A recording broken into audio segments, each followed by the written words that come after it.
Hello and welcome to the life and suffering of Sir Brante.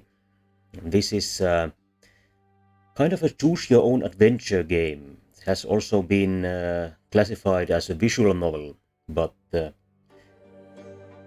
name visual novel is usually connected with games of certain different profile and aesthetic. But certainly, in a way, this is one.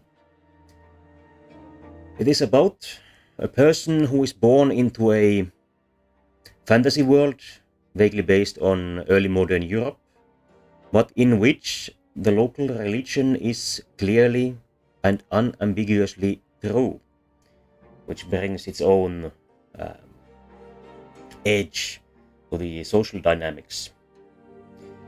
Let's start to begin.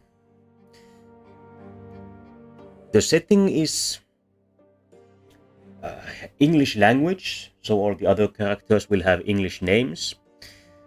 Because of this, and because this is the first run, I will give our Brante a neutral English traditional name, James.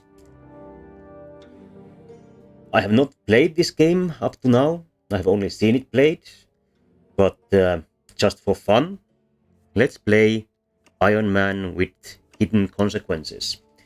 This means that if some of my decisions lead to less than desirable outcomes, we will not be able to roll them back, and we will not be able to have any indication of the results of these decisions before we take the decisions. So, begin. You hold the fate of a single man in your hands. You will follow his life from birth to death. Your choices shall define who Sir Brante will grow up to be. You will decide his personality, social status, and what mark he'll leave on history. With every step he takes at your behest, Sir Brante's character will change and evolve. Your decisions will close some doors for him, but open many others. The world of Sir Brante's birth is a ruthless realm, where people are divided into estates.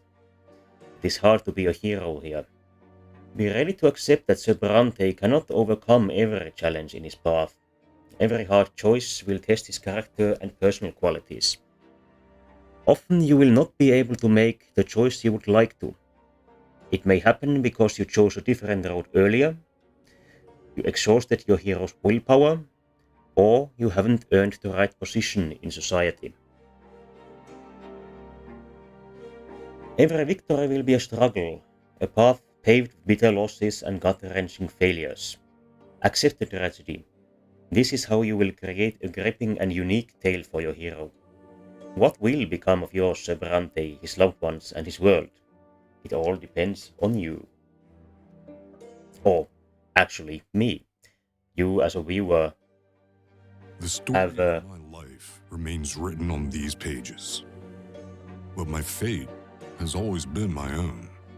Every deed, every choice, every person I met made me what I am. Could I have taken a different path? Could I have found a different calling? Altered the very course of history? And what price would I have to pay?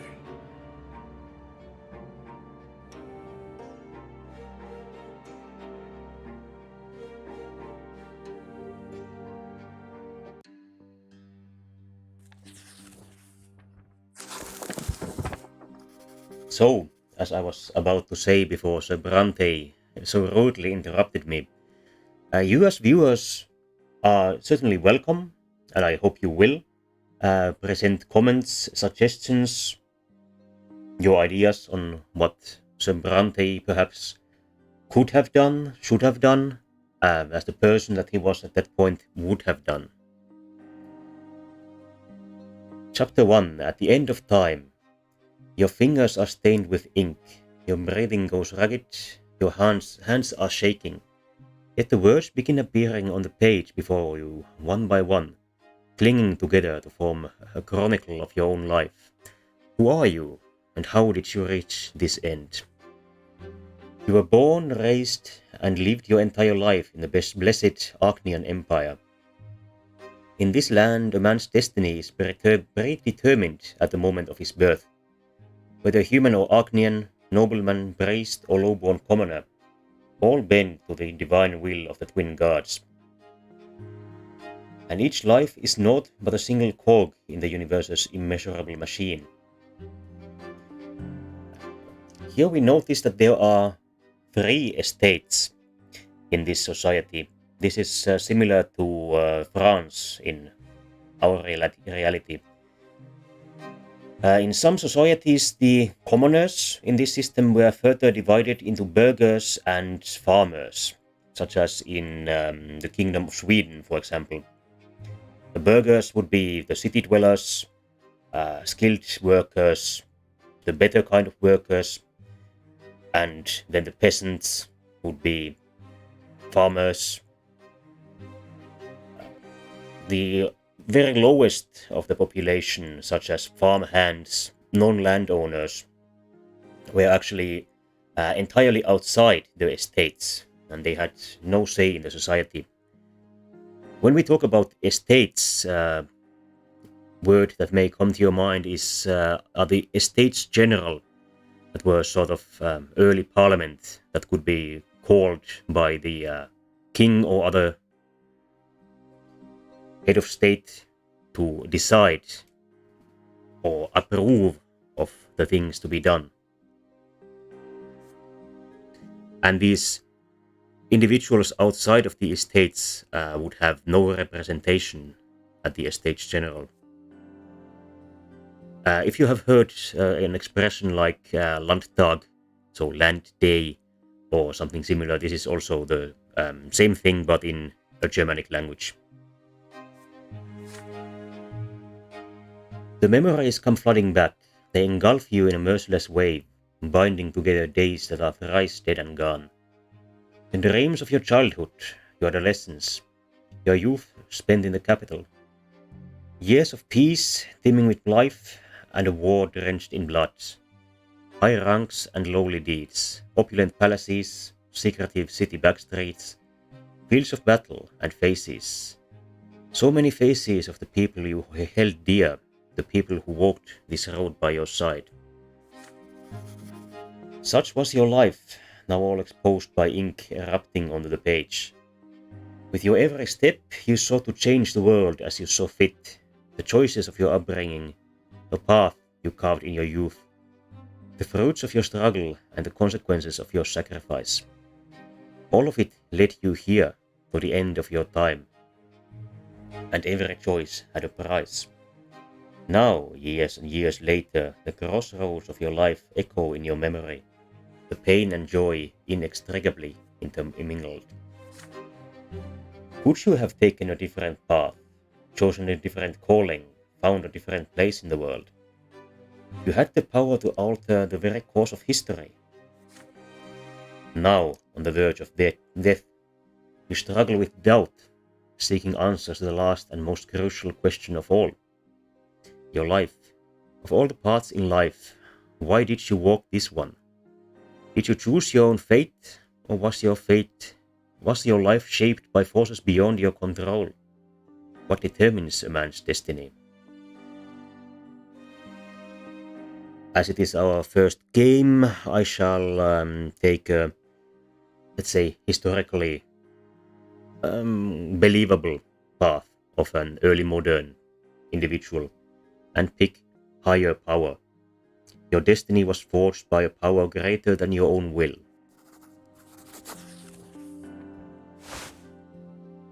At the end of time, you put your hands together in a silent prayer.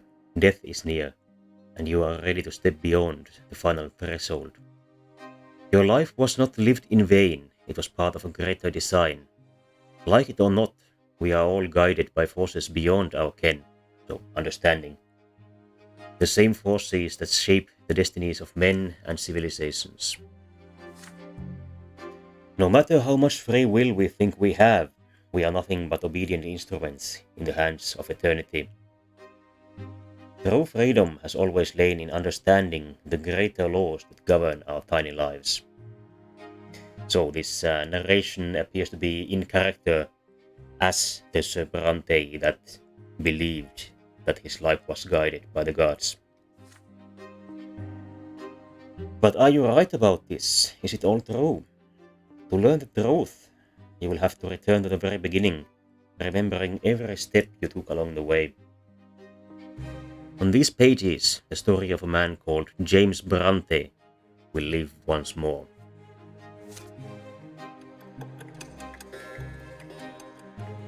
So, our childhood begins.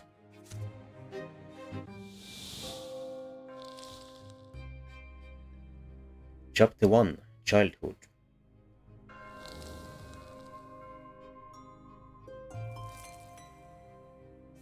Childhood, where life begins. First words, first unsteady steps. You are but a small child learning about the world in which you were born. To you, everything is so new, so baffling, and so unforgiving. A long, trying life stretches before you. So many feats and faults, so many fateful choices to come. Yet you are already sowing the seeds of your future self. You are learning to live and survive in this world, looking for a place within it to call your own, choosing your future destiny. Who will you grow up to be?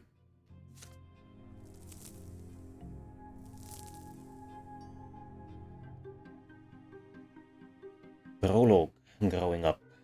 In chapters Childhood, Adolescence and Youth, you will live through your hero's coming of age. You will shape the protagonist's personality, his qualities and relationships. By the end of the prologue, you will determine the estate and future occupation of your hero. Only in adulthood will he start to influence the world around him, and even the ultimate fate of the Empire. Who will James Brante grow up to be? It's your call. Let's see how fast this game goes. Perhaps I will complete the childhood today, perhaps even the entire prologue.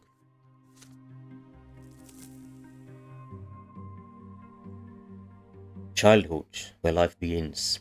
First words, first unsteady steps. You're but a small child learning about the world around you for the first time. Yet it is also here that you sow the seeds of your future self. Who will you grow up to be? Personal life. Events in the personal life of the hero that can happen in this chapter. Let's see if some of these do happen.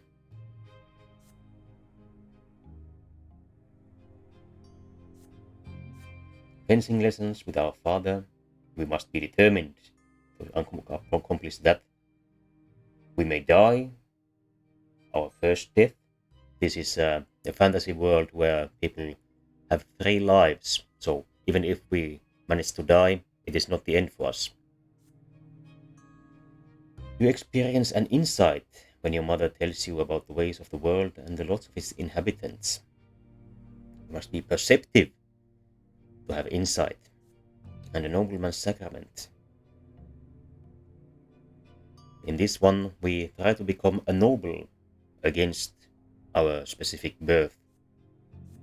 For this one, we will have to have some willpower. Our personality, our personal qualities at this age will determine which choices we may take. We have 2 attributes, determination and perception. So we would like to increase either of, or both of these to be able to do heroic or introspective actions later in our childhood.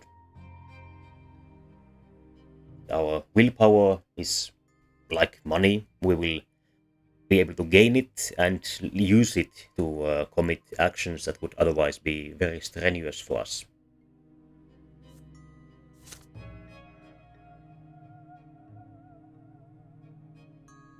A variety of screens available.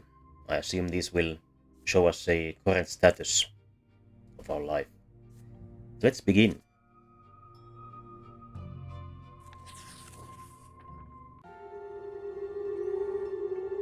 Birth. At first there was nothing. No time, no sensation, nothing but darkness and void. But then a will breathed life to nothingness. Matter and spirit were set in motion. History began its march. It was your turn to enter this world. Your first memory. You are lying on your back, blinded by bright white light. You are not alone. Above you tower the colossal figures of those who created you. You are part of them, and they are a part of you. Between you and them is an inexplicable connection, a strong, unbreakable link. They will always watch over you, guard you, and protect you. It hurts to breathe. You let out the pain in the form of a desperate scream. Your creators extend their hands towards you. There are two of them, the ones who made your form from their own selves and brought you into this world. They are united, yet as they lean closer, you begin to see how different they are. You can already feel the differences within you struggling against each other. The first figure is soft and empathic, wise and merciful. The love that emanates from it wraps you head to toe like an invisible blanket. The warmth from it is never ending. The second figure is strong and powerful, commanding and noble. It is harsh but fair, a beacon of guidance, a force of protection, and merciless punishment for every misdeed. Yet there is also a third figure. It is like a shadow barely seen behind them, yet already pulsing with an unbreakable will to live. It is the very will to live that is now growing ever stronger within you.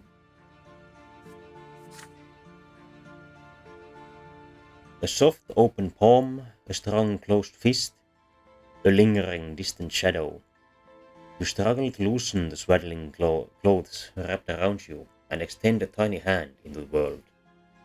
Reach out to the palm of our mother, reach out to the fist of our father, or smile at the shadow lurking behind our parents.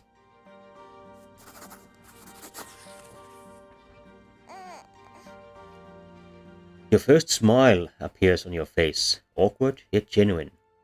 Your mother and father exchange looks and start talking. You know no words yet, so all you hear is a sequence of booming sounds. The stranger behind them has no need for words. The stranger's look is all it takes for you to feel the will to live and act that now burns within you.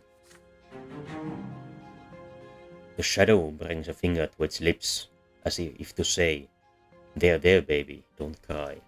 It is our secret now. And then the shadow melts into the light. We have gained quite a lot of willpower by reaching out to the stranger. Perhaps we'll find out who that was.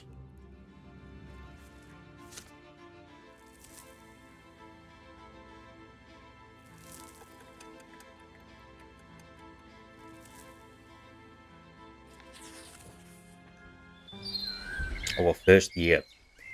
Hide and seek. As the days go by, you learn to tell your parents apart. You recognize father by his heavy breath and strong, cold hands. He visits you rarely. Hello there, little James Brante. Mother's tender voice, however, follows you day and night. My, you're growing so quickly, my child. There are two more children in the family, named Stephen and Gloria. Gloria sings songs to you. She often dresses you in tight clothing and gently holds your hands as you learn to take your first steps. Stephen likes to sweep you up and pinch you and toss you into the air. Oh look, this is your mother, this is your brother and sister. Yeah. This person requires his own voice perhaps. You're my little brother, we're going to play together. I'll always be in charge, because you were born a commoner. Be quiet, you, he doesn't understand yet. Come on, baby James, let's go play in the yard. It is hot outside.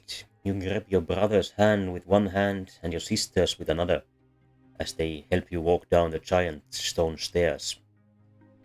Then you sit on the ground and start exploring the sparse blades of grass with your fingers. It tickles. In the sky far above and away from you is a gigantic pillar, a perfectly straight stick made of light.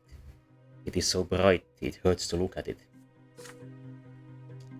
Why are you staring at the shining pillar? It's not going anywhere, you know. Hey, I want to play hide and seek. He's just a little baby, how's he going to play? Then you hide him, and I'll try to find both of you. You have no idea what they are talking about, but you support them with happy cooing. This is strange, but so exciting. Stephen and Gloria glance at each other. Then your brother walks to a big tree, closes his eyes, and starts shouting something. Gloria takes your hand and walks you through the yard. Your sister takes you behind some thick bushes by a tall wall. The light from that light stick in the horizon barely reaches here. You can't see home from this place. The ground is crawling with tiny black bugs. Gloria sits you down on the ground and puts a finger to her mouth for some reason. And then she's gone. You can no longer hear Stephen's voice. Gloria is nowhere to be seen. You feel colder. The bugs are no fun to play with. You've been sitting here for a long time, completely alone. Nobody checks on you. Did they forget about you? Did they abandon you? I think our James will attempt to make his way home. Or play with the leaves and twigs. This might be cheating. I noticed in the opening pages that if we play with the bugs, we will be able to introspect. So let's do that. The bush is covered with leaves swaying in the wind. You brush through them with your fingers. The twigs and branches are stiff and will not bend. They are different from the blades of grass. Down on the ground you see a group of bugs carrying a little twig. You grab it from them. They are so funny. One of the bugs crawls on your finger and bites it, just enough to sting a little. You hear brisk steps, then the leaves and twigs rustling and parting. Your mother leans over you. You greet her with a happy face and show her the finger with a bug in it. So that's where they took you. Mother picks you up, puts you to her chest, and pats you on the head. Your brother and sister stand behind her, clearly feeling guilty. Gloria is in tears. Stephen keeps staring at his feet. You hug Mother tightly. She's here now. We have gained a point of perception, but we are still inattentive. It was certainly thematically appropriate. We began our life paying attention to a mysterious character. The second year, the Great Descent. Another memory. You are still a little child, but you can already talk and run around on your own. Today is out of the ordinary. Father is busy around the house, giving orders to the servants. Throughout the day, the kitchen has been abuzz with work, and there are solemn, gloomy preparations and candles being lit. Even your older brother Stephen is quiet today. Mother takes your hand and brings you to your sister Gloria. My son, today is the Great Descent. We honor the day when the twin gods descended to us. We must spend this day in reverence to the gods. You are too young to understand, so just do what your sister says for now. Gloria takes you to the playroom. There are no toys there, or no chairs. Even the carpet has been taken away. There is nothing there but a bare wooden floor. Today we are not allowed to go to any other rooms, and will be eating nothing but gruel and stale bread. On the day of the Great Descent, everyone must be where they belong. It is quiet, unusually so. Muffled voices from beyond the door are all you can hear. You are sitting on the cold floor, confused, with no idea what to do. And then you hear your sister's voice, a lonely sound in the empty room. It is a little song that Mother taught her. You hold your breath as you listen to it. When the twins came down to earth, they brought lots for every birth. Let us count them, 1, 2, 3. The twins made them for you and me. Nobles rule and bravely fight, they protect us with their might. Priests work hard to understand, guide us by the twins' commands. Common people work and toil, always patient, never spoiled. Live your lot where you were born, to the day when you pass on. Know your lot and know the prayer, for the twins see everywhere. You are transfixed by the tune, and Gloria notices your gaze, and a smile creeps across her face. This is a typical epic poem, or would be typical for an epic poem, that teaches us something about this society and how to live in it. In this case, do as you're told. You like to rhyme, don't you, James? Do you know what it's all about?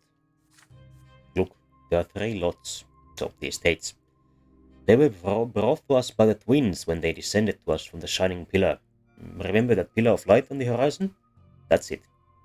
You can see the shining pillar anytime, from anywhere in the world.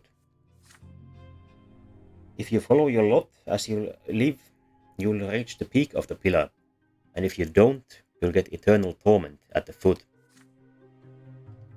You and I are low-born. Mom is a commoner too. So the lot for you and me is to suffer and be patient and work hard, understand? The priests and the nobles have other lots. The nobles fight and rule over everybody. The priests, well, I'm not really sure what they do, but I guess they talk to the twins and then teach everybody. Gloria stares at you intently. Did you get it, silly? Then she shakes her head and keeps singing the song over and over again. Her voice transfixes you, drawing you in. The room starts to glow like the sky. From this light emerge 2 figures you have known ever since the moment of your birth. One of them embraces your sister's shoulder, the other stands guard behind her back. You watch this happening before your very eyes, unable to turn away. Yet more occult occurrences for young James. Gloria is swaying to the song, unaware of what is happening. She sings the final verses once more.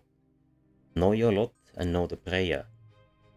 You feel compelled by this divine sight to express yourself somehow. You feel words condensing within you from the light. But what will these words be? Correct or not? I do not think that a 2-year-old who is perceptive enough to see gods would be brave enough or annoying enough to start a fight with them. Let's finish it properly. Know your lot and know the prayer, for the twins see everywhere, and they appear to be watching us right now. You sing the last line together with Gloria. Your sister looks up at you in surprise and gives you a nod. The shining pair behind her back turns to look at you. You can feel their gaze piercing you from top to bottom. When the moment passes, they melt into the dim light coming from the window. Gloria turns her head to look at where you were staring. Did you see something, James? You shake your head. Not anymore. Again we have gained perception.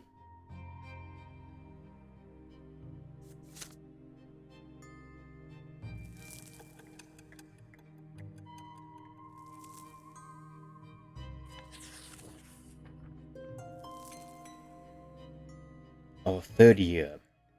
The origin. You are starting to understand more and more of what adults say. Your family is an unusual one. Your father is a nobleman, but not by birth. This is a title earned for great service. But your mother is a low-born woman, a commoner. Because of this, you were born a commoner, but father says you may yet come on to nobility. You learn to read at an early age. Together with mother, you read and learn by heart the many poems about the divine twins, the twin gods who reside upon the shining pillar. Mother calls these poems prayers. Again and again you try to discern the shapes of the gods in the strip of holy light that shines in the sky all day and all night, but the light is too blinding to gaze upon. The greatest joy of all is when the stairs are no longer an insurmountable obstacle. Now you can climb and even jump from step to step. Father urges you to be more careful and avoid climbing too high. Even though you keep falling, you will never stop being curious about the world around you.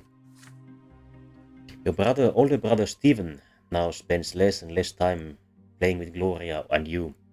Playing with commoners is beneath a nobleman to be, he says. So Gloria calls him names, and Stephen pulls her pigtails. One fine evening, Father gathers you all in the sitting room with an announcement.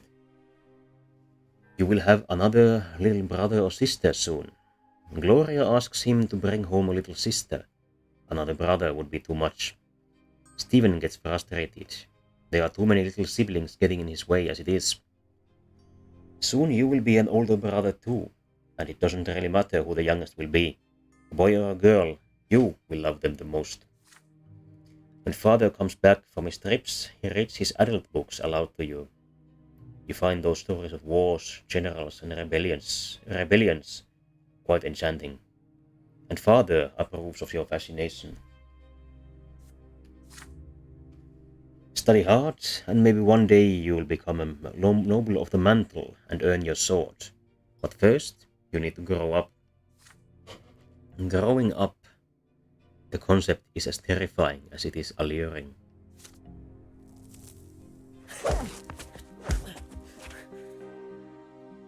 The lot of suffering. You keep staring at the carpet under your feet. You're both ashamed and proud, and it feels odd. A scratch on your hand stings a little. Stephen is standing next to you, sniffling from pain. Your brother was training in the yard with a wooden sword. You wanted to play with him, but he ended up getting angry and throwing the sword at you. The stick hit you in the shoulder. You picked it up and hit him with it. You see Mother's shoes walking to and fro on the carpet. You do not want to look up. You would rather not see her angry. She's not as gentle to you these days. Why did you hurt Stephen, James? You stammer out an explanation. He hit you first. You just hit him back. How dare he pester me like that? When I grow up, I'm going to hit you with a real sword. Mother shushes you both and speaks to you again. Her voice is stern, and yet you can still feel her concern for you. Even if Stephen hits you, you cannot hit back.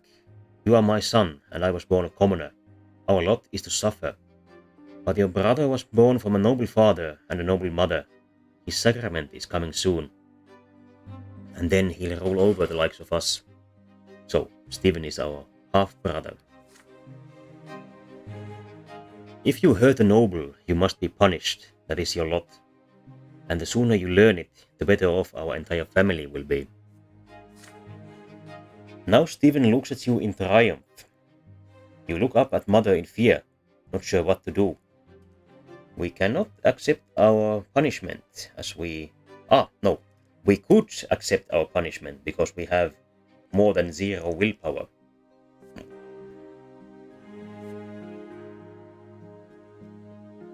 As a perceptive person, I imagine James would demand an explanation. You start asking questions. Why were you born a commoner if your father is a noble? If you have your father's name, why can't you have his lot? And why can't you choose a lot for yourself if you don't like the one you have? Mother is stunned by all the questions you are peppering her with. Don't you dare ask me about that, James. I'll violate my lot if I start explaining it all to you. I'm a commoner, not a priest. You are flogged in front of your entire family. The pain burns on your skin again and again. Tears keep rolling down your cheeks. Feels like the punishment will never end. It hurts to walk when you are finally let go. You slowly climb the stairs and walk to your room. You see a book on the bed. The Teachings of Isaicius, Volume 2. Your tears have dried now. You begin to read. slowly making your way through the difficult words. Every death of the body bringeth the soul ever closer to the twin's judgment. And when the body dieth, the true death, the soul roareth to the shining pillar. The twin gods do judge every soul, and their judgment is stern and unforgiving. He who followeth his lot in life from birth shall melt in bliss atop the peak of the shining pillar. The words confuse and elude you, instilling fear and awe. You will read this mysterious book again and again as you grow up. And this has once again increased our perception. We are now curious.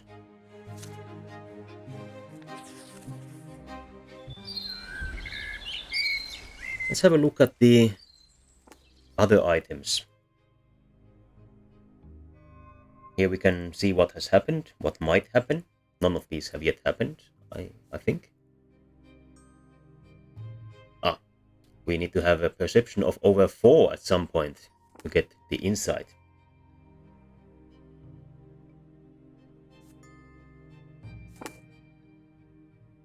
The stats of our house.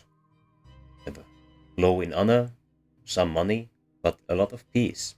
The current heir is our older brother Stephen. I imagine this can change. And here we have our family tree. So Stephen's mother, Amelia, is already dead. And he has, our father Robert has remarried to Lydia, who also already had one child. So Gloria and Stephen are not related to each other, and both are our step-siblings. Half-siblings. A beating well earned. Children should be seen and not heard, says Shin Hylos. This is certainly an authentic idea of the early modern period. But as James's life has begun, I imagine there may be more beatings coming his way. Gloria's rhymes. Mother mostly stays in her chambers now. With each passing day she grows heavier and her features get rounder. It gets difficult for her to walk, but she still smiles all the time. One day she takes your hands and puts them on her big belly, and you feel a movement deep inside her. You will have another brother or sister soon. Gloria takes you on walks to the yard now. You explore the yard together under the evening light of the pillar, and she sings to you songs and tells you amazing stories. Hey James, do you want to hear a rhyme? I wrote it myself. There's even a bit about you, but don't tell anyone, okay? Writing poems and songs is only for nobles. If Mummy hears about it, I'll be flogged. Remember how you got flogged for hitting Stephen? This is certainly another case where holding to your role in society would certainly be safer and less painful, but children rarely do that. Our judge is my second father. In the past I had another. Mother says the twins are great, says we should not fight our fate. Brother loves to jump around, please don't fall down on the ground. See, I wrote a little rhyme, please don't tell them it is mine. But today your sister is nowhere to be seen. She promised to take you to the old pond and show you the red frogs that live there, but then she vanished. The servants join you in their search. Even Mother leaves her chambers when she hears the commotion. Finally, you find Gloria in the far corner of the garden. She is holding a quill and sheets of paper covered in poetry, and is about to be caught, I assume. Mother becomes angry the moment she sees it. She looks through the poetry and her face grows dark with rage. Gloria is standing before her, wringing her hands and looking for an opportunity to run, but there seems to be no escape. What is this nonsense, Gloria? We talked about this. You were told to take care of your little brother. You're absolutely not allowed to entertain yourself with his writing. I can decide that for myself, Mom. No, you cannot. It has already been decided by the gods. And he's not a little brother anymore. He doesn't need a nanny. And I need some time alone to think for myself. I'm not hurting anyone. You are a commoner and a future wife. It's time you learned how to properly care for children. Had your disgraceful former father kept me in his house, you could have been born a noble. But that is not our fate. And you are absolutely forbidden from ever spoiling boy paper and wasting ink again. So it appears that the parents have an even more complicated family history than I assumed from the family tree. Perhaps this is the second noble that our mother Lydia has married. Who knows? Mother grabs Gloria firmly by the hand and takes you both into the house. The scribbled sheets fly into the fireplace. Gloria sobs violently. You are a bystander to this scene, unsure of how to act. We are unable to complain about our sister. We have no determination, and I don't see this as being very appropriate in any case. If we are perceptive, we can offer to write rhymes with her, and if we have willpower, we will be able to comfort her. I suppose that for an intellectual toddler such as James, offering to write rhymes would be the best, and it is also a form of comfort for our sister. Two birds with one stone. Mother leaves. The last of your sister's poetry burns away in the fireplace. You hug your sister and whisper to her. Let's go to the library, you say. Two of you can hide under the table and write something together. Gloria shakes her head violently. Mother said no, and there is no way she would ever defy her. You reassure her that it will be your secret. You pull Gloria into the library. She fights you, but you refuse to relent. You carefully peek inside. Your sister takes a small book from one of the shelves, and you read it together under the table.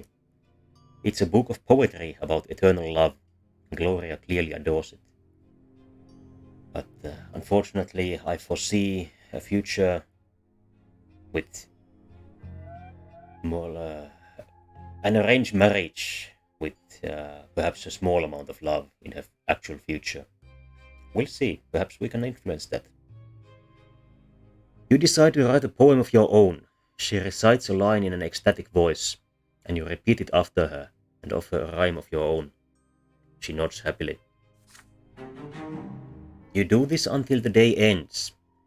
You have written a poem of your own and learned it by heart, but not a single line of it has been committed to paper, which means that you stay true to your mother's rule. These are some very clever small children. James has gained more perception. He certainly seems to be on the way to becoming perhaps a priest, and he is now inquisitive. We require 3 points more to become insightful. I'm going to try keep us on this road. 4th year. James is quite a precocious child to be writing poems and memorizing them at age 3. I can barely remember what I did at age 3, and I don't think it contained any poems. 4th year. The coming sacrament. Mother is in her armchair, knitting woolen jackets, pants, and socks for the little one. The baby will need to be kept warm, she says. Father spends less time at home now. Mother says he's very busy with his important job. He's a judge, after all.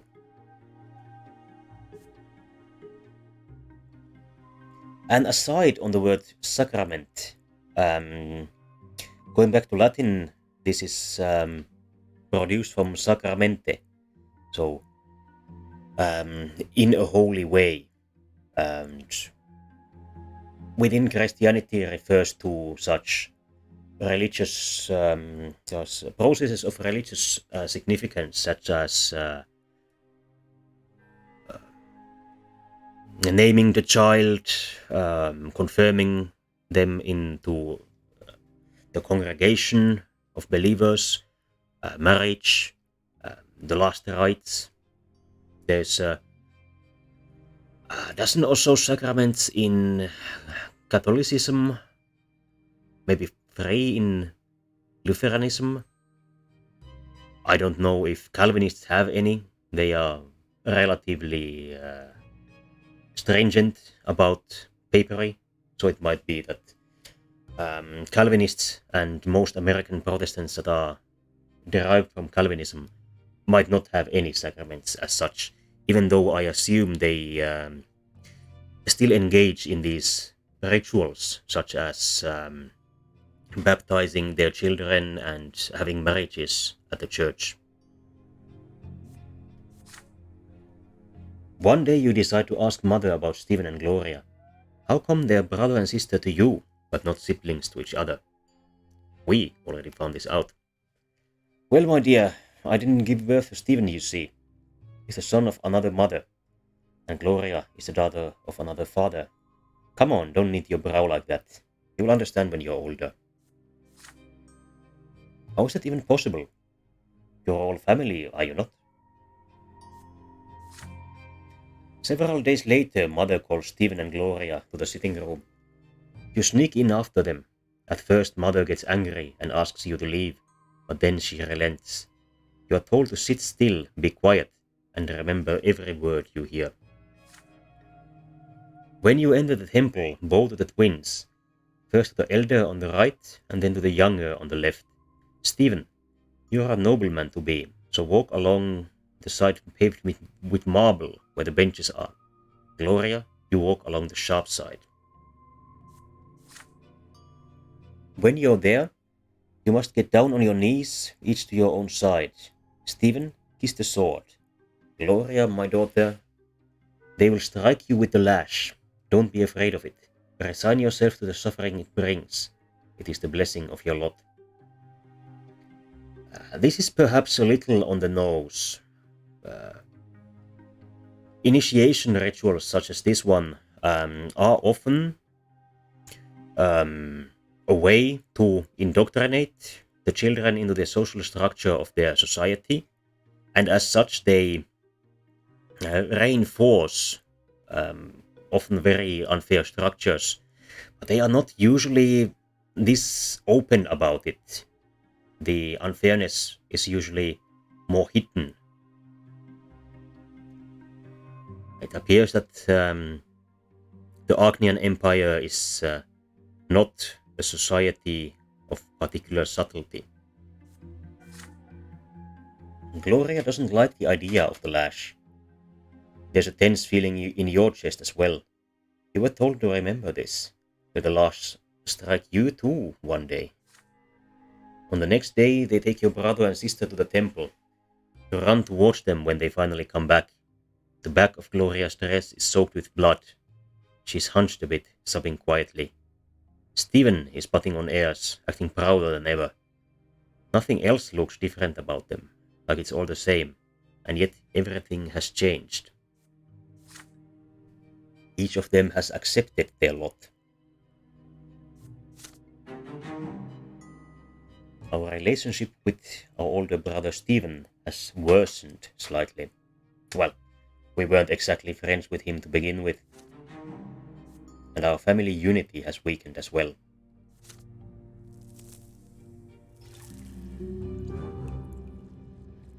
Brother and sister sacrament. Your siblings Stephen and Gloria took their first sacrament at the temple.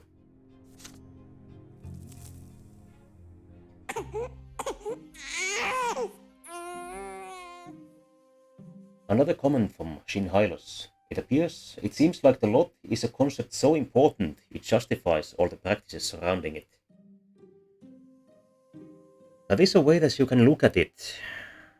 Which was the first would be the most interesting question, but when it comes to reality, it is often difficult to discern.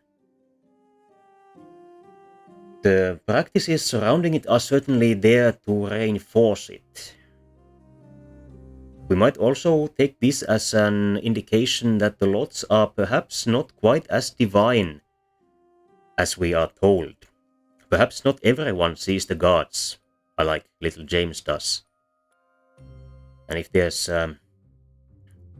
the lots came from the gods directly, and they were actually interested in upholding them, then I don't think they would need the society to uphold this system. If a god is real, they certainly... I don't think they need humans to defend them.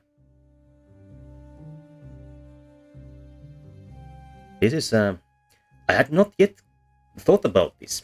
Yes, Shinhylus, you might have led little James to become a reformer or heretic with this comment. But we continue with the newborn's cry. You eye the little bundle of your father's arms with curiosity. Behind the many layers of swaddling clothes is your newborn baby brother. Mother is glowing and smiling with joy. Stephen and Gloria are also here, all excited. You promise yourself you're going to be the best big brother in the world. You'll never hit him, oh no. The two of you will play together and tease Stephen together and help Mother together and go on so many adventures together. It feels so strange to be an older brother. Just the other day you were the youngest in the family, but everything is different now. Down with the system, says Shinhylus once again. This sounds very prophetic. We may end up going down that way. As a person who can see the gods, if the religion does not conform to the actual will of the gods, this is an easy path to take towards rebellion. Your parents name your little brother Nathan, and Mother spends day and night by his side, and Nathan cries all the time, day and night. Mother barely gets any sleep. She is so worn out, she starts forgetting things. Like today, for instance, she forgot her knitting in the armchair in the sitting room. You'd better bring it back to her as soon as possible. You run to Mother's bedroom. You miss her smile so much. You walk in without saying hello and give her the knitting, but instead of gratitude, you get an ice-cold, exhausted stare. Nathan is also there, screaming all the time. So, perhaps some postpartum depression on our Mother's side. Go away, James, you're bothering me. She spits these words out through her teeth. You look at the bawling newborn. She can't even get a minute of respite. Enough already. When are you going to stop? I just want some peace and quiet. Mother leaps across the room and starts shaking Nathan with malice in her eyes. His cries get even louder. She looks so tired from his never-ending screams. She seems to be within an inch of smashing him against the wall. Somebody has to do something. You are scared of your mother right now, but you fear for Nathan's life much more. We could call Father for help. Certainly the socially acceptable solution, but that might be slow. It might be dangerous for our mother, depending on how much of disciplinarian our father is. We don't really know that yet. We could redirect her anger to ourselves. This also seems quite dangerous, as she is currently shaking a newborn baby. We cannot hug our mother because we are not friendly enough with our mother. This implies that we could be friendly with our mother. I wonder what we should have done for that. Perhaps complain about our sister. What we can do is snatch him. We use our considerable willpower for this. There seems to be a system here that there are easy good solutions to our dilemmas, but we have to have the necessary preconditions for them. Or we can use our willpower to save the day without having met the prerequisites. So let's snatch Nathan with our willpower. You leap at your mother and demand she give you Nathan. She freezes when she hears the words. You snatch your little brother out of her arms. She chokes with rage and falls on the bed screaming. You run away to the playroom. Your baby brother is heavy in your arms. He sniffles. You sway him gently like mother did, and quietly sing him a lullaby about the twins. Nathan calms down. Soon he closes his eyes. You put the newborn on your bed and swear on your life that no one will ever hurt him when you're around. He's certainly an ideal older brother. Let's see if that keeps, if he keeps this ideology as he grows up. Fairly few brothers do. You hear heavy footsteps in the hallway. Father enters the playroom. He looks at you, then at Nathan, somewhat confused. You did something bigger than you today, son. It is a noble deed to protect your family. But you should have come to me. Please understand. And this was my duty, not yours. You saved your baby brother from harm. If you feel yourself ready to take the responsibility to protect others, then maybe you can walk the path of the noble when you're older. But for now, we should bring him back to your mother. Come with me. He picks Nathan up. Your brother is fast asleep, breathing quietly. The three of you return to mother's bedroom. Father puts Nathan back in the crib. Mother is no longer screaming. She embraces you. Please forgive me. The fathers know I was out of my mind. Please don't be angry with me. You hug your mother in response. Our relationship with little Nathan has improved. He will remember what we did for him. This seems unlikely, as he is 1 year old, I believe. Perhaps he will be told about this. We have lost half of our willpower.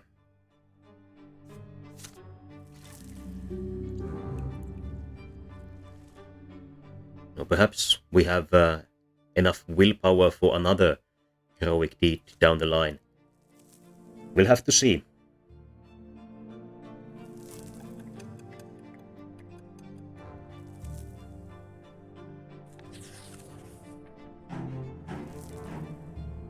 The Ant Farm. This event is a consequence of your previous actions. So now we get the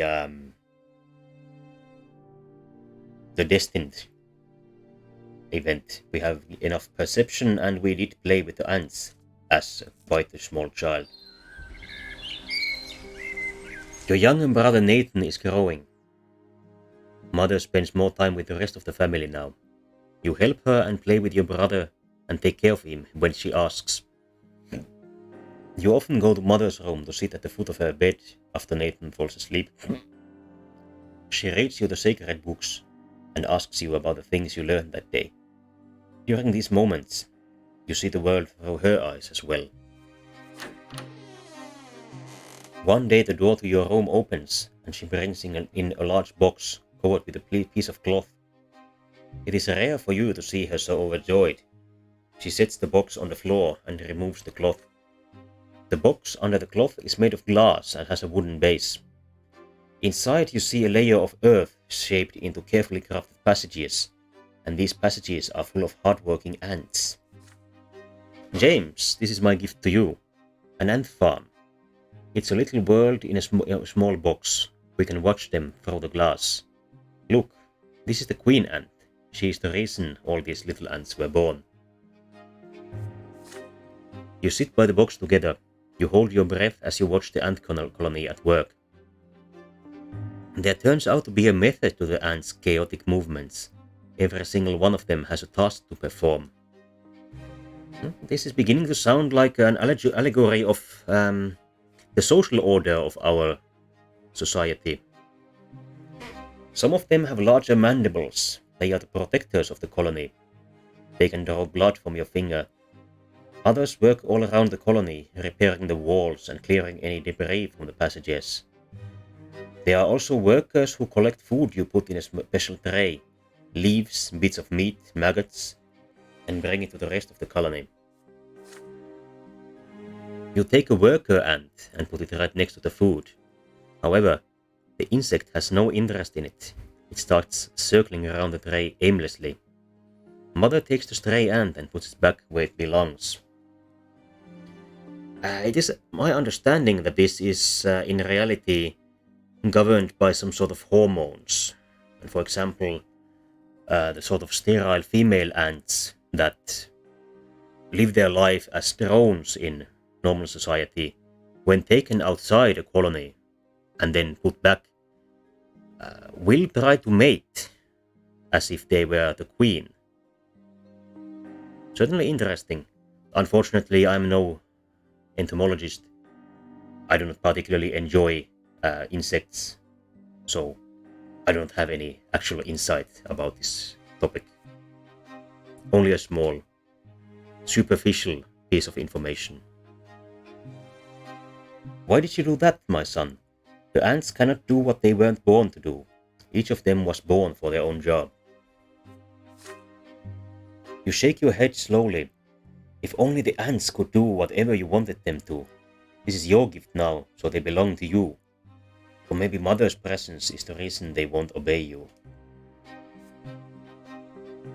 So we can either keep playing with our mother or play by ourselves. Luok Singh says, I know nothing about myrmecology either. And we are one together in this sense.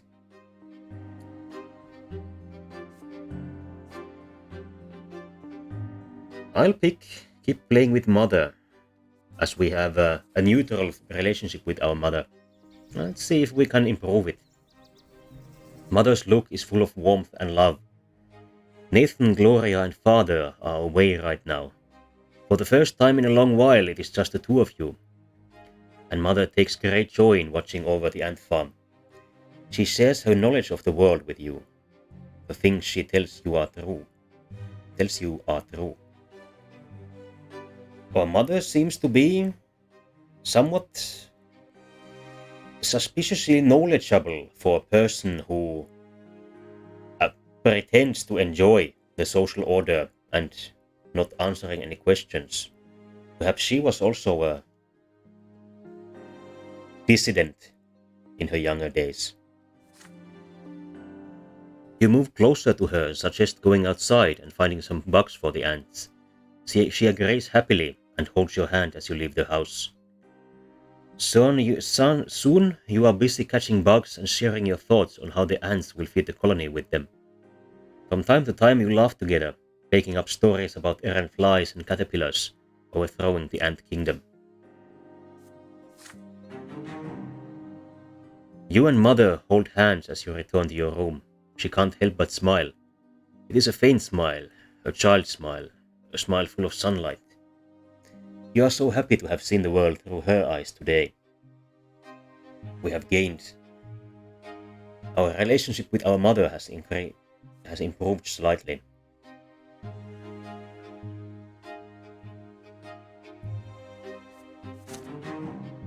We have also gained willpower. We are again at 10 points.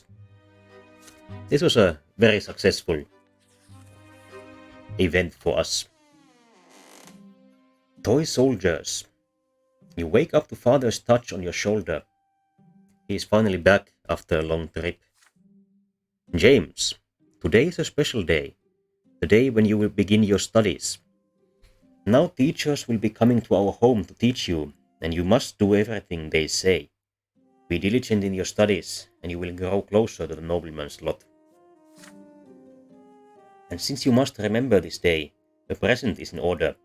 Lydia, get our little schoolboy dressed. I am taking him to the market district. Stephen wants to come with you too, but father shushes him sternly. This is your day. Your elder brother is hurt to hear this, but stays quiet. An open carriage takes the two of you through the dusty, noisy city streets, a pleasant wind tussling your hair. Your city is called Anisot, that you already know. It is one of the largest cities in the entire empire. And if I remember correctly from the glance at our mother's profile that I took, she is a local girl in that case. There's a big shadow in the street. It comes from the white foliage of an enormous tree that spreads its branches all above the city. My son, did you know that the silver tree grew from the blood of our God's own disciples? It has been growing here for hundreds of years, right in our city. It cannot be damaged or burned, not even the clergy know why. I wonder if anyone has tried recently. Perhaps there will be a chance to try this out for ourselves. Have you chosen your present yet? Father asks. You have. You want the Holy Order set, which includes several figurines of the Empire's greatest warriors of all time. You rattle off everything you know about the Holy Order. They were the ones who aided the Emperor's own forces in seizing the province of Magra and storming our city. That's how we joined the Empire. Father nods in approval. Very well. War isn't your lot for now, but maybe these toy soldiers will teach you to think like a general. We will lead them into battle and study military strategy. Go ahead, take your present. Having said this, Father turns away to examine the books.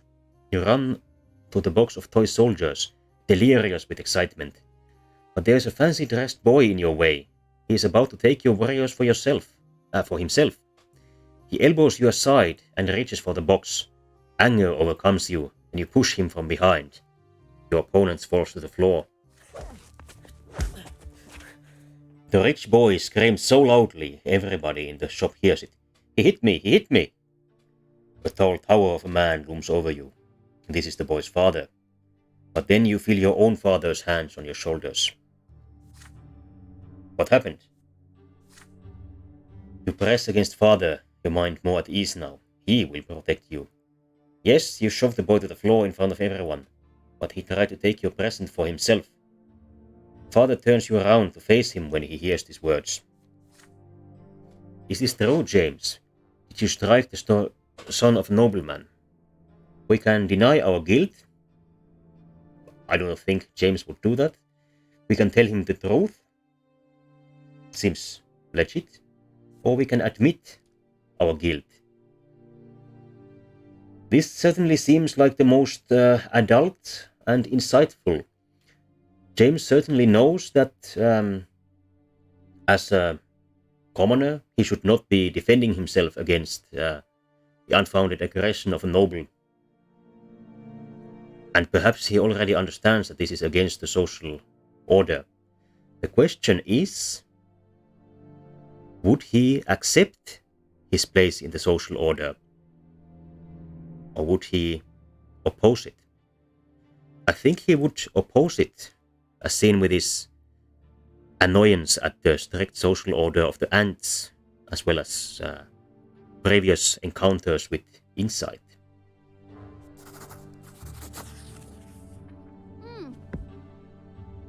It isn't fair to blame you without letting you speak too.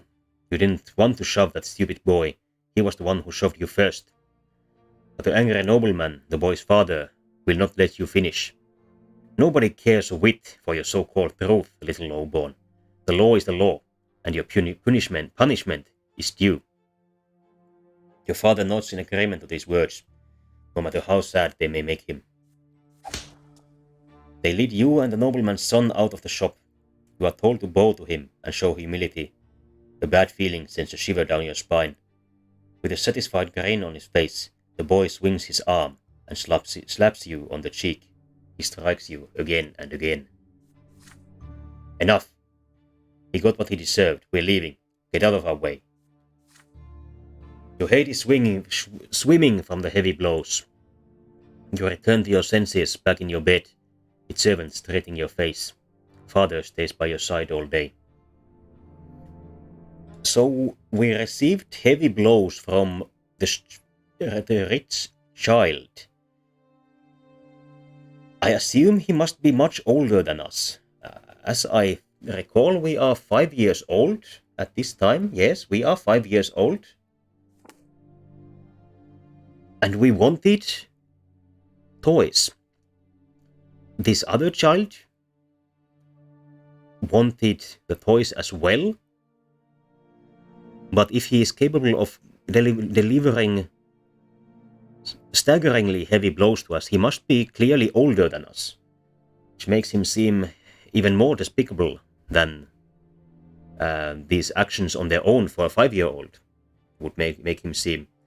Perhaps then a good choice to oppose the social order that allows such people to have power over us. The morning after you find a little box on your bed with the thin soldiers of the holy orders inside, you paid dearly for your stubbornness. We have gained some determination as a result of standing up for ourselves. I wonder if we would have received insight had we obeyed the social order, but in any case, being an intelligent but spineless individual would not serve us in our life.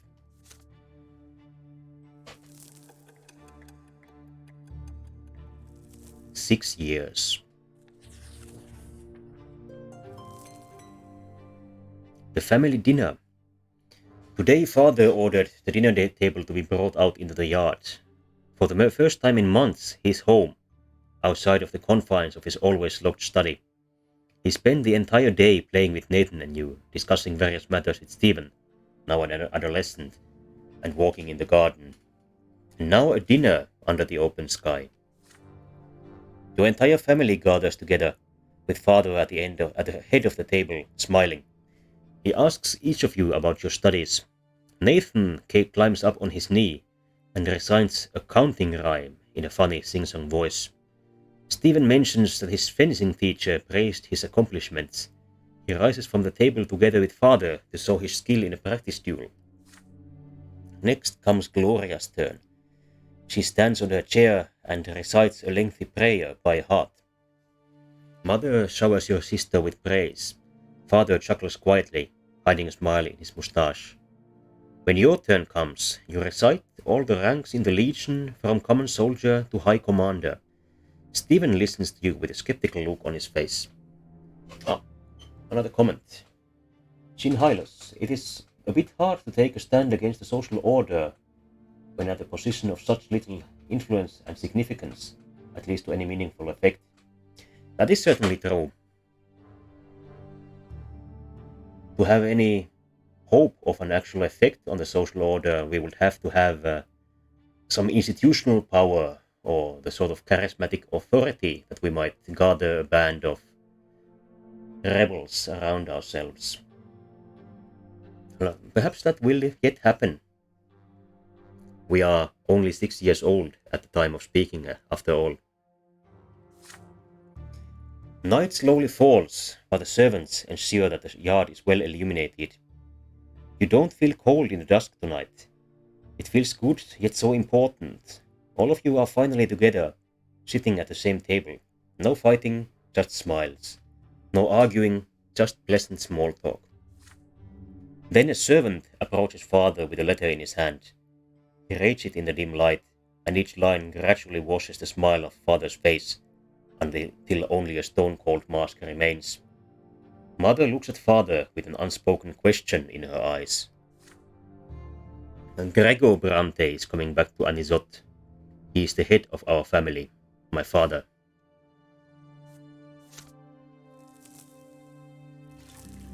Certainly a father that our father does not get along with.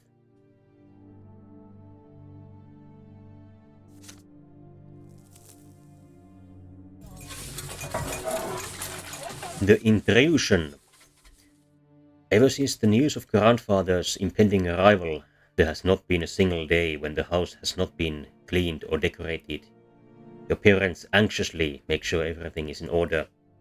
They tell you to wash your face and hands after walks, and scold you for leaving books on the floor. No, grandfather appears to be an authoritarian, not a nice and friendly grandpa. They tell Gloria she will be flogged if she is ever seen hiding in the attic. They make Stephen stay in his room. Even baby Nathan gets in trouble. Everyone is on edge. Then one day grandfather arrives. It is a grim day, so hot your neck is sticky with sweat. Father, mother, Stephen, Gloria, you and Nathan. The entire Brante family stands on the porch in front of the house, and the house servants lined up behind you. The carriage arrives, and out steps a tall, gaunt old man with a heavy walking stick and a heavier gaze. You cringe instinctively. Good health to you, father. Children, greet your grandfather as you have been taught. Still trying to look like a real nobleman, are you? You can't fool me, Robert. I was the first of the Brante family to be ennobled by the mantle, and I am the only one who remembers how to bear this burden properly. I live honorably in my lot. Your marriage to that low-born wench cut us off from ever becoming nobles of the sword. My progeny could have been born bearing noble blood. Father, I beg you, this is not the place. Grandfather eyes him with scorn and walks into the house, the entire family following close behind him. I have been away far too long. The entire house is a mess. This is an insult. How can you live in such a pigsty, Robert? The servants have grown far too lazy, all thanks to your commoner of a wife. I warned you, did I not? And yet you did as you saw fit. And the children, what do they know of tradition or honor? As an aside, pigsty is a building that pigs live in, if someone is unaware. They are being raised in a virtuous family, father. And now you're speaking like a lowborn who's content to live in humility. Twins willing, now that I am here, this will not happen again. I am taking your oldest son to the capital. I see you cannot provide Stephen with a proper education, so I will correct your mistake. Your brother's fate has been decided, just like that. Father does not object. He orders the servants to prepare Stephen for the journey. Stephen freezes in place, glancing at grandfather and father again and again. The latter puts a hand on his shoulder reassuringly. Grandfather's lips are a tight line, white with content. The house is examined, room after room. Everything grandfather sees is showered with scorn. He scoffs at the crease on a blanket in Nathan's crib in mother's bedroom. He mocks Gloria's knitting in her room. The door to your room is next. What is this, Robert? Tin soldiers in your younger boy's room. He was born a commoner. I won't have him daydreaming of battle. A grandfather seizes the box containing the tin warriors of the Holy Order. Your father stays silent. Anger and fear boil within you. This is your big present from the first day of your studies. It means so much to you. But what if he's right? What if you need to prove your right to command the tall soldiers first? Grandfather shakes his head in disapproval and shoves the toy box into the roaring fireplace. If you wait too long, they will melt in the flames. We can watch them melt helplessly, because we are perceptive. We understand our place in society. We cannot rescue our teen warriors as we are not small warrior, we are small intellectual. We can burst into tears, something that the child would certainly do, or we can try to attack our grandfather, which also seems something that young James might do.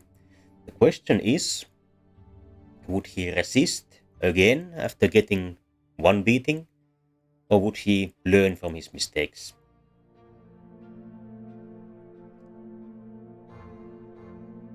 I think our grandfather is an extremely dangerous, perhaps even psychotic individual, and attacking him would be more to ask of a small child than holding his own against an older, despicable child.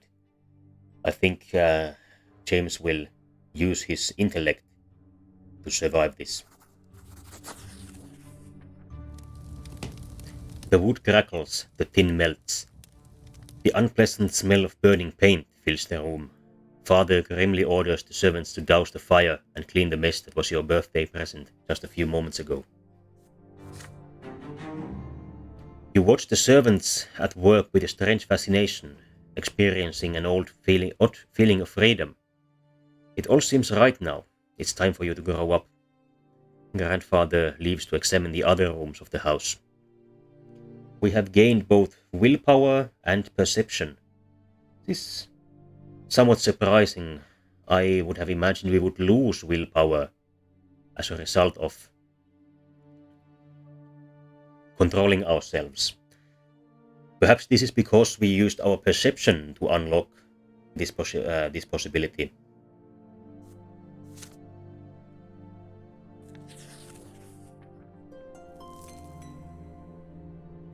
Fall, the master of the house. Soon grandfather leaves. Your older brother Stephen goes with him. From that day on, the father's hired teachers tend to you alone. They bore you with monotonous lectures on writing, counting, and the way of lives in the blessed Agnian Empire. You often distract yourself from their instruction by playing with your younger brother Nathan. Your home grows quiet without your older brother. Too quiet. Weeks later, your family receives a letter from Stephen. Grandfather has sent him to a boarding school for nobles, and he is now studying hard in preparation for his service as a nobleman. The rules here are way too strict. You can't even sneeze without the teacher's permission. But I've been studying with my peers. We are learning how to live as nobles in a noble society. We are also learning the art of swordplay. That's my favorite part. No surprise there. He seemed like a small fencer, even at home. With Stephen now at the boarding school, grandfather arrives once more, this time to live in your home. The only good thing is that he often has urgent business in Eterna. Well, perhaps we should say Eterna, since I'm pronouncing all the other names as if they were English. In Eterna, the capital of the empire, and has to travel there. One day you ask your mother where he lived before. In Eterna, she says, but now his place is here. Each time grandfather returns, he gives the servants new orders. Your home is now always busy with repairs.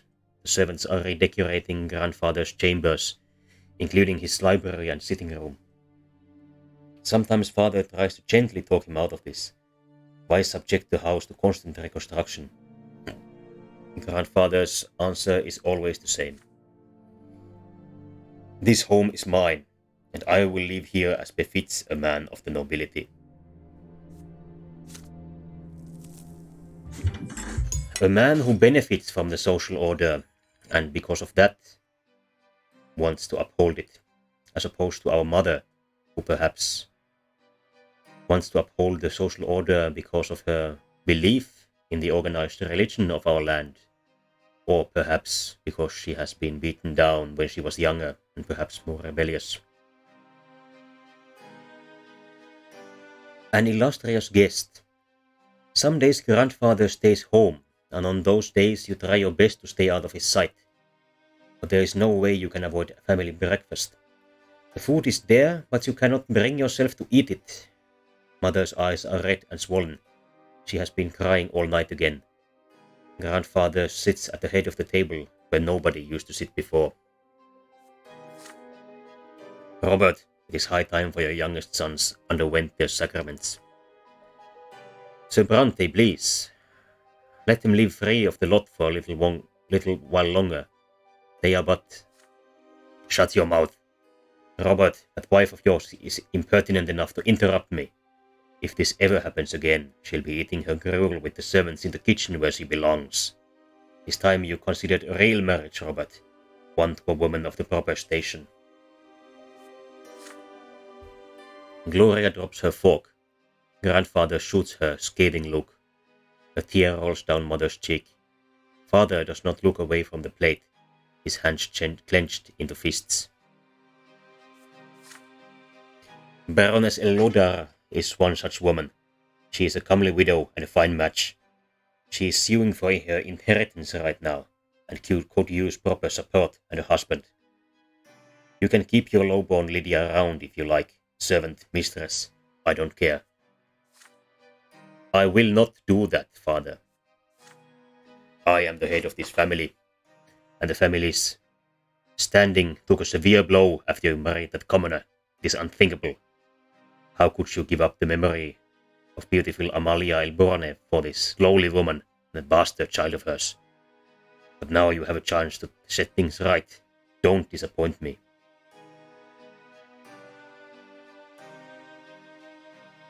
Grandfather Gregor here seems to be working for something that we certainly would not agree with. And as another aside, it seems that the L in front of their names is a marker for nobility. In real Europe, the marker is usually a genitive marker, such as in German, Prinz von Hassenhausen, Prince of Hassenhausen.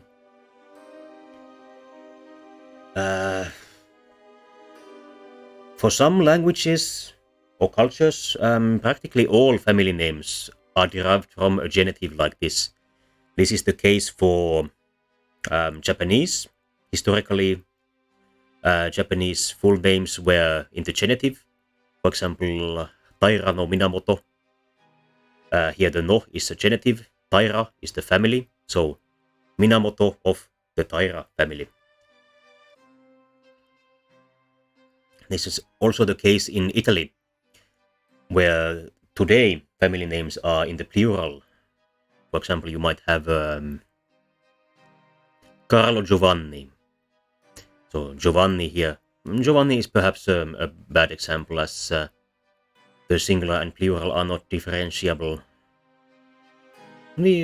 Carlo Medici, for example. This is in the plural. The singular would be Medico. So Carl, the healers, to translate it word for word. Historically, in the Middle Ages, this would have been Carlo degli Medici. So Carl of the healers. Perhaps in this case the L also is some kind of a genitive marker. I do not know if the designers of this game went to such Tolkienesque lengths in producing their backstory. Perhaps we will find this out.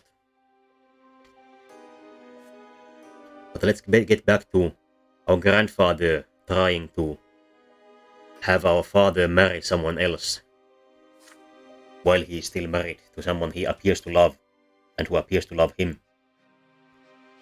Father nods curtly, trying not to look in mother's direction. Father, I wish to see Stephen.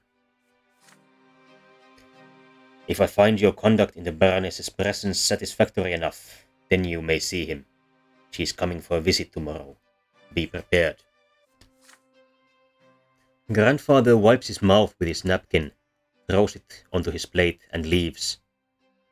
Mother's lips move silently. Nobody says a word.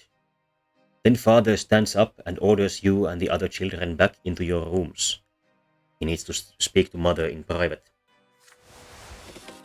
Father comes to your room before bedtime. He sits on the edge of the bed and adjusts a crease in the woolen blanket. He distanced himself from you after Stephen's departure, so you are not used to such attention from him. In the candlelight you can see his face in the dark. There's a sour expression on it. My son, Baroness Emma Elodar, will be visiting us tomorrow. Please be polite and treat her with respect. Nathan will do as you do. I want this dinner to be as immaculate as possible. Don't let me down. On the next day, mother starts dressing you and Nathan for the coming dinner. You see red all around her eyes. She has been crying, and for a long time. It hurts just to look at her. Nathan starts whining quietly. You and Nathan are dressed in new doublets, your tousled hair brushed into shape. Gloria is told to stay in her room. Father appears wearing his best suit. Mother is in a humble brown dress, looking pale. Grandfather has an uncharacteristically contented look about him. You hear the sound of wheels and hoofs against the cobbles in the yards. Then a pair of dainty heels come clacking. The antechamber is completely quiet and still, peering grandfather's observant eye. The door opens. You see your guest, a beautiful dark-haired woman in a dress of elegant deep blue. Father takes the hand of Lady Elodar and kisses it, showering her in compliments. Grandfather's face is beaming in her presence. No one even bothers to introduce mother. Baroness, allow me to introduce to you Robert's sons, James and Nathan Brante. Frankly, it's his eldest, Stephen, who deserves the most attention, but currently he is studying Eterna, along with other young noblemen such like himself. It is my hope that his younger sons will also make me proud one day. Grandfather eyes you with a probing look. How will you act in front of the Baroness? Will you accept her next to your mother, your father's rightful wife? We can greet the Baroness politely, as we should. We can walk away with mother. This also seems socially acceptable. We can use our willpower to maintain our composure. Stay cool. Or we can use our perception that is quite high to demand that our mother be introduced as his wife. We could also use a positive relationship with our father, but we do not have that. This seems the most fitting for little James, who enjoys playing and learning from his mother. Coincidentally, it is also the one that perhaps we as modern viewers find the most acceptable. But I promise I choose this while in character for little James. You follow father's example and kiss the Baroness's fingers gently. Her laughter fills the antechamber, ringing like chimes. Behind your back you can hear mother sobbing. Grandfather nods you in approval. Out of the corner of your eye you see mother quietly walking upstairs. No, this is wrong, this cannot be. You walk up to father, look him in the eye, and ask in a voice loud enough to be heard by everyone. Why didn't he introduce mother to the guest? She is his legal wife and your mother, is she not? There is silence. Mother stops on the stairs and turns her head in surprise. Father is confused. Nathan starts whining again. Grandfather grinds his teeth, his hand tightly gripping the heavy walking stick. You keep father transfixed by your gaze. After a few moments that feel like an eternity, he winks at you, almost imperceptibly, then adjusts his doublet and turns to your noble guest. Baroness, allow me to introduce Lydia Brante, my wife and mother to my younger children. Lydia, would you be so kind as to join us for dinner? What are you saying, Robert?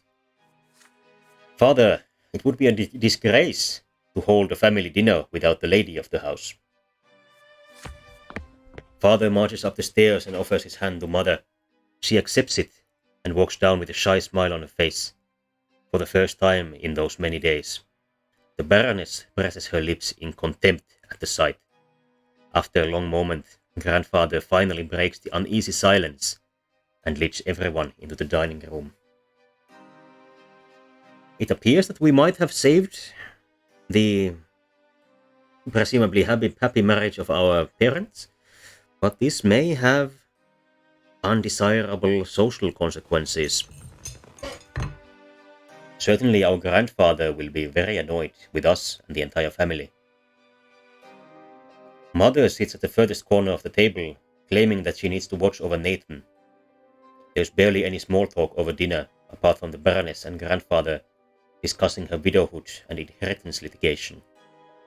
Mother and father do not say a word throughout the meal, yet they no longer look as tense as the day before. There is not even a mention of any potential marriage. As soon as the door closes behind the Baroness, you flee to your bedroom and lock the door. Grandfather's heavy footsteps can already be heard in the hallway. He is a force of anger, eager to get his hands on you. Whelp, you had the nerve to interfere in the adults' affairs. You ruined the dinner with the Baroness. Open the door this instant and face the punishment you deserve. Then, suddenly, his voice dies down. You hear Father speaking quietly. We both realize there can be no other marriage, Father. I already have a wife, and there is nothing to be done about it. I'm sorry, Father, but you will have to accept it. And please leave my son alone. He only helped me face the truth, and nothing else. Grandfather huffs and puffs, at a loss for words. You hear the head of the Brante family and his adult son retreat from the door to your room. It seems there will be no punishment today after all. Grandfather leaves for Eterna, alone. About a fortnight later, Father receives a letter from Stephen. It seems Grandfather told him about the incident with the Baroness, and so the letter is full of ire. He writes that you have reminded high society about Father's marriage to a low-born woman, and now the family's reputation is at stake. Father winces when he reads Stephen's letter, deep in thought. But Mother is smiling again because of Father's actions. Her joy a quiet, happy glow. Our relationship with our grandfather has soured even more. Our family unity has improved, but our family reputation has weakened.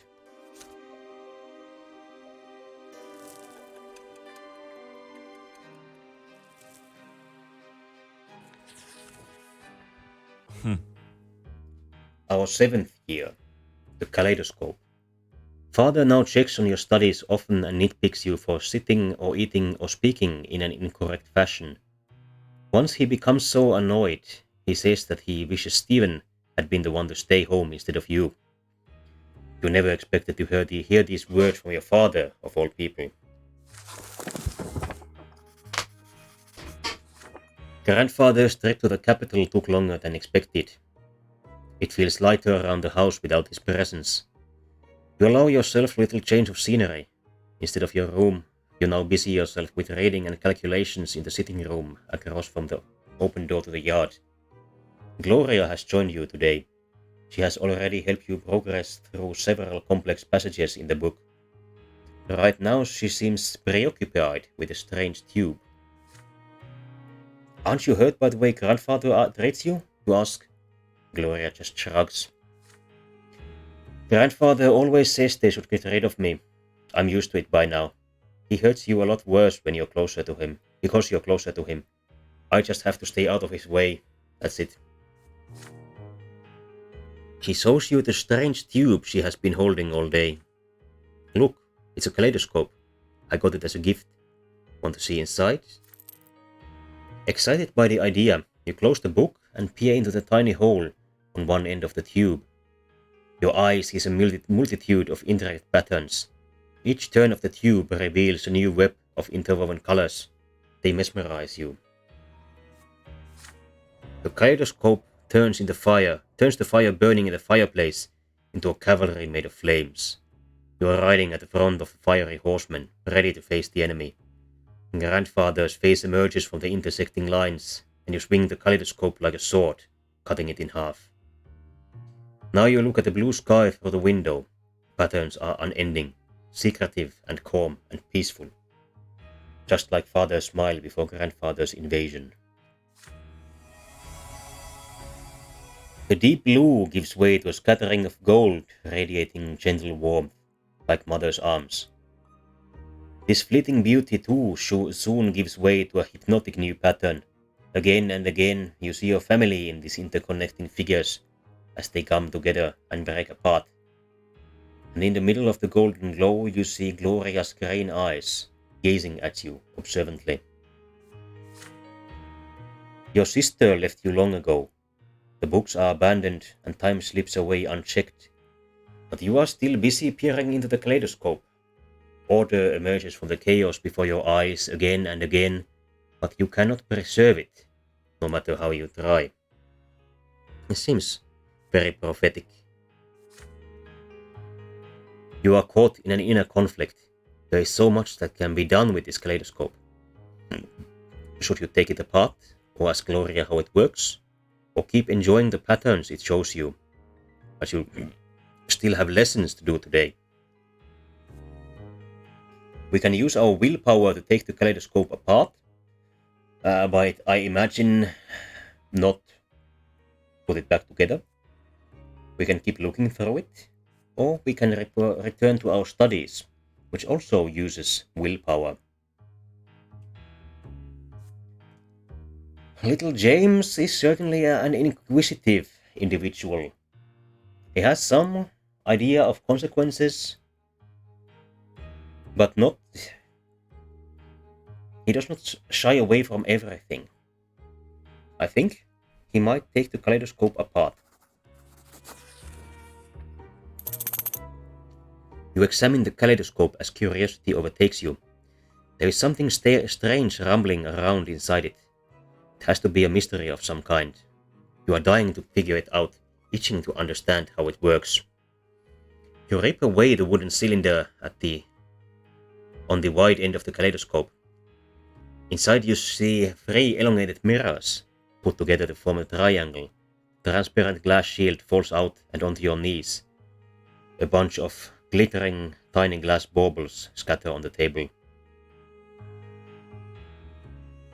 So there was an amount of small glass beads inside that were refracting the light.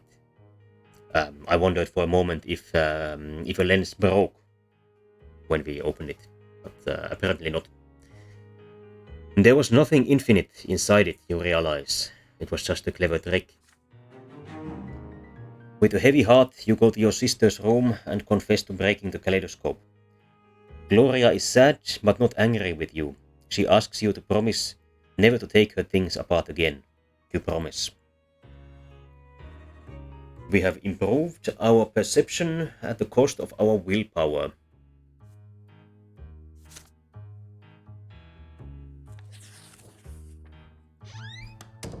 Sweet temptation.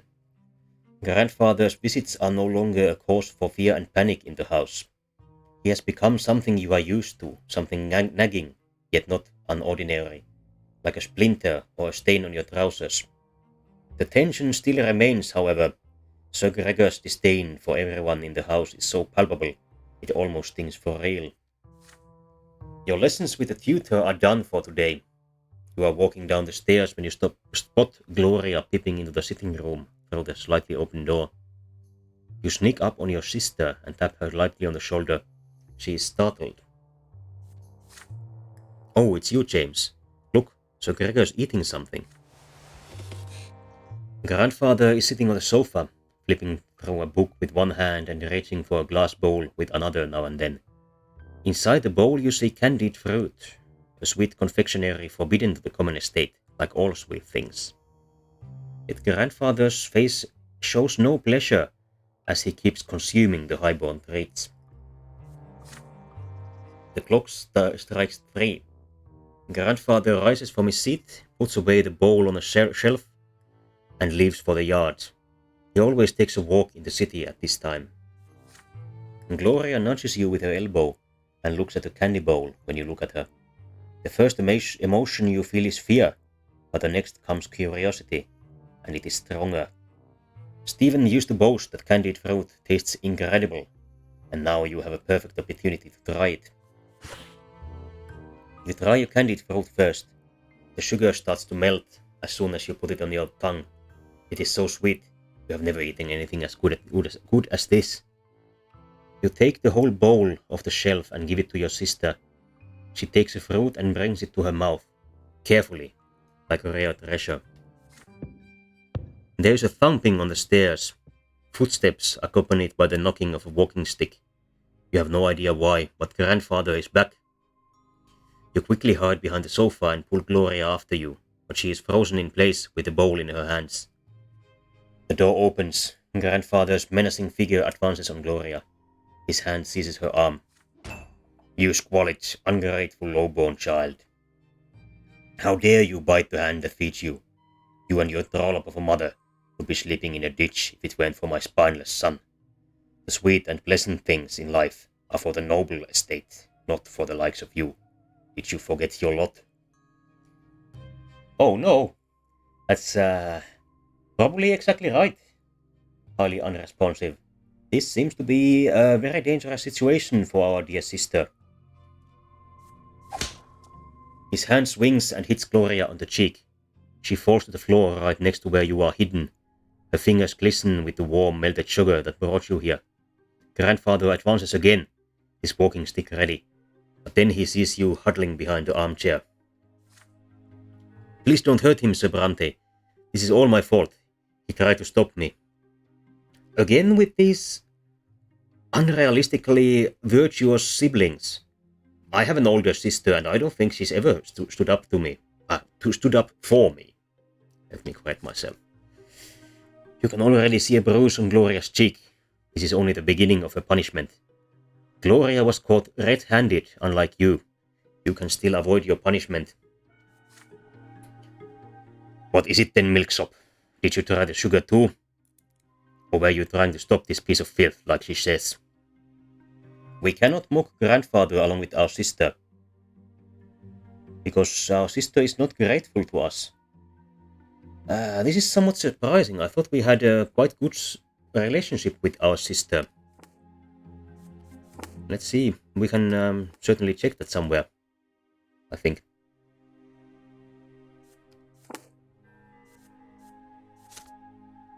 Oh, no. +1. I would have imagined we would be better friends with our sister after the poetry reading incident. Perhaps we should have told her that our mother was in the wrong to have a better relationship with him.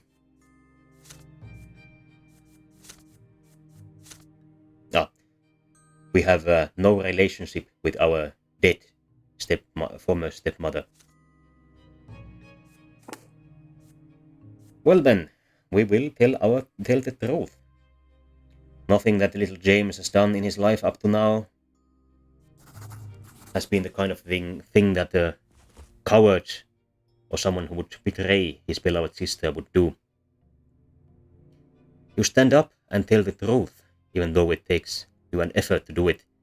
You actually ate the candied fruit, but Gloria only touched it.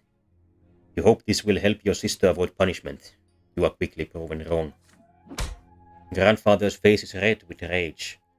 He strikes both of you with his walking stick, blow for blow. One would think the relationship would be better if you're jumping out to defend her. Perhaps our relationship will improve as a result of this action, highly unresponsive. We shall see. He keeps hitting you until he grows tired, and then he leaves you where you are. Soon enough, Mother comes in to find the two of you on the floor, too afraid to move. She shakes her head in disappointment. You are badly hurt and covered in bruises, yet she still forces you to kneel and recite the precepts on the lots and how important it is to follow them.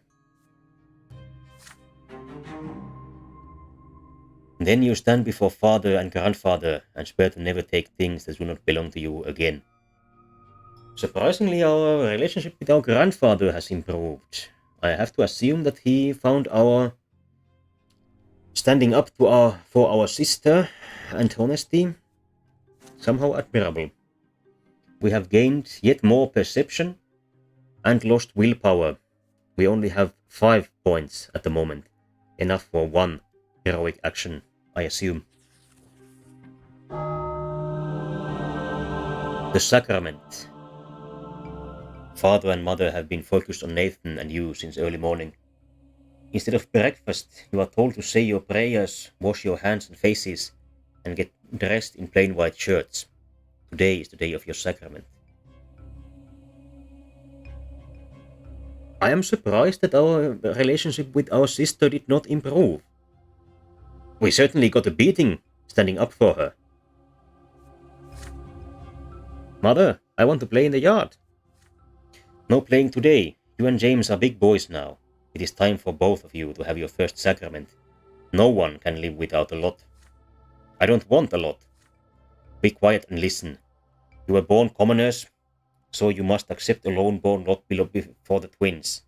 When you grow up, you will get a chance to earn a noble lot. Father and mother take you to the carriage. Nathan is hungry. He starts whining. Grandfather is the last to get in the carriage. His eyes are on you and your brother, looking for every fault. Soon the carriage is moving along the streets of Anisot, slowly and solemnly. One more turn, and you see the colossal white building marked by two massive pillars. For the first time in your life, you are to enter the Church of the Twin Gods. It's been a while since we met the Twin Gods. I wonder if we will keep meeting them. You enter the gate and walk under the splendorous dome of the church. The church hall is divided into two halves. They are drastically different from one another. The floor on one side is rough and jagged and covered in dried brown spots, while the floor on the other is made of smooth marble. The commoners kneel on the jagged floor, and the well-dressed nobles and their families sit on the pews. Father and grandfather leave you to sit on one of the nobles' pews. Mother walks to the rough stone of the commoner's side and gets now down on her knees. You see her wince in pain, for the low-born estate shall suffer in the house of the faith. The church acolytes surround you and lead you to the altar, where you and other children will take your sacrament this day. Again, we see a somewhat on-the-nose depiction of oppressive religion. I am not anthropologist of religion by any means, but as I said before, it is my understanding that these kinds of extremely overt displays are rather rare. They are usually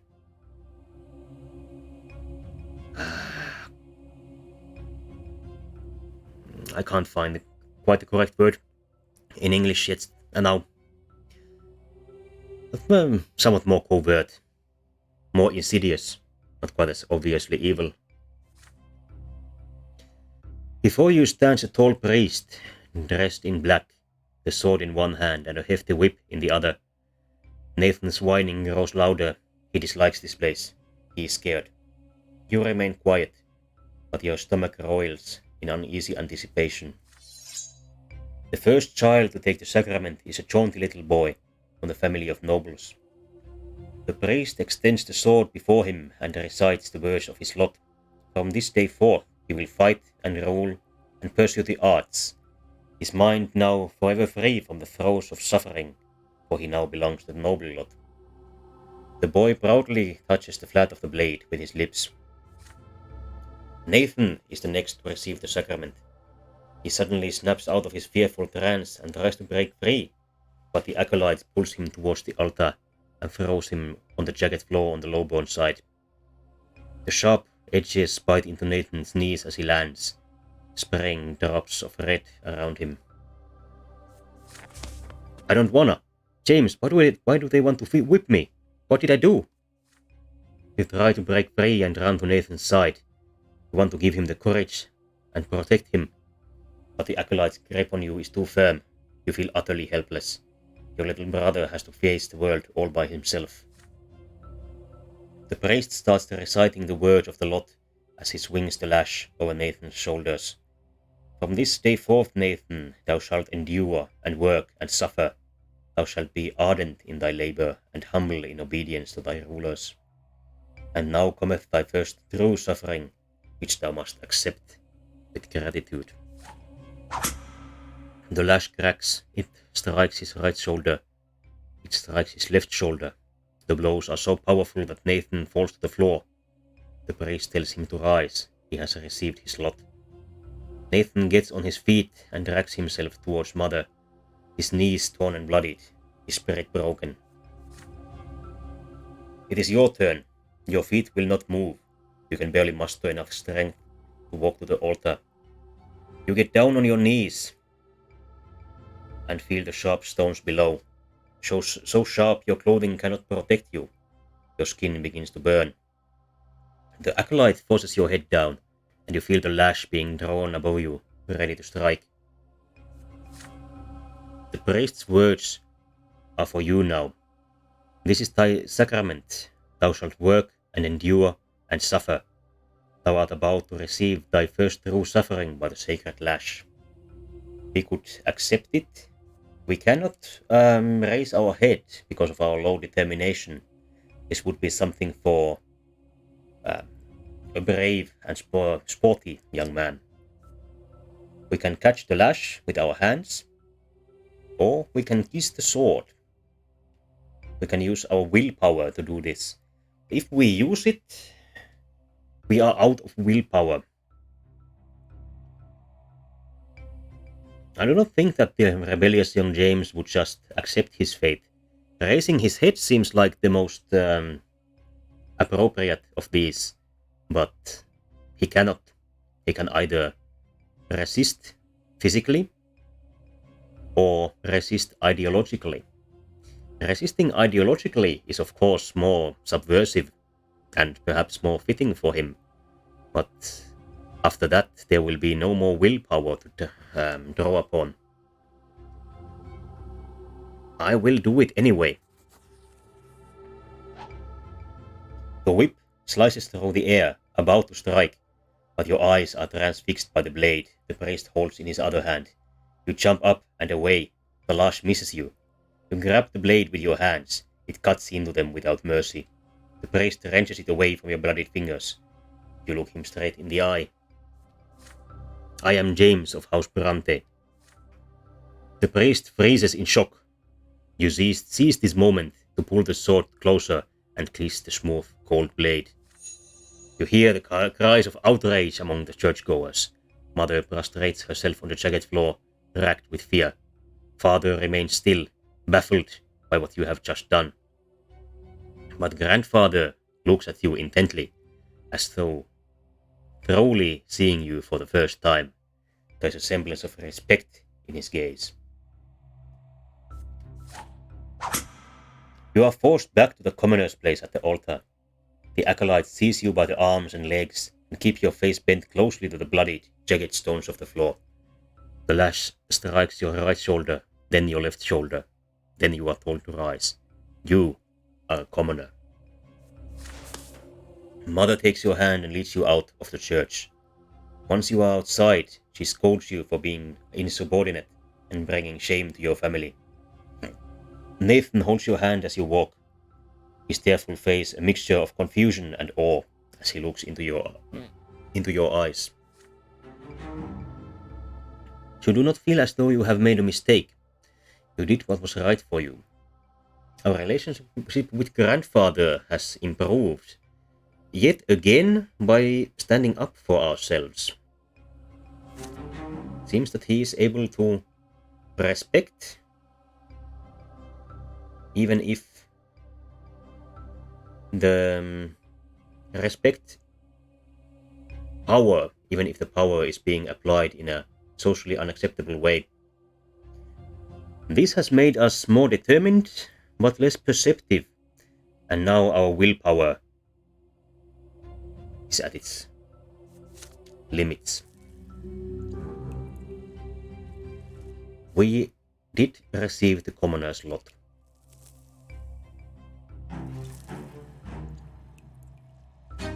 Nobleman's sacrament event has happened. We have more than zero or more willpower, and we did kiss the sword.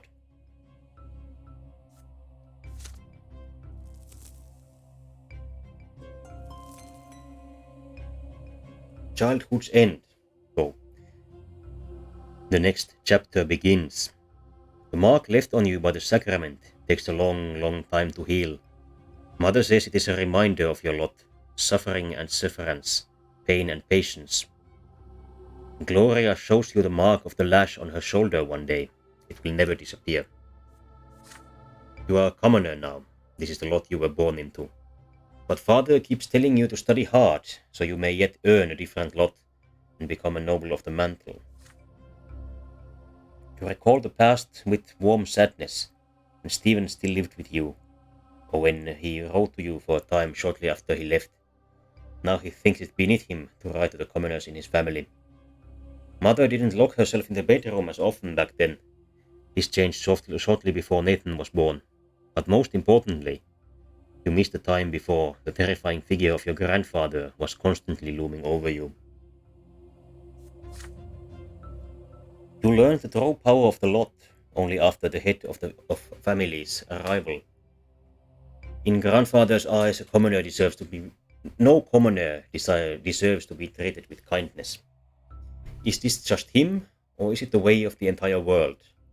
The very thought makes you queasy. You are older now, and what's more, you are an older brother now. You have learned how to care about someone else, how to teach and protect.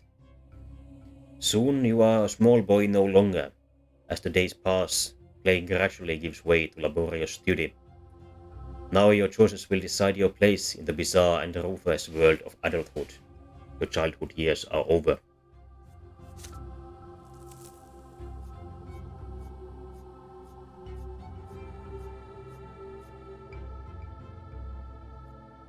Now we arrived at one of the possible endings. I wonder what happened that we did not receive the insight. We should have played with the ants alone, I think. Well, anyway. Nothing wrong with that. Spending time with our mother was certainly also a good choice, even if some kind of special event did not occur. It has now been 2 hours. I think I will continue through the next chapter, the second chapter, Adolescence. We did not quite max out our perception, but we did manage to get our determination into the active range. Yes, we are missing 1 point from insightful. We shall see what kind of an effect that will have on us. We have not died yet. Our willpower is exhausted. And we continue.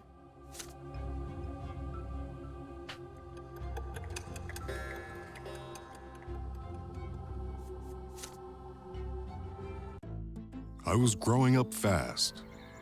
The school, the streets, and the whole wide world awaited me beyond the gate of my parents' house.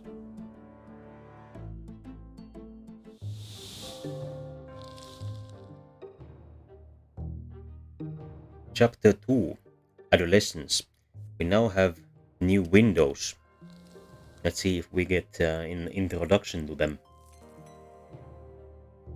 You've lived in this world for 8 years now. As you grow older, life grows more complex. The world of your childhood was limited to your house and family, but now that realm is expanding. It also includes your neighborhood, the nearby houses, the streets of the ancient city of Anisot. A question now looms over you, growing more pressing with each year. What will be your place in this vast outside world? Few people in the blessed Arcnian Empire trouble themselves with this question. It is not within a man's or woman's power to choose. Their destiny is predetermined by their birth and those who bore them.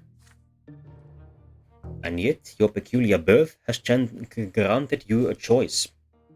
Your father is a man of nobility, a worthy example in matters of duty and honor.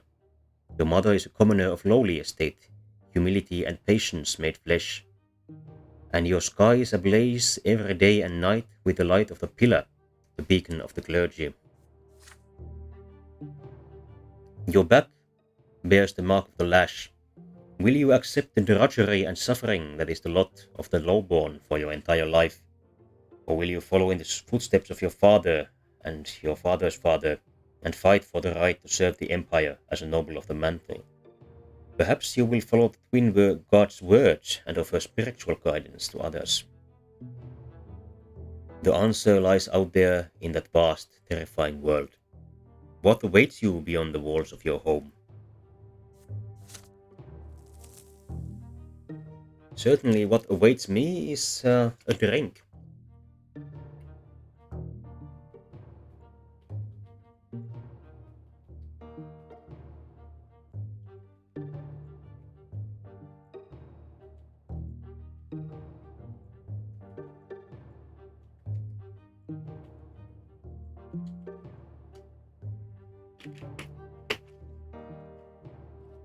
I have drank. Chapter 2, Adolescence. Your world grows, the neighborhood, the houses nearby, the streets of the ancient city of Anisot. Will you accept the suffering that is the lot of the lowborn for your entire life? Or will you follow your father and fight for the right to become a noble? Or is your path a spiritual one? What awaits you beyond the walls of your home? Again, we have 4 special events. We must become ingenious to discover glorious secret society. If we are particularly noble, we can catch our older brother doing something forbidden.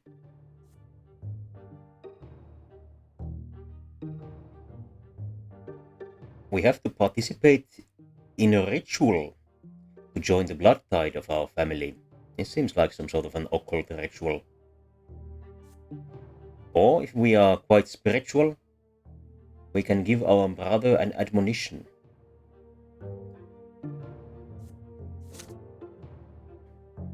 Mothers of the Heart, Revelation of the Tree. We have to meet a girl that we can look at. These are special, more special events, but not related to our family. Another encounter with the gods. Or we can save someone from death.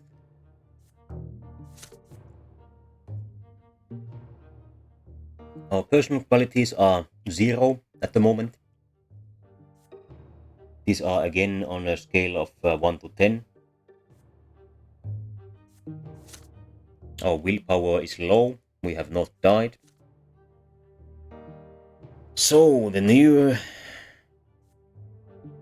windows. We have no relations yet. I don't know what the map does. Perhaps only we can use it to look things up. And information about the province.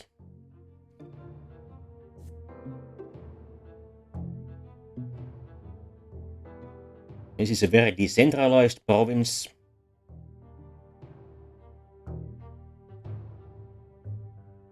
The old faith is in power, so there is certainly a possibility of a reform of the church.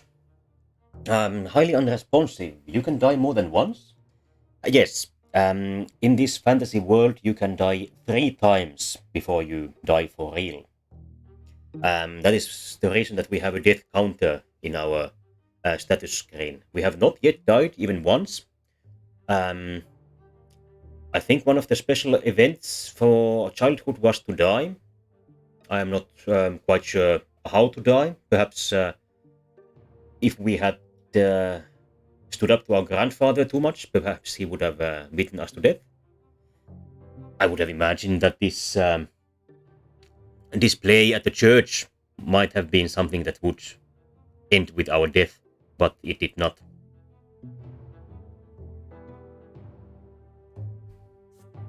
The province is relatively wealthy, and it is at peace.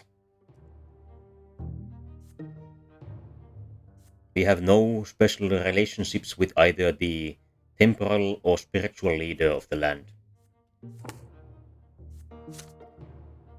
Let's continue into our adolescence.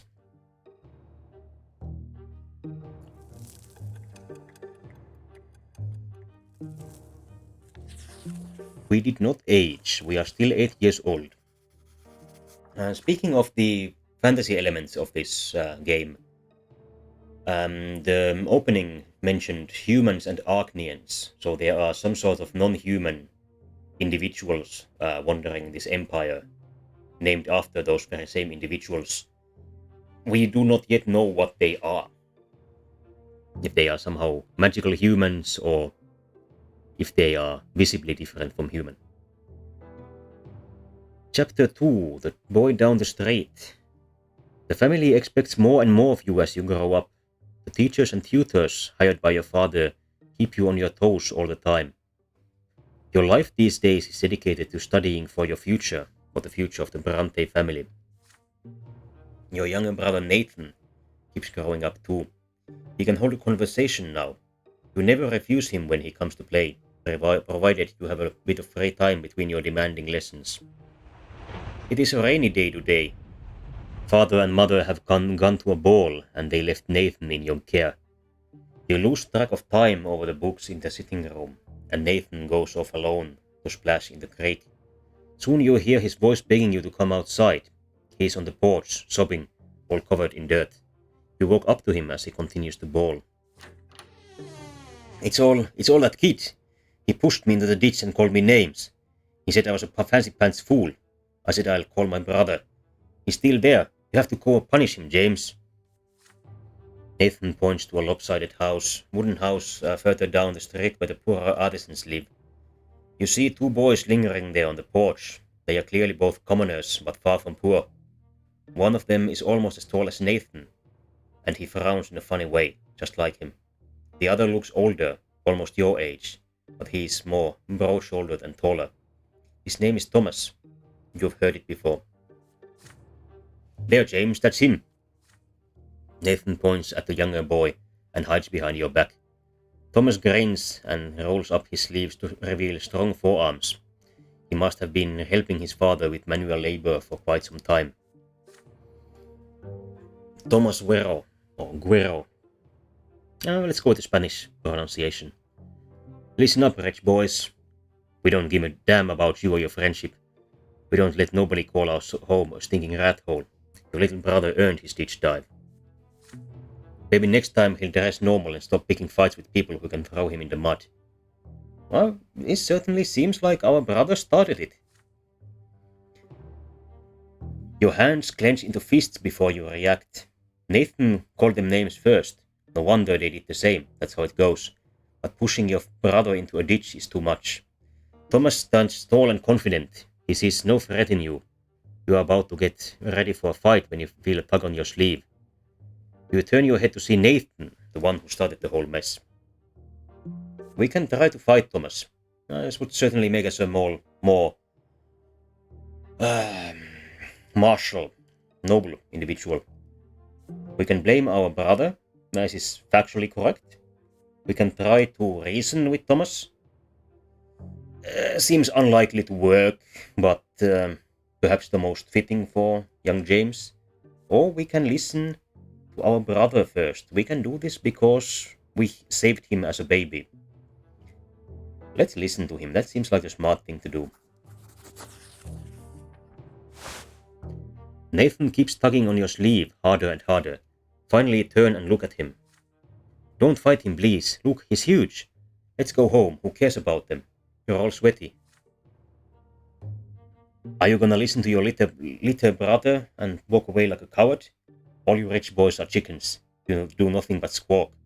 But when the push comes to shove, you run home to mommy. Now he's done it.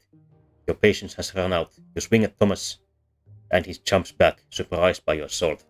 It takes him a moment to compose himself, but now he is ready. His fists cover his face, and he attacks you with a quick jab. Now it is your turn to take a step backward. You start trading blows, huffing and puffing with rage. The younger brothers gawk in awe at the sight. Thomas does not resort to fancy moves, dirty tricks, or stupid taunts. He displays nothing but skill earned in many a street fight, and his heavy fists aim for your head. You keep dodging him again and again, trying to reach him. He takes a couple of glancing blows, but easily shakes them off. What a bruiser. You start swinging your fists with greater and greater fury. Your heart is pounding like a hammer. You see nothing but the foe in front of you. How much longer will this take? You're worn out. Your breath grows ragged and your muscles grow heavy. But there's no way you can give up now. Nathan is watching you. Desperate and out of options, you swing and punch Thomas square in the nose, then immediately let his fist smack you in the temple. The blow rings through your head like a bell and blinds you for a moment. The world swims before your eyes. You clutch at your head to get your bearings. Thomas is standing in front of you, blood dripping from his nose. You no longer want to fight it out, and it seems your opponent would rather end it too. But you keep standing there, eyeing each other angrily. Then, suddenly, You hear an angry shout right next to you. An enraged man in a leather craftsman's apron is shaking his fist. Thomas's face contorts in terror right away. It's my father, run! The punishment for fighting is flogging, and the mere prospect of that makes you run like the wind. Thomas sprints in front of you. You dash across the rotten wooden planks of the back alley, up and over a lopsided fence, across a giant puddle in one leap, and then forward into the tall grass. You hide there and stay quiet. You hear no sounds of pursuit. You exchange glances with Thomas and start laughing. His laughter is loud and infectious, but he soon cuts it short and grows sadder. I'm going to get flogged anyways. My dad's always quick to give me a beating, but then he'll start nagging me about the lots and the prayers for days like he always does. Why do I always get myself mixed up in this stuff? Fighting's the only way to prove you're worth anything, right? The adults didn't see you fighting, you tell him. So all you have to do now is convince them you weren't. Nosebleeds happen, right? Mother gets nosebleeds all the time. Well, we could try it. Let's hope our little brothers don't tell on us. I'll talk to mine. There's a scratch on your head. Don't let them see it. Good thing I didn't hit you in the face. There, it's good as new. You assure him that Nathan will never tell, and in return you'll make sure he behaves himself so he won't get tossed into a ditch again. With that, you shake hands with Thomas. His handshake is as strong as you would expect based on his fists. You make your way out of the tall grass. You need to leave before Thomas's father goes to your family and complains about you breaking your lot. Well, it appears that we reached a good ending for this episode. Thomas seems to be an upstanding individual, even if he's a bit of a violent one. It's certainly a stereotypical interaction that boys fight and then become friends. I had this experience as a small child as well, but in retrospect, that so-called friend was not an individual that it was a particularly good idea to be friends with, unfortunately. You come to a realization on the way back. You had no idea the place where you were hiding even existed, and it wasn't too far from home. Thomas smiles in excitement when he hears this. Oh, I know lots of places like that. I'll tell you what, if we get out of this mess today, I'll show you the way to the old fortress wall. It's a perfect place to build your own fort. I dragged a bunch of wooden planks there. Too bad it's no fun to build all alone. My brother never helps. He just gets in the way. You emerge from the muddy back alleys united by a secret only the two of you know. It seems you've made a friend today. We now have a slightly positive relationship with Thomas Werrow. The unity of our family has improved as we stood up for our brother. Our willpower has increased massively.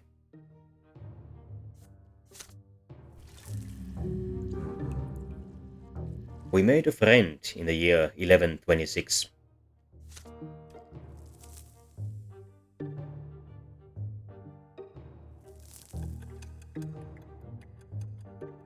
At age 9. Nice, more willpower. Exactly. Now we have a total of +5 willpower, so we can take some heroic actions. Of course, we would like to have even more of it, but hopefully we can use some of our inquisitiveness we built as a small child to open some of the other better paths on our way. It is blisteringly hot today, even for the sun-parched land of Magra. As soon as you are done with your studies, you dash outdoors and out of the stuffy room. You and Thomas pull up your shirt sleeves, but it barely helps. You would gladly go shirtless, had you only been in the company of other boys. But there are 3 girls in the yard today. They are doing the laundry in a big wash tub, whispering and giggling. If you could, you would gladly keep watching one of them at work. Oh, a specific one at age 8. How precocious. I say, but then I remember that I also had a plan to marry. a classmate at age 8, so it seems that our young James is following in my own footsteps in a way. She has big eyes of deep blue, her dark hair is braided, and her plain grey dress is mended and patched all over. Her name is Sophia. Oh, so this is the girl we can save. She throws her head back a little when she laughs. The rays of the sun are reflected in her eyes. You, Thomas, and the other boys keep telling silly stories. Anything to make her laugh. You sure love telling tall tales, James. Oh, I remember this one time.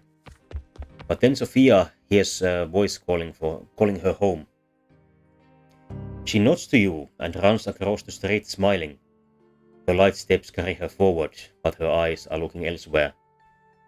But then a stone on the road catches her foot.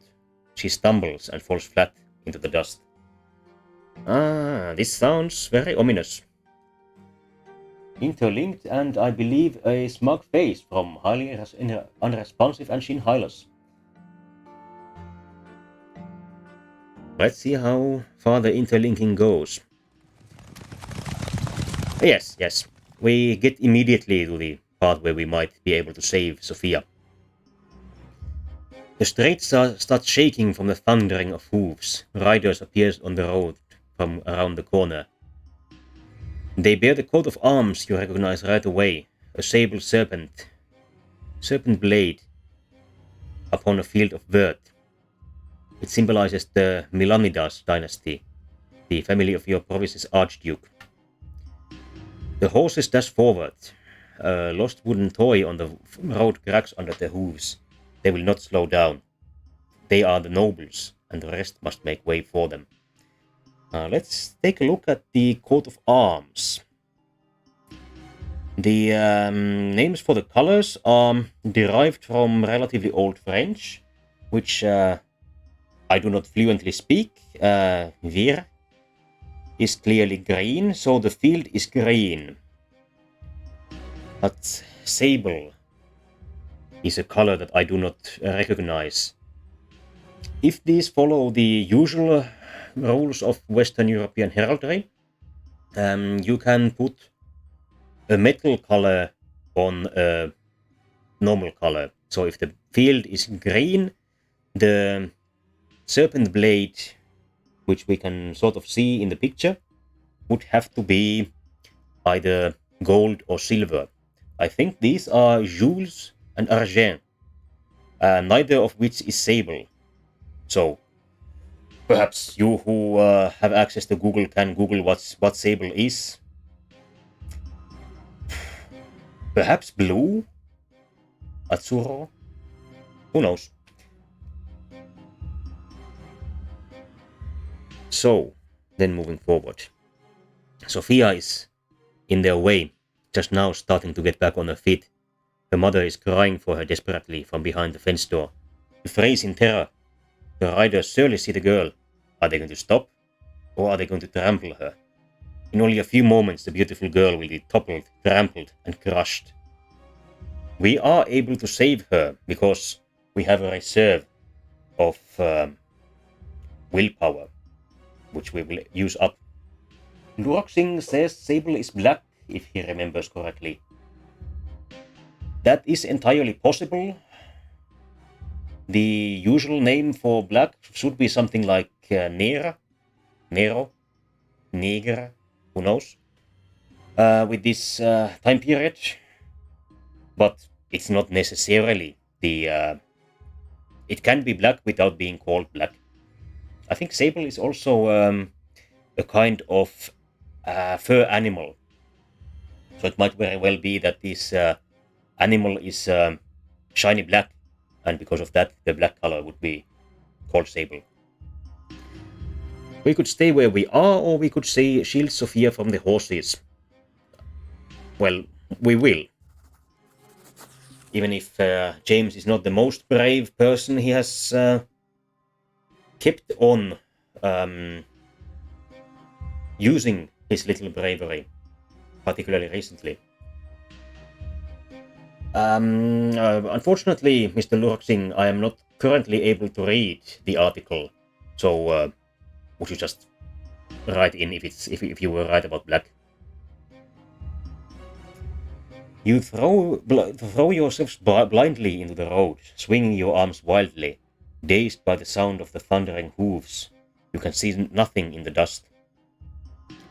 For a brief moment, the horses slow down, just long enough for Sophia to get back on her feet and flee to the roadside. But then the riders dig their spurs in. The name derives from the black fur of the sable, a species of marten. So, we were both right. Yeah, especially nice turn of circumstances. Dozens of hooves knock you off your feet and roll across your body. Your bones crack, break, and crumble. Your ears are ripped apart by the thundering rhythm of the ride. Your innards are pulverized. The last thing you remember is the sound of your own skull caving in. So, we have traded our own life, our own first life, for the first life of Sophia. Our first death. You fall into a pain that embraces you like a soft feather bed. You feel light, free. There are no restraints, just a warm glow that envelops you in its secure embrace. The waves carry you, their touch is soft. They delicately enshroud what was once your body. It is a feeling unlike anything you have ever experienced before, something absolute and complete. You touch something greater, the reason behind everything, the reason for your very existence. Boy, I just died, let's go! Yes, you just died. We will go. You were sculpted from this light. It was the first thing you ever felt, a boundless and sincere unity of the diverse. The beginning was a spark that cast this light in all directions, and now you are here again, one with the beginning of everything. The light gleaming from you resembles the light of the shining pillar. You still see it in the north, as always. The light gleaming from you sounds somewhat bizarre to me. I think this is a Russian game, so this might be a translation error. Or perhaps I am confusing gleaming with gleaning. Well, no matter. The waves of light carry you to two figures. The elder is nearest. He is ready to accept you. He is quiet, wise, kind, and pure.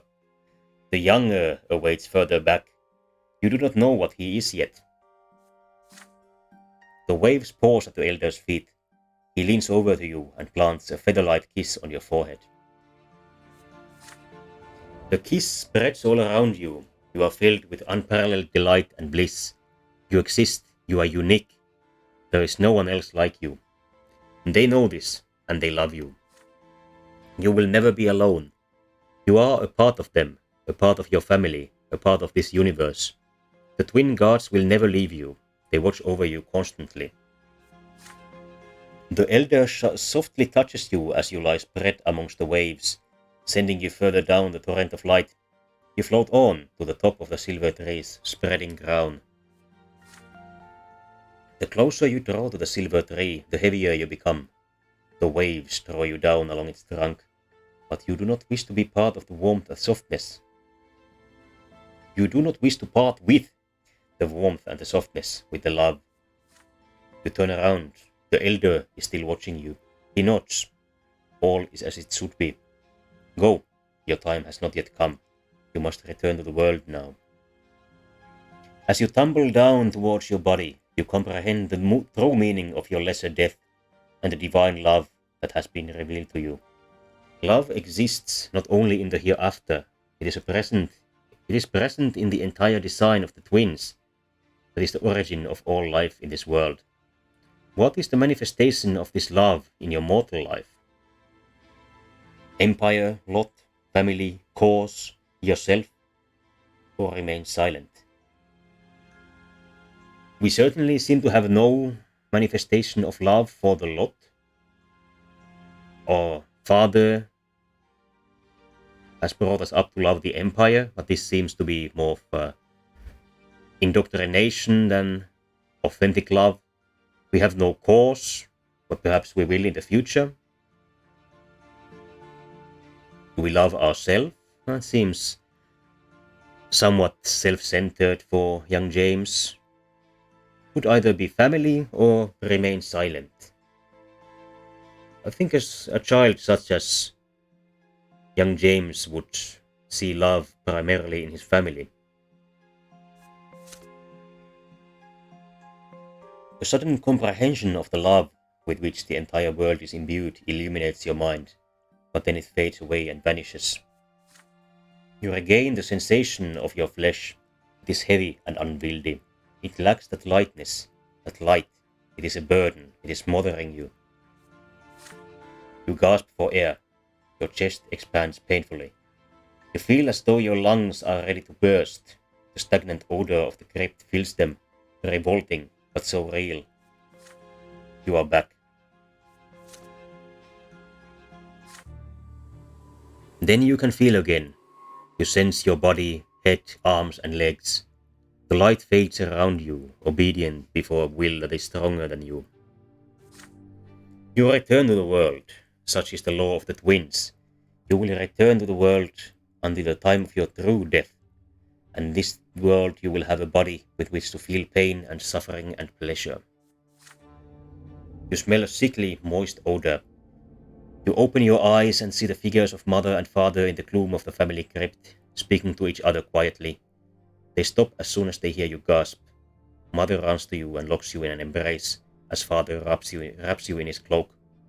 Neither of them says a word as they lead you out to the surface and back home. You've met a terrible end, my son. You were trampled by those horses. Don't be so careless ever again. The lives you were granted by the twin gods are not to be wasted so recklessly. You would be punished for this, but the twins have already meted out their punishment. You tremble, your steps unsteady as you learn to move again. Your body is eerily smooth, fresh and renewed. Even the scars and scratches are all gone, but there is something new on it, a fresh black mark, a reminder of your lesser death beneath those hooves. Remember that, by the twins' mercy, we are all given enough time in this world. Should you die before your time, you will be brought back by their grace. For 3 times they will rescue you from a terrible fate, but the 4th death is true and final for all. Every loss of a life we were granted at birth is a heavy blow to us, but the gods told us not to mourn a lesser death, and so we will humbly accept this and move on. See, your body has been reborn anew, with all your wounds healed. Do not mourn your loss of life, my son, but thank the twin gods for their justice. Do not speak of this, and do not ever play by the road again if you wish to keep on living. You cautiously go back outside the next day. Children from the neighborhood surround you. They all saw you get trampled, and now they all ask you the same question. How was it like to die? Thomas rescues you from their pestering. He pushes the motley crew aside, hugs you, and pats you on the back. Look at you, buddy. You gave an entire life to keep a girl safe. And then you see Sophia. She is standing nearby, shyly working up the courage to walk over to you. Soon she finally approaches you and begins speaking rapidly. James, why did you throw yourself in front of those horses? My life isn't worth any more than yours, so why did you think that? You weren't supposed to die there. It was all those riders' fault. They deserve to die, not you. Her voice rises to a shriek. She suddenly stops and runs back home. You stay where you are, watching her run, the golden rays of the sun dancing in her braided hair. Our relationship with Sophia has improved slightly after we gave our life for her. Perhaps I would have expected a larger change in this. We have lost our willpower, but we have gained nobility, ingenuity, and spirituality. So, all in all, this seems like an okay trade-off. depending on how often we have a chance to die. It would certainly be unfortunate if we were to die for our fourth and final time before reaching a ripe old age. Again, Luoxing, to tell them, the children, about it would probably encourage a lot of suicidal tendencies. Probably, yeah. Children put themselves in danger all the time as it is, even when they can only die once. If they knew that they can goof around and even kill themselves several times before having a final consequence to it, they might lose a lot of their lives at a young age.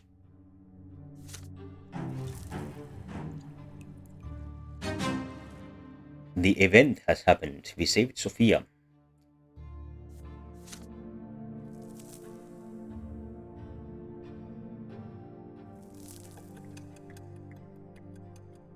Age 10.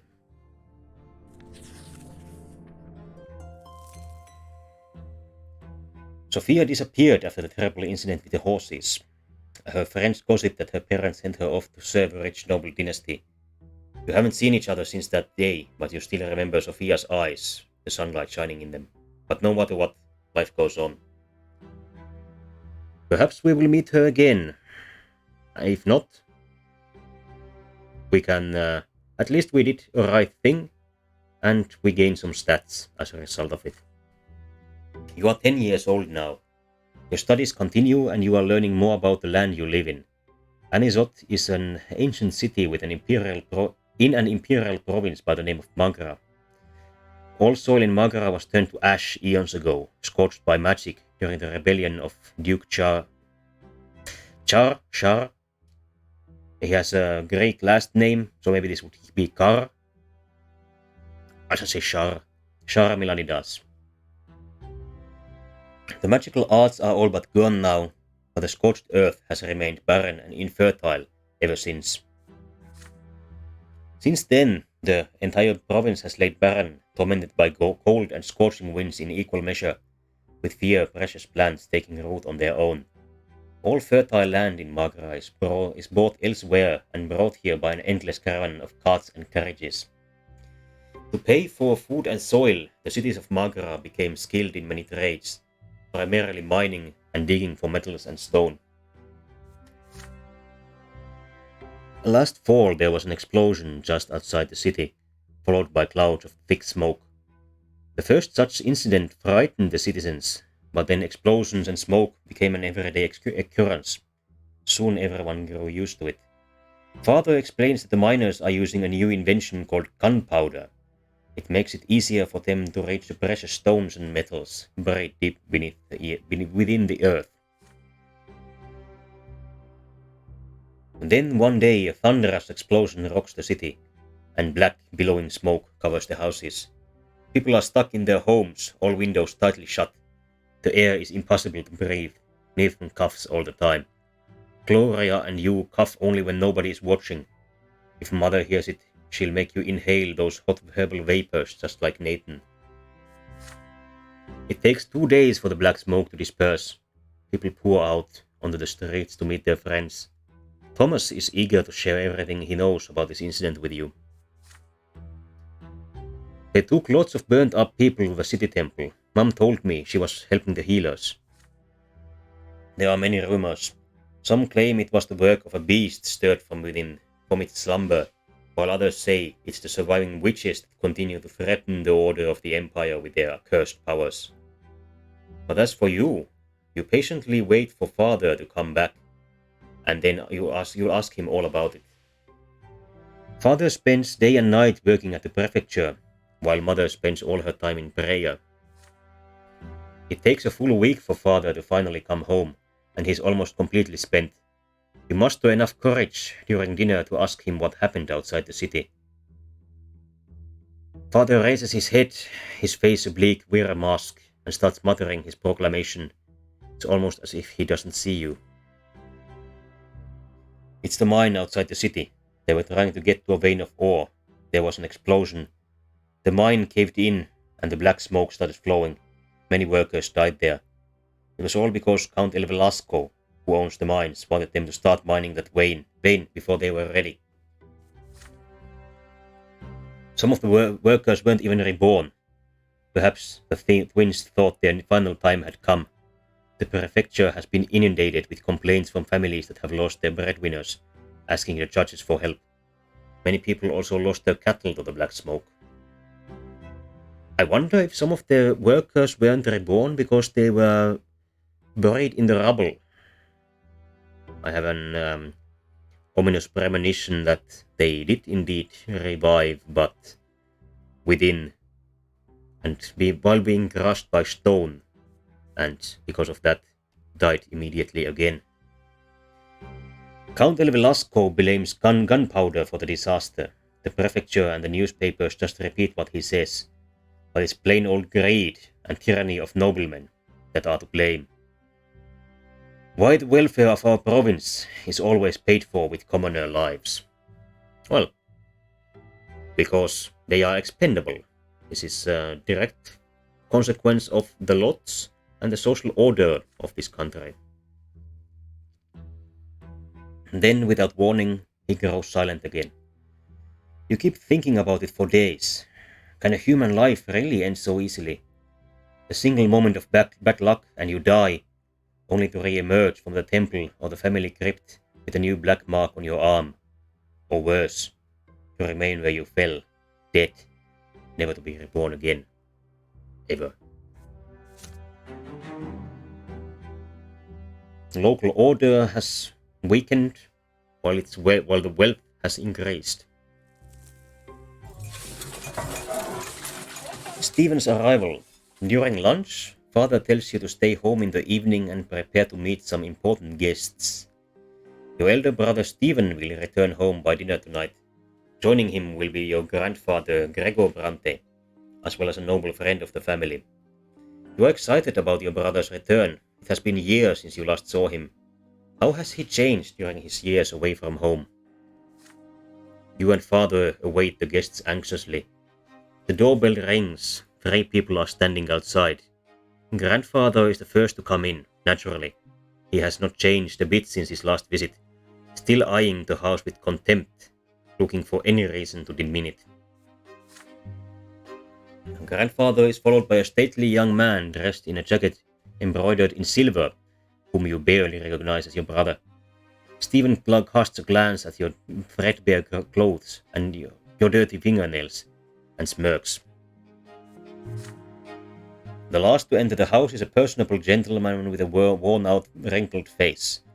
You have heard a lot about this man from father and grandfather. He is Baron Augustin Elborne, Stephen's uncle, so his mother's brother. A family friend and the province's prefect, which means that he is the head judge and thus father's superior. Sir Elborne smiles lightly and offers you his hand. And this must be your younger son James, yes? You have your father's eyes, young man. Father bows slightly to grandfather and Sir Elborne. But there is a moment of quiet when Stephen's turn comes. Father reaches out to him awkwardly, expecting an embrace. There's a question in Stephen's eyes as he looks at grandfather. The old man shakes his head almost imperceptibly. We noblemen often put our emotions on public display, father, not even after lengthy separation. There is no embrace. Instead, Stephen nods to father curtly. He responds in kind, his face devoid of emotion. After the greeting, you proceed to the sitting room. Elborne is the first to enter. He kisses mother's hand and Gloria's too, and tussles Nathan's hair after he sees him hiding by the table. Grandfather acknowledges them with a glum nod. Greetings, Lydia Brante. I remember you were kind to me when I was but a child, and you must be Nathan. You could barely walk when I saw you last. Your elder brother ignores Gloria completely, not even a greeting. You proceed to the dining room in a dignified manner and take your seats. The dishes smell delicious, but they merely punctuate the overwhelming tension at the table. Elborne is the only one with a friendly smile on his face. The dinner is splendid, Lydia. Did you choose the dishes yourself? You must have a truly refined palate. It warms my heart to know Stephen spent his early years with you. Womanly care always does a child good, no matter the estate. Your fork phrases in the air halfway to your mouth. You expect many things from a noble of the sword, but words of praise for low-born women are not one of them. You cast a glance at grandfather. He looks like he is about to choke on those words.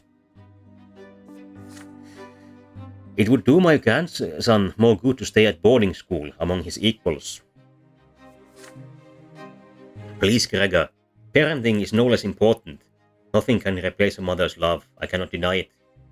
It saddens me greatly that my late sister would not be here to raise Stephen. But there was still a family for him, and he was surrounded by love. How could that be bad? Yes, Sir Augustine seems to agree with us. And besides, his father was by his side all the while. A father's example is always the best. After all, Robert earned the judge's rank the same way you did. Your grandson will surely follow in your footsteps. And who knows, even the younger men of the Brante family will contribute to the... You clumsy low-born cretin! Everybody is startled by this sudden outburst. Grandfather's face turns red. He is glaring at a young lady servant holding a pitcher over a glass. Stephen is sitting right next to her, dabbing a napkin on a fresh stain on his jacket. Begone this instant! The lady servant runs away, leaving the pitcher on a small table by the door. After a quiet moment, Elborne smiles again. It appears the servants have left us, yet dinner is far from over. Worry not, uncle. There are enough commoners at this table to keep us served with food and drink. Stephen glares at Gloria across the table. She is sitting right next to you. She shrinks down and hunches over under his gaze. Father furrows his brows. Mother covers her mouth with her trembling hands. Grandfather sneers. Stephen's gaze does not move. The silence lasts far too long. Then she starts to rise from her chair. If the Brante gentlemen so wish it. Your hands clench into fists under the table. How can he bring himself to humiliate his own family, his own mother and sister like this? It is all grandfather's doing. Stephen could not even bring himself to embrace father without his permission. And yet they are noblemen, and they have the right to act this way. If there is any way in this dinner can become even more unbearable, you do not want to see it. Awkward family dinners are the worst. I have to assume I haven't had any in years and years. Perhaps because my family is too hostile within itself to even have family dinners. A matter of inheritance runs in the family.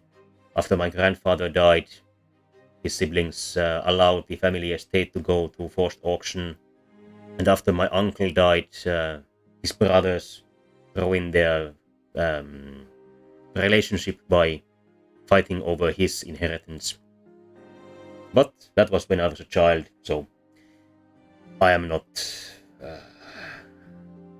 strongly affected by these events. Of course, I would like to have the estate. I am the oldest child of the oldest son of the oldest child, so it would be mine if we still had it. What we can do is insult our brother. This is certainly morally correct, socially wrong. Make small talk over dinner. Perhaps socially ideal, otherwise very immoral. Join Gloria in a plight. This is also morally in order. I'll have to decide between insulting our brother and joining our sister. I think trying to fight 2 or 3 nobles at the same time would be too much to ask of the slightly brave but not suicidal young James, so he will join Gloria in a plight.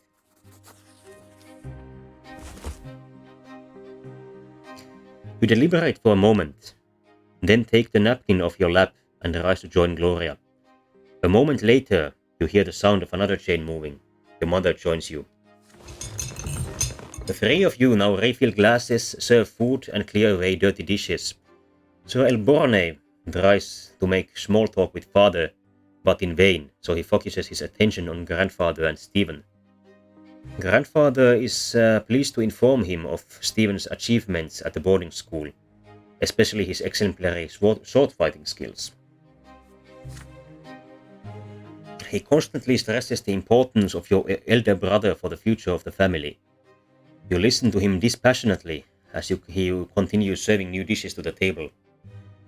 As you wait at the nobleman's table, you, your sister and mother never bump into each other. Your labor is impeccable.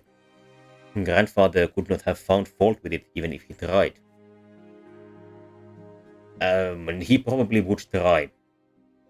Despite his small admirable qualities, I would say that he is generally a bad person. Your shoulders and back are aching, but being a manservant inside your own house hurts even more. When the guests finally leave, Mother and Gloria embrace you with relief. You did not neglect your relatives and shared their humiliation, and the composure you have shown gave you new strength. Our relationship with our sister has improved. Our willpower has improved. And that was it. We will certainly find a use for this willpower. A dropped handkerchief. Hot, dry wind sweeps through the city from the barren lands around it. The noble residents of Anisot prefer to remain in their chambers, while the commoners huddle in tents or in the shade of the silver tree. You are on an errand right now. Your father wrote a letter to an acquaintance, and you are to deliver it. Thomas, the boy down the street, is tagging along. The two of you are inseparable now. The errand is an easy one, so you decide to take this opportunity to loiter around the part of Anisot where the nobles live. So here you are, in the middle of the city square, resting on the ancient brickwork by the old fountain in the merciful shade of the gargantuan silver tree. Thomas is by your side, lazily slouching on the edge of the fountain's basin. It's a hard life for commoners like you and me. Either you break your back in a workshop day and night, hoping someone will buy your goods someday, or you become a manservant to some noble. You never get a chance to enjoy life. This is our lot, you remind him. We work and endure and suffer. But Thomas waves your words away. Yeah, I know all that already. Mother keeps drilling that stuff into me. We must be humble, our strength is patience and persistence. So yeah, I say, but I wanna make my fortune no matter what. So how ain't that living by my lot, I ask you. But the lots, they ain't easy. Let's take you, for example, Brante. Your father's a nobleman, but even if that didn't make you one. Just look at your hands. You never had to work as hard as me, but we have the same lot, so we're supposed to suffer the same. Or look at your father. He's a judge. He toils at the prefecture day and night doing his judging, and he's a noble. I've never seen an Archnian work as hard as he does. It seems our friend Thomas is also becoming something of a rebel. You shrug. The Archnians are a different race. The books say they were born to rule over humans. They are never commoners, always nobles of the sword by birth. They founded the empire after subduing all the human kingdoms on the continent. Humans will never be their equals. Archnians are always better, smarter, stronger, and their skin is a noble shade of blue. If the books are to be believed, of course. You have never seen one for yourself. So we find that the Archnians are indeed immediately distinguishable from a human. Your idle chatter is suddenly interrupted by a rugged-looking guardsman dressed in black and green, so sable and Wirt. He chases you away from the fountain. A common rabble like you have no place here. You hear the clattering of hooves and wheels against the cobblestones, and see flags bearing a coat of arms, a sable serpent on a field of Wirt. It makes you squirm. It is the Archduke's coat of arms, the Miladidas dynasty. The carriage door opens, revealing a young lady in a luxurious dress. On the subject of the word L, it seems to serve several purposes: genitive, an article, and an allusion to the divine right of the aristocracy. I agree. My immediate instinct was the genitive. Of course, this is the definite article in Spanish. This could be where they got it for this game. And an allusion to the divine right would be through El, Hebrew for God, such as in the plural Elohim, or in many Jewish and Christian personal names, Michael, Raphael, and so on. The El here is means God. I do not remember enough of these Christian names to give a list of which exactly means what, but some of them are gift from God, like God. I think Michael means like God. So you are quite right, Lurak Singh. This particle can be interpreted in a variety of ways. You cannot look away from her. Those dainty shoulders suggested, but not revealed by the cut of her dress. Her black hair cascading over them, her stately, slim silhouette, her pouty lips and prim nose, and those eyes dark like the night sky, and the way she moves, fluidly, gracefully, and most incredible of all, her skin glows an azure blue. She is a masterpiece given life. She is an Archnean. So, we come across our first Archnean so soon after this discussion. Octavia is her name. Clear the way for me. The Melanidas guardsmen work quickly to clear the way to the fountain for the Archnean lady. The searing sun dances on her skin in bizarre patterns. With one elegant motion, she reveals a handkerchief, then leans over the basin and wipes her head and neck with its cool water. Well, I'll be. That's Octavia Melanidas, our Archduke's own daughter. So the Archduke is Archnean as well. No surprise there. The literally alien elite establishing themselves as at the top positions in society. And this has also been the case with many invaders in our own real history, like the various Germanic invaders in the migration period set themselves up as kings of Italy, of various kingdoms in southern France and Spain, and even in Africa. The Vandal kingdom of Africa also had Germans as its kings for a while, until they were assimilated into the local population. The Hungarians, the Turks, the Bulgarians, sometimes they have managed to assimilate the locals, sometimes they have been assimilated. But these biologically different Archneans seem unlikely to assimilate into humanity. Let's see if we find out if they can interbreed with humans. Perhaps there is a taboo against intermarriage, or perhaps they are just not capable of interbreeding. It is right there by your feet, intricate craftsmanship, expensive woven fabric, delicately decorated with emerald filigree. Your heart skips a beat. Filigree is, I believe, a metal wire, so this is embroidered with metal instead of a plant-based wire. Will you draw the beautiful Archnean's attention in order to return her lost possession, or would you rather not attempt to cross the chasm between you and her? We can keep it as a memento to remember her. We can try to steal and sell it.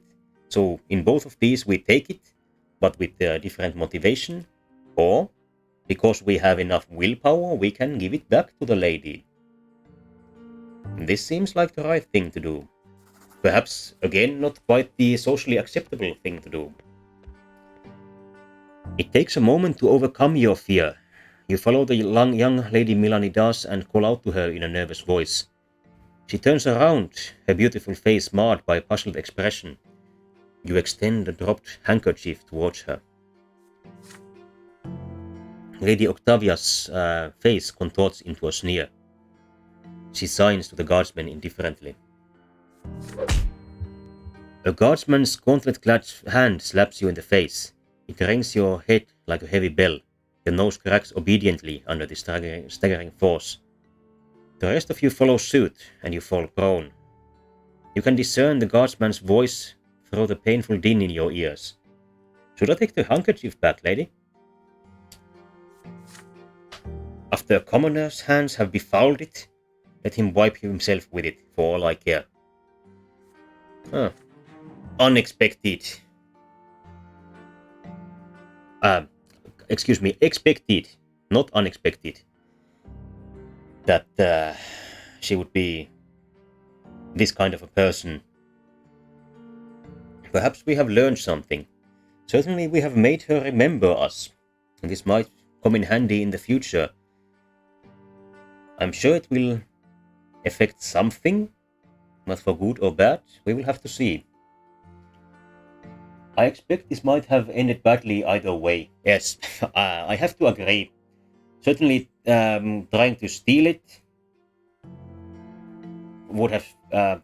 actually, from a narrative standpoint, it might be that trying to steal the handkerchief would have been the best ending for now. But it may have come to bite us in the future when someone found out that we were selling stolen property of the high nobles.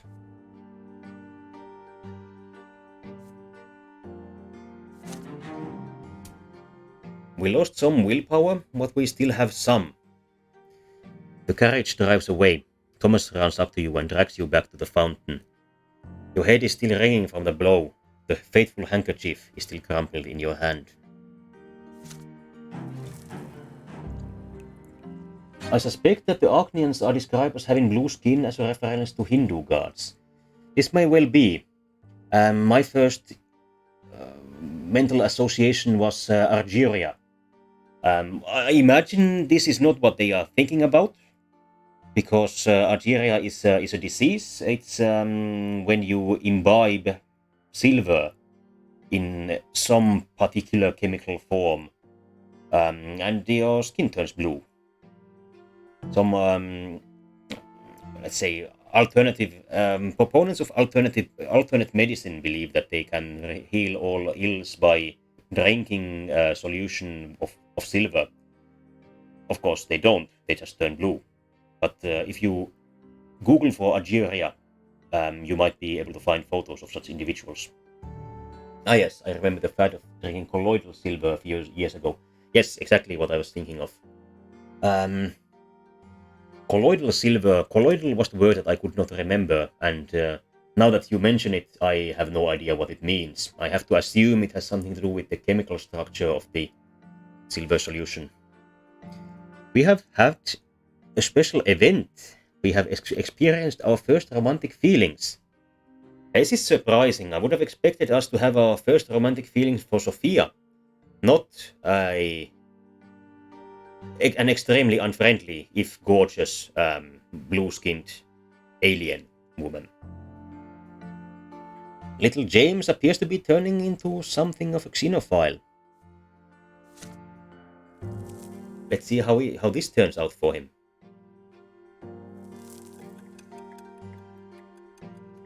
Age 12.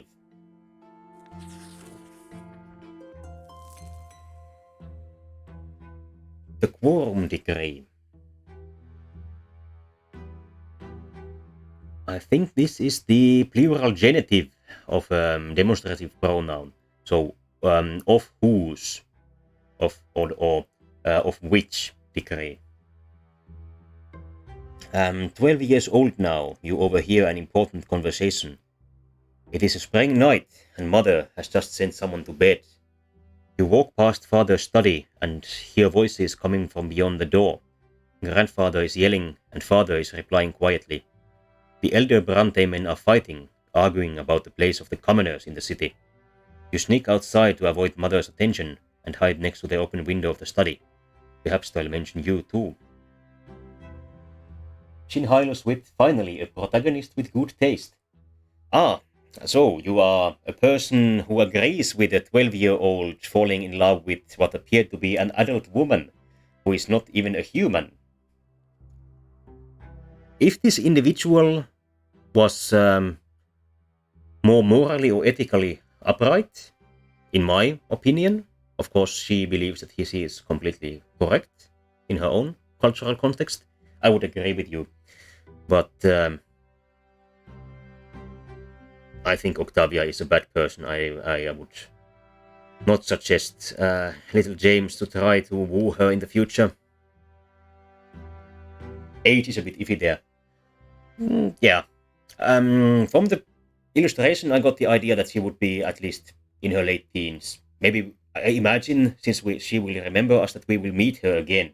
And perhaps we will find that the age difference might be only 5 years. This is, of course, quite a lot.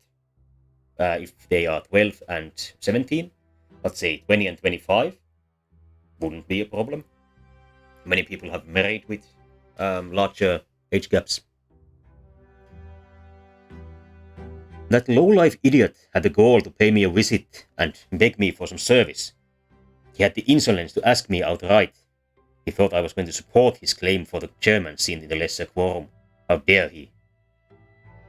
So from this context we can deduce that the quorum is a kind of a parliament or something similar. Father, please listen. Maya Egmont may be a lowborn, but he carries a lot of clout in Magra. He owns 5 iron mines. A friend like him could be quite useful, should he become the chairman of the lesser quorum.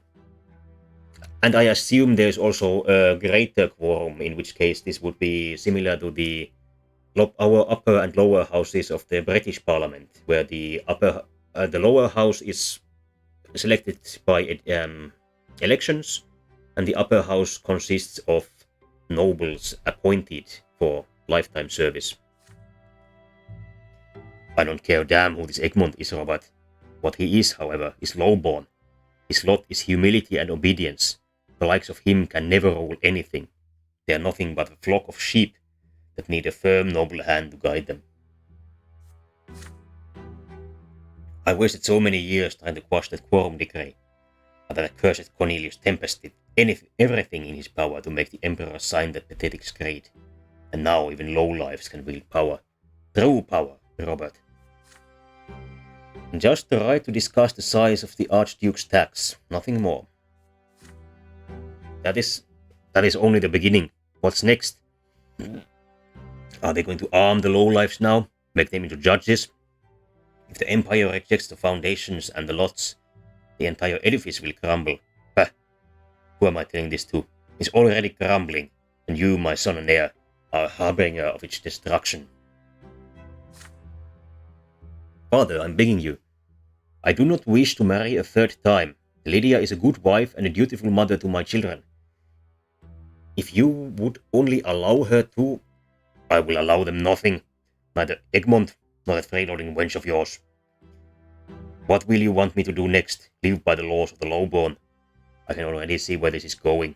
I'd rather run my own sword through my gut than live in a country where nobles and lowlifes share the same rights. My only dream is to see the name of Brante in the Blue Book. But that dream will never come true. They will never call me Venerable El Brante, and that is all because of this marriage of yours. My only hope now is to hear Stephen addressed in such a manner one day. Thank the twins I didn't let you ruin the boy. He's about to grow up to be a true nobleman. His children will bear the name of El Brante. You have 2 more grandsons. Those spineless milksops from the common lot. They are incapable of anything. The best your middle son could do is sneak into the Imperial College and get ennobled by the mantle. To have grave doubts about even that. As for the downtrodden Nathan, I hold out no hope for him whatsoever. You hear grandfather's heavy footsteps, the thudding of his cane and the slamming of the door. It's time to sneak back home before you're discovered. The power of the central government has increased.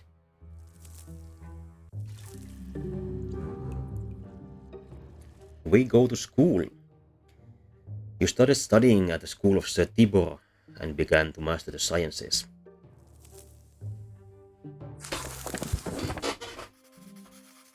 A storm of expectations. Finally, the day comes when the teachers stop coming to the house. But before you can breathe a sigh of relief and put away the books, Father asks you to come to his study. You've grown, my son. It is time for you to continue your education away from home. I've chosen a deserving school for you, Sir Tibor School for the children of noblemen and well-off commoners. Naturally, it is not a boarding school for nobles, so you will study there during the day and come home in the evening. You share the news with your best friend Thomas.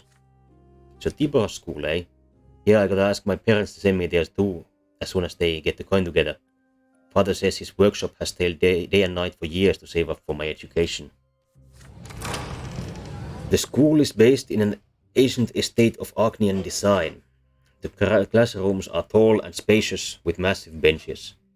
The sounds of scraping quilts and lectures on history and imperial law and theology echo under the vaulted ceilings. The rules are strict, the lessons tiring. The restless Thomas keeps getting distracted, and several times he gets his hand slapped with a stick for it. Every teacher demands flawless mastery of their subject. Every day Father asks you about your studies. You have already told him twice how Margaret joined the Empire and how the Nobles' Court of Honor is different from the Commoners' Civil Court in the city prefecture. But Father keeps pressuring you to work even harder. When it is time to go to bed, Mother will not let you go to sleep until you recite a newly learned prayer for her. And when it is time to go to school, you promise her every day that you will behave with great humility and steer clear of insolent behavior of any kind, for you still live by the commoner's lot, and that lot is hard work and suffering. Your first month in a school draws to a close, and the teachers announce that there will be exams at the end of the month to determine the best and the worst students in each subject. Father insists that you devote all your spare time to studying law and history if you wish to follow in his footsteps. But when you speak to Mother every day, you start considering theology. You still remember the revelations and divine visions that came to you in your earliest years. You have only one more day until the exam. You have locked yourself away in your room. It's already getting late. Your desk is covered with handwritten notes surrounded by leather-bound books. Just looking at them makes you queasy. But you have to read through all of them again, at least one for one of your subjects. There's a nagging thought on your mind. Thomas ended up in big trouble the other day. He got in a fight with several boys who lived next street. They heard about your wooden fortress and got in an outrage by the fortification built by commoners. They saw to dismantle it tonight. Thomas saw he would defend the fortress until the end. Perhaps you should abandon the books to rescue the friend in need. Then you hear your little brother Nathan knocking at the door. He stands there shyly, not saying a word. He often does that, standing still and staying speechless until either of you speak first or he runs away. This time he actually says something. The door is locked. Are you okay, James? Is there anything I can do to help? Your head is spinning. This is the last evening before the school exam. If you fail, your family will be very disappointed. You have to refresh your memory on law or theology, either one or the other. But Thomas and your fort are about to be stormed. Why today of all days? You grind your teeth in rage at the thought. Nathan is by the door, trying not to bother you. He wants to help you the only way he knows, for reasons known only to him. Will you accept his help?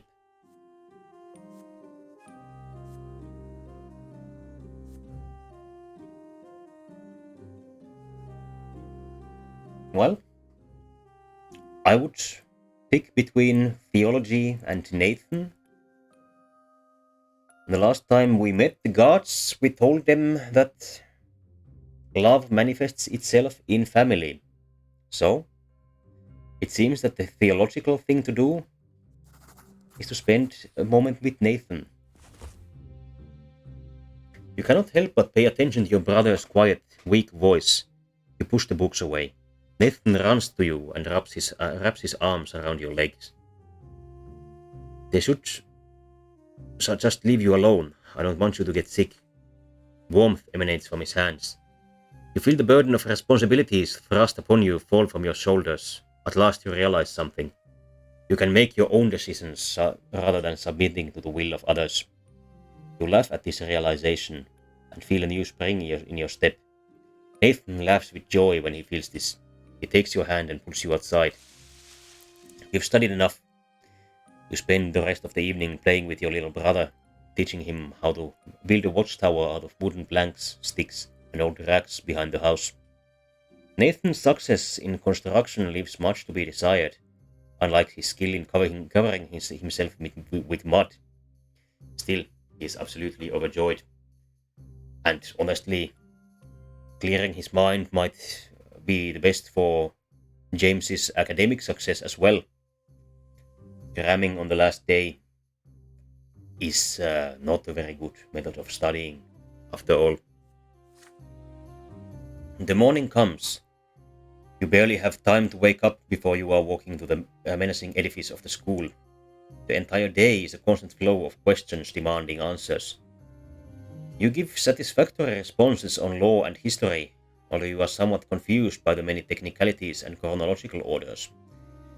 Your knowledge of the interpretations of the lots leaves much to be desired. Your parents are dissatisfied with your performance. You know that you could have worked harder. Still, you believe yesterday was not a waste.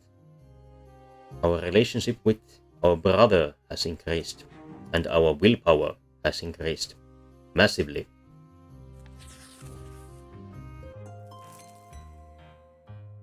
Noble titles. Our education continues. As you study imperial law, you come to realize there's a certain hierarchy even within the noble estate. It seems your father's status is not quite equal to that of more eminent human and Arcanian gentry. You return home with this new information at your disposal. Father asks you about school after dinner, as he always does. And what is the difference between those of the mantle and those of the sword, James? You already have an answer ready. The latter status is hereditary, meaning that it is passed down from father to son. After the Arcanians, nobles of the sword are the most eminent humans in the Empire. They own land and estates, they fill offices of the highest ranks, and the names of their bloodlines are preserved within the Great Blue Book. Nobility of the sword can only be granted by the overseer of the province or the emperor himself. And how are such eminent people addressed? With the honorific L before their last name, you respond. Sir Augustin Elborne, for example. Father pats you on the shoulder, clearly pleased. And what of the Arcanians and their status? What have you learned about them? The Arcanians stand above all human gentry. They are born to rule over humans regardless of their titles. No L is required when addressing them. They need no honorifics, for the names of their ancient dynasties are known to all. Father nods somberly. Yes, we can never be their equals. Do whatever an Arcanian tells you and never defy them. Ever. And what about grandfather and me? Where do we stand as nobles? That is easy. Father and grandfather are nobles of the mantle. This title cannot be inherited, but it can be earned by any commoner as a reward for great service to the Empire, in the Legion or as a civil servant. Father suddenly grows quiet and looks you in the eye intently. Yes, and someday you will earn a noble title too, son. All in due time. Sir Tibor's school teaches children of all stripes. Nobles of the mantle and low-born parents can send their sons here. And every passing day, the children of noblemen invent new ways to snub and bully the commoners. Most of the time the bully leading them is Diderik, the son of the secretary for the imperial chancellery and a self-important slob. The sons of noblemen never pick on you, however. They know that your father has been ennobled by the mantle. However, Diederik and his retinue soon choose Thomas as their favorite victim. Time and time again you ask your friend not to pay them any mind, but again and again Thomas grows angry and snaps at their self-satisfied mockery. It is early morning, the students are busy flocking to the classrooms for the next lesson. You wave Thomas over when you see him, he waves back at you, and then a bucket of slop splashes on him. Needless to say, it is the work of Diederik and his entourage. You hear his familiar creaky laughter. The tailor's son stinks. How dare he sit next to common folk? Thomas clenches his fists. You're dead, Diederik. He throws himself at Diederik's haughty entourage like a soldier ready to wage war. He attacks them first. This is just what they expected, and they are free to retaliate. He barely makes one movement before 4 pairs of hands grab him at once. Diederik sneers and kicks your friend in the belly. Thomas gasps for air and starts coughing. You stand between them as Diederik readies another kick. The nobleman's son cocks an eyebrow. Why do you mingle with commoners? He asks. Your father is a noble of the mantle. You ought to be friends with your own kind, your equals, not the dirt beneath your feet. Behind him, 4 boys hold Thomas down as he struggles furiously. The other students are watching you, frozen in fear. Diederik haughtily extends a hand to you. He clearly expects you to shake it. What will you do? We could shake his hands. If we are not particularly close friends with Thomas, this would be unethical. Doesn't seem like something James would do. We can admonish them. Turn him over to the teachers. This won't work. They won't do a thing. We could try to fight with our words or fight with our fists. I don't think we are particularly powerful, but I have the impression that James is particularly gregarious either. Could be either. Since it's already a physical fight, I'll join in. You do not shake his hand. Instead, you challenge Diederik to display at least some dignity by fighting you one-on-one. That is, if he considers himself a nobleman's son, of course. Diederik's face grows serious. There is no way for him to refuse this challenge in public. Diederik makes a sign and Thomas is released and pushed to the floor. He gets back on his feet, cursing and itching to rush at them again as you hold your friend back. Teacher of Imperial Law comes into the room just in time. Everybody immediately returns to their seats. A day full of lessons begins. You keep daydreaming of Diederik's face and how you are going to put an end to that nasty smile of his. Let's catch that bastard together and clean his clock. He hurt me, not you. The deal has been made, you tell your friend. This is a matter of your honor now. Thomas huffs angrily but agrees. Diederik is already waiting for you in a narrow back street by the school, his retinue by his side. You walk forward and give him an opportunity to end this dispute once and for all. This is the nobleman's way. If you win this battle, Diederik and the other children of nobles will never pick on commoner sons again. If he wins, you will never stand in their way and protect other students. You will fight him one-on-one. Diederik walks forwards uncertainly. You both roll up your sleeves. You raise your fists in a fighting stance. Diederik tries to copy your movements. You hit him first. Diederik does manage to land several glancing blows, but he is fighting a losing battle. He has never been in a real street fight. Thomas nods in approval. You have learned a lot from him. It does not take long for Diederik to stop fighting back. One more blow and he squeals and raises his hands. You have won. You turn to the other nobleman's sons with a victorious look on your face. No more teasing. And if anyone else says so much as one bad word about Thomas, they'll pay. Diederik's former retinue disperses silently, and our relationship with Thomas has improved. Our nobility has improved.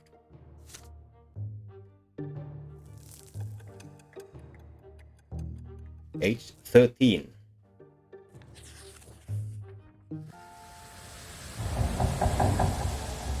The Silver Tree. Our theology teachers tell us, your theology teachers tell you more about Anisot. It is more than just a provincial capital, it is also a sacred place blessed by the gods. It is where the twin gods' first disciples spilled their blood, and from that blood grew the sacred silver tree. Its enormous foliage hangs over the city. You see its branches in the sky every day, but you have never approached the trunk of the tree yourself. Today you will be taking your first trip to the Silver Tree. Your class is visiting a service in the great temple by the tree's very roots. Thanks to your theology teacher, you and the other students will witness this landmark of the twins' advent up close. Everybody is excited. Soon you and the other boys will enter the slums surrounding the church district of Anisot. The roots are pulsating under your feet. They spread underground all throughout the area. Pathetic, cramped hovels and filthy streets surround the trunk of the tree. They are home to paupers, day laborers, and preachers. The people of the district bow humbly to you and point you towards the temple. They seem at peace despite the abject poverty in which they live. All who live directly beneath the tree are filled with its divine grace, your teacher says. People come here to make peace with the world and their fate in it. Your class is unusually quiet. Everyone is listening to the rustling of the leaves and the underground beating of the roots. The sky above you is obscured by the tree's canopy. Find the temple of the twin gods right next to the tremendous trunk of the tree. It almost seems a part of it. There's a crowd here. Pilgrims dressed in traveling clothes, paupers and beggars, common people of the city, and the occasional well-dressed noble. There are arguments among some people who are gathered in separate small groups. Many people are wandering around, staring upwards at the tree's branches. The tree impresses you with its might and the calm emanating from it. You are filled with a desire to sit down and think of the world, to learn something about yourself, to touch the silver-white bark and hearken to the whispering leaves. You are distracted enough to fall back from the rest of your classmates. You notice a small path. It should take you right next to the trunk. A tall, red-haired woman walks out of the crowd of pilgrims. She is wearing a worn white robe. She is no longer young, but her face is youthful and covered in freckles. Her hands clutch a book. You have never seen this lady pilgrim before, and yet she looks at you almost as if she has recognized a lifelong friend. She beckons to you and says her name, Matilde, the preacher from Astinia. What she says next shakes you to your very core. It is commendable to see a young man so keen to learn the teachings of the twins, she says. Yet you will never follow the light of truth within the walls of the temple. Inside you will find only the lies about the lots, the erring words of Prophet Isaiah sanctified by the passage of centuries. Yet anyone who sets out to read the accounts of the twins' own lives knows that they never so much as mention the lots. Another religious dissident. The red-haired preacher's words frighten you. They clash with everything you have heard from mother, everything you have been taught at school. The lots are a lie? You phrase in fear. Should you argue with Matilde, or ask her for more information, or should you treat her as a madwoman and catch up with your classmates? You suddenly feel a small, warm hand grasp your own. You see a girl next to you. She is just a little older than you, wearing a black dress, threadbare, yet almost spotless. Her hair is covered by a handkerchief, with only a single golden lock showing. Her brown eyes are burning with rage, her hand pulling you away from the red-haired preacher. You stare in confusion at the strange young girl, her cheeks flushed by the sudden touch. There is just a bit of color on her cheeks too, but then she starts speaking to you quickly. Don't listen to her, she's dangerous. Come to the temple with me, only there will you see the truth.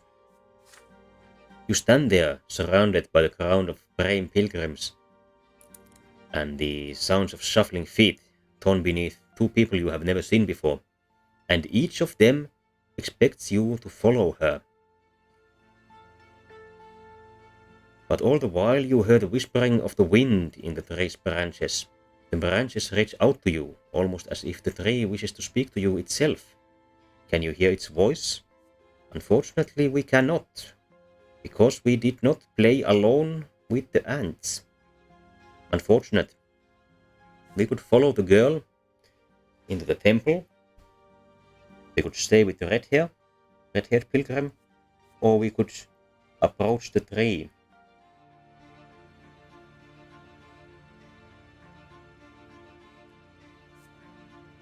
I think leaving them and approaching the tree is an inferior version of giving in, which we unfortunately cannot do.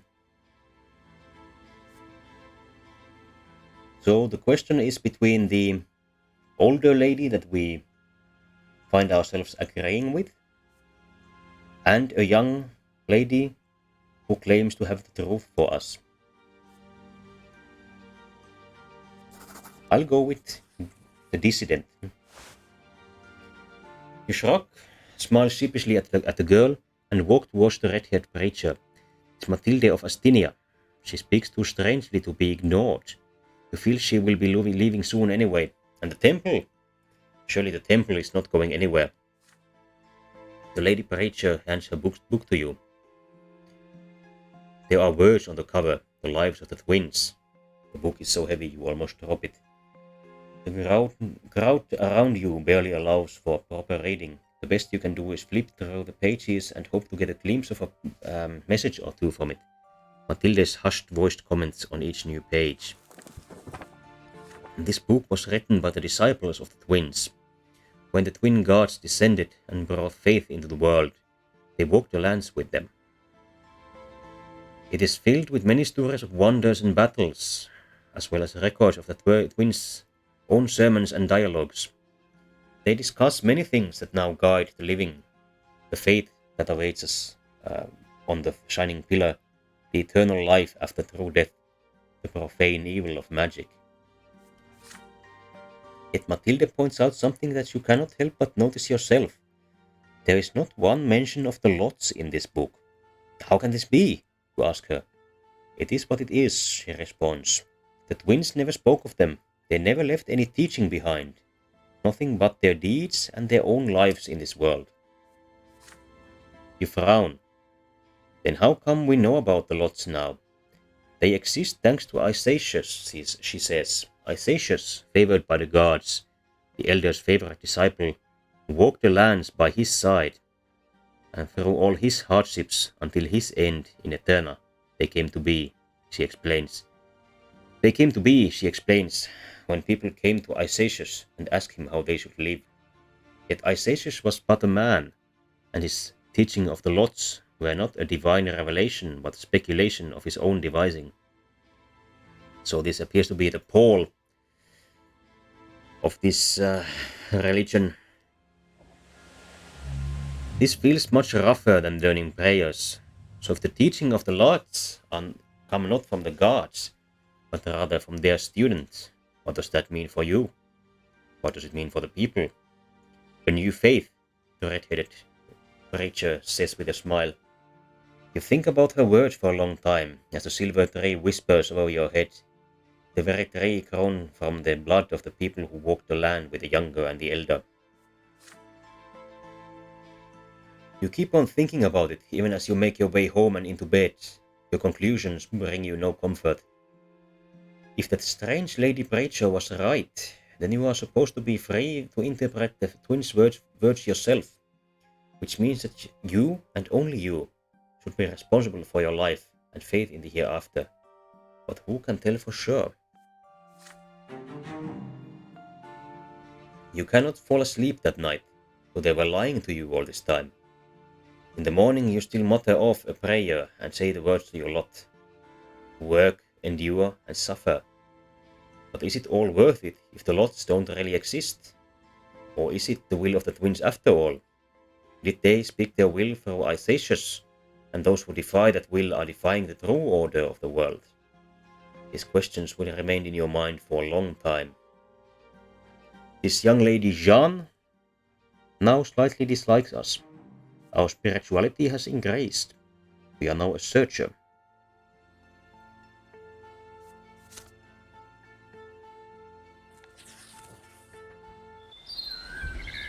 The shadow of the past. Another school day has ended. You are making your way home, still mulling over the things you learned from your teachers.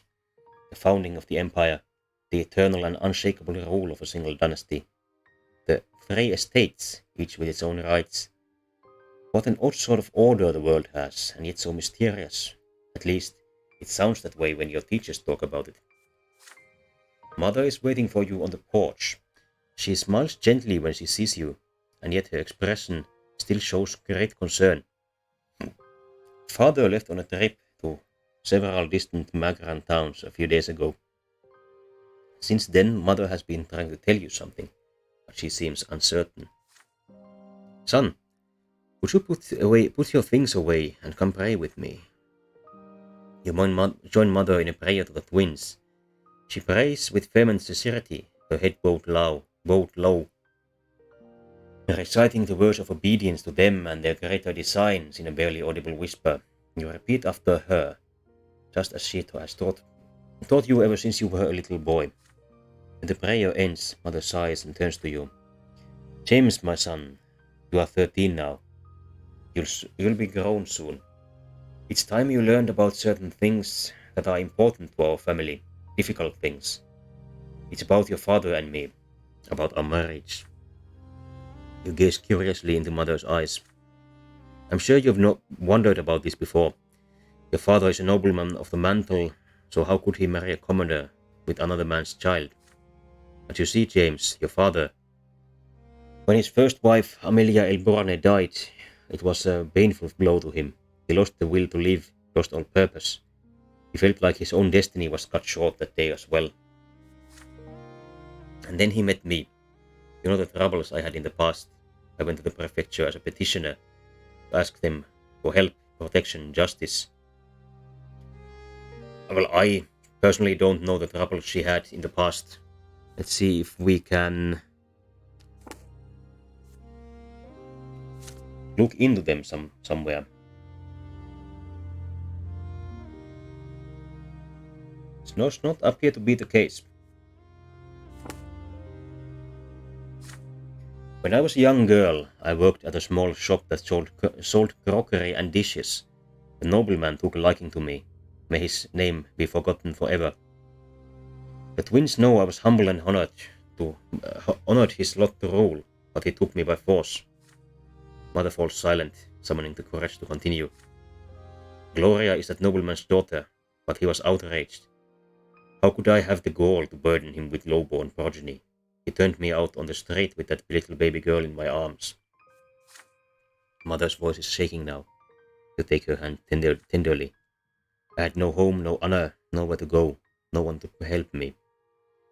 When I went to the prefecture, I didn't really think the judges there would help me find justice against my former master. Mother says unresponsive. This...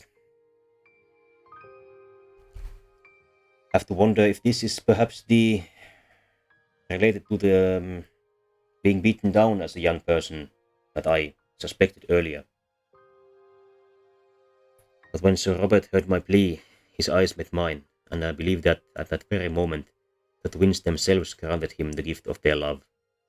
The father told me there was nothing he could do to make that detestable nobleman marry me. But he would never abandon me and baby Gloria, and if I agreed, he would take me into his own home.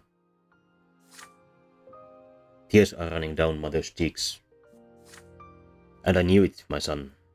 I knew how much his honor and reputation would suffer, but caring for me brought him back to life. It's like he discovered another sacrament. He rediscovered his noble purpose, his lot to rule and protect and care for others. But his decision to marry me, he is still paying for it today. Your father had the courage to defy your grandfather, the founder of his bloodline. If only you knew how much he had to endure, my son. If only you knew the despicable rumors we heard about the Brantes all over Anisot. It was only thanks to the efforts of Sir Gregor that the Brante bloodline managed to hang on to what little remained of its reputation. And now the noble families have all but forgotten about that scandal, thank the twins. Mother falls silent. She looks at you intently. Do you understand what she is telling you? My son, I am not telling you this just to share the pain of my past. I have no reason to complain. Even Sir Gregor has accepted me through gritted teeth. But you need to understand the heavy burden our family must bear, including our scandalous marriage and Gloria's foul origin. And Gloria, she can never be a Brante. Even if the elder Brantes agreed, the news would stir up the old scandal in the minds of high society. And if that were to happen, James, they would see even your birth as illegitimate. Mother sighs heavily. What I have told you now is something you have to know, son. You are about to enter adult life. By my lot, I must be humble. I cannot tell you how to treat your family. But may I ask you a question? Now that you know all this, do you still see Gloria as your sister? Because of our relatively low relations, surprisingly low, considering all the times we stood up for her, we could cast her aside, but we won't. We will continue on the path of standing firm with our dear sister. Filled with determination, you assure Mother that Gloria is and will always be your sister. You want Gloria to be a Brante too. You want her to be a part of your family. Who cares what the nobles of Anisot say? Mother beams with quiet joy when she hears this. Oh, James, if only you knew how happy that would make me, to have our family united at last. However, the joy on her face quickly gives way to concern. But I already owe good Sir Robert a debt I can never repay. He's given my daughter so much, home and education, his care and advice. The Brante bloodline could suffer so much from Gloria's existence. We should all just learn to accept her status as it is. And just then you hear Gloria carefully knock at the door of Mother's chambers. Mother, James, I couldn't find you. You happily greet your sister. Yes, she is your sister. No old secrets can change that. Mother gives you and Gloria a kiss on the forehead and returns to her prayers. You and your sister walk downstairs together. Mother is alone by her bedside now, thanking the twins with a quiet prayer for the Brante family they have given her. You hope they can hear her. Our relationship with our sister has improved yet again, and our relationship with our mother has improved as well.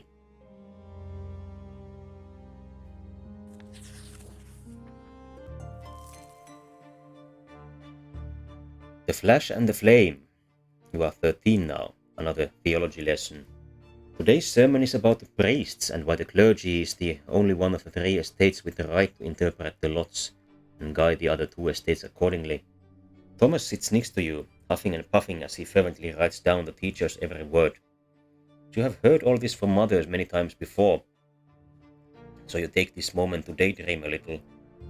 Father has promised to take you to the capital once your studies are complete.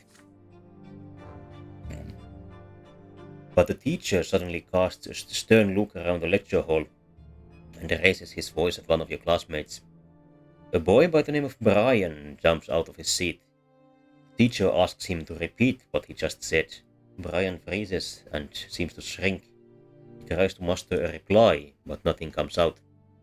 The class becomes agitated. Someone is about to get punished. The teacher now looms over Brian. The boy's cheeks are flushed. His eyes are covered in tears, and you all watch the teacher's iron-bound book as he raises it sharply, about to strike.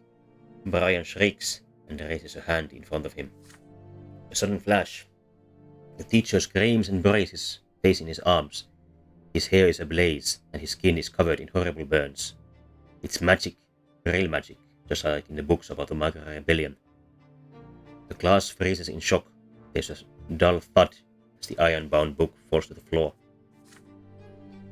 Brian's hysterical laughter rends the silence. He stands up from his bench, fire in his eyes and sparks on his fingertips. There are screams now. Students run for the door. The teacher tries to extinguish his burning hair. Brian snaps his fingers, and the books of Isacius on the desk turn into pillars of flame. He laughs and raises his arms, and the curtains catch fire. The screams grow louder as the fire howls. Brian's face is tense and violent. His mouth is spewing flames, and his whole body is shaking with laughter. He steps towards the door. You and Thomas glance at each other. He's going to burn the whole school down. Your friend's determination makes you brave. You run behind Brian and knock him off his feet. You both tumble to the floor. Even through his clothes, his body sears your flesh. Brian screams, convulses, and grabs Thomas by the shoulders with his burning hands. Thomas howls but stays put, then knocks Brian senseless with several fierce blows to the head. There are servants fussing around in the room now. They put out the fire and take away the teacher, his body covered in horrible burns. You and Thomas remain next to Brian, who is lying on the floor, silent. Soon 3 men in black cloaks enter the doors of the school, each bearing an edict sealed with silver, the Inquisition. You and Thomas are told to step away from the witch. They lock Brian's neck in a silver collar and take him away. One of the Inquisitors remains behind to tell the students what happened. That was magic, he explains. The ungodly power that twists the minds of men into savage instruments of murder. Only the sacred shackles of silver can hold it at bay. Only the power of the twins can save us all from its evil grasp. The next day you are forbidden from ever mentioning Brian's name again. He is no more.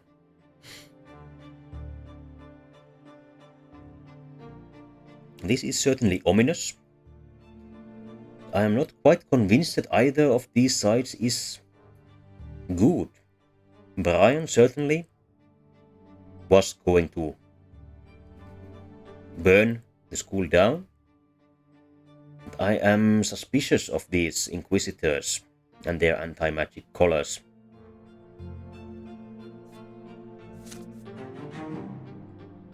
Our relationship with Thomas has improved again.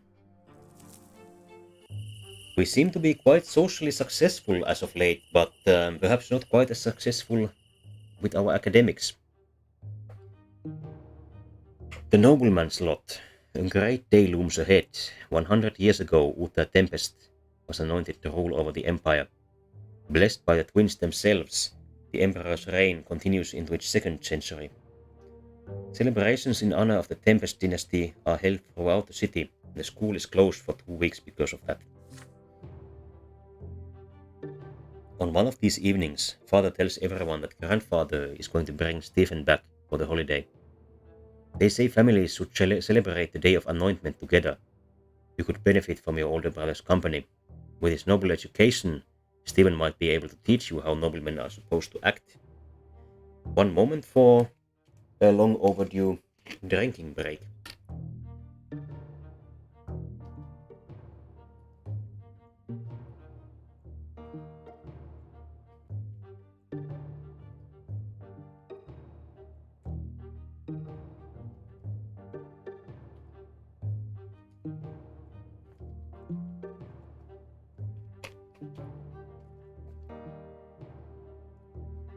So, I have drank.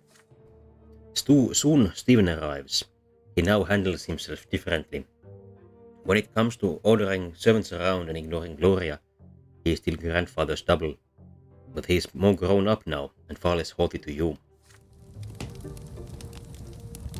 It is a dark winter evening. A damp, cold wind sweeps through the city from the barren lands of Magra. You and Stephen are sitting in the library. He is telling you all about Eterna, the capital of the empire. It is full of so many wonders. The Imperial Palace, the enormous Temple of the Twins, the Military Academy, the Imperial College. You have read so much about these places, and yet he has seen them firsthand. Nathan enters the library. He looks concerned. I can't find Gloria. I looked everywhere. She's not in the attic, not in the sitting room, not in the kitchen. I heard she wanted to sneak off to the ruins of Sharamilanida's palace.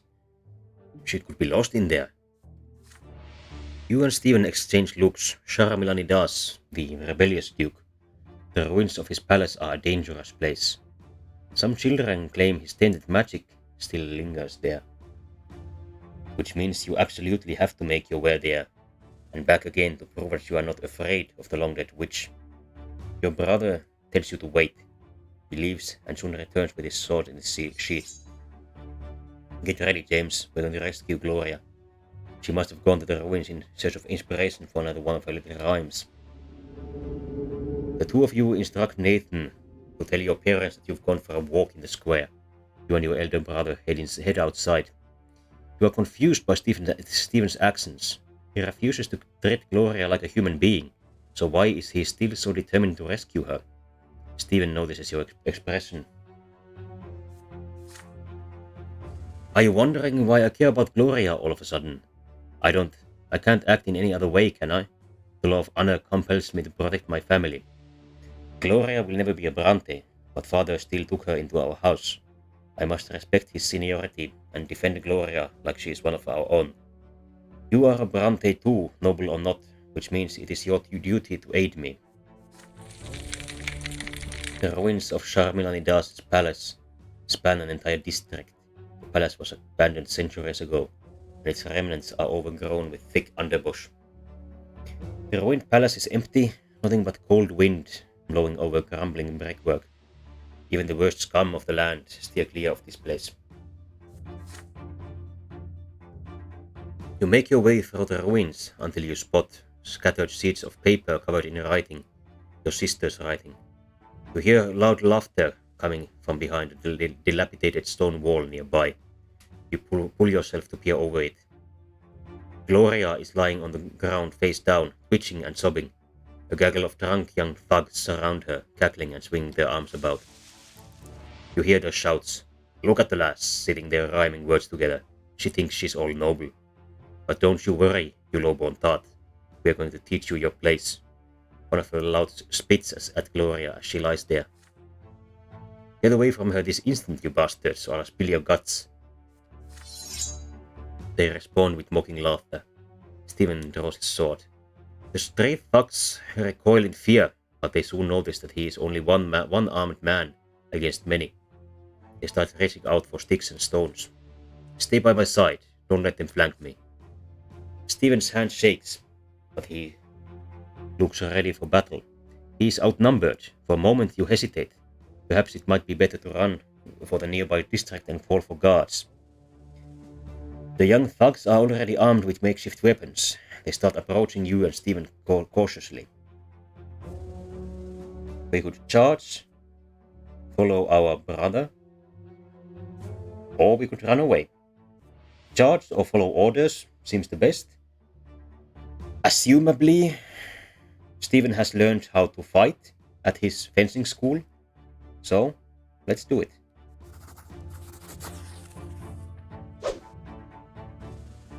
Stephen's firm voice fills you with confidence. You follow your noble brother's orders. It takes a moment to grab a stick, and then you are at Stephen's back, angrily swinging at the louds as they try to bring him down.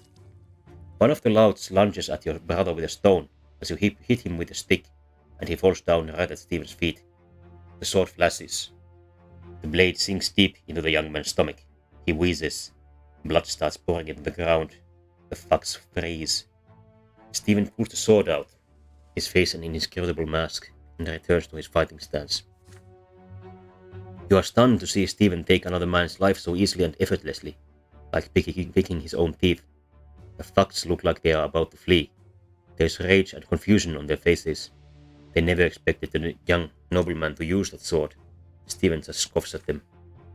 Low-born scum, that's all you are. This is the only language you understand. Good job, brother. Gloria, get up. We're going home. He turns to glance at your sister, giving the enraged thugs just enough time to rush you. You get separated from Stephen. Your back is against the wall now. They hit you hard, in the stomach, in the face, in the side of the head. Then your mind slips away. When the darkness disperses, you find yourself lying in your bed. Stephen is in the armchair next to you reading a book. He is alive, with a left arm in a sling and a black eye, but still alive. Your head is spinning and you feel nauseous. You try your best to sit up. Stephen looks up from the book. Don't try to get up. You lost a lot of blood. I suppose that was a few fucks too many for a single warrior, even with good backup. I'm impressed. We fought like an army. The noble orders, the commoner obeys, all according to our lots. We defended our family's honor together. You know, brother, the nobleman's lot is also a great burden that few are able to bear.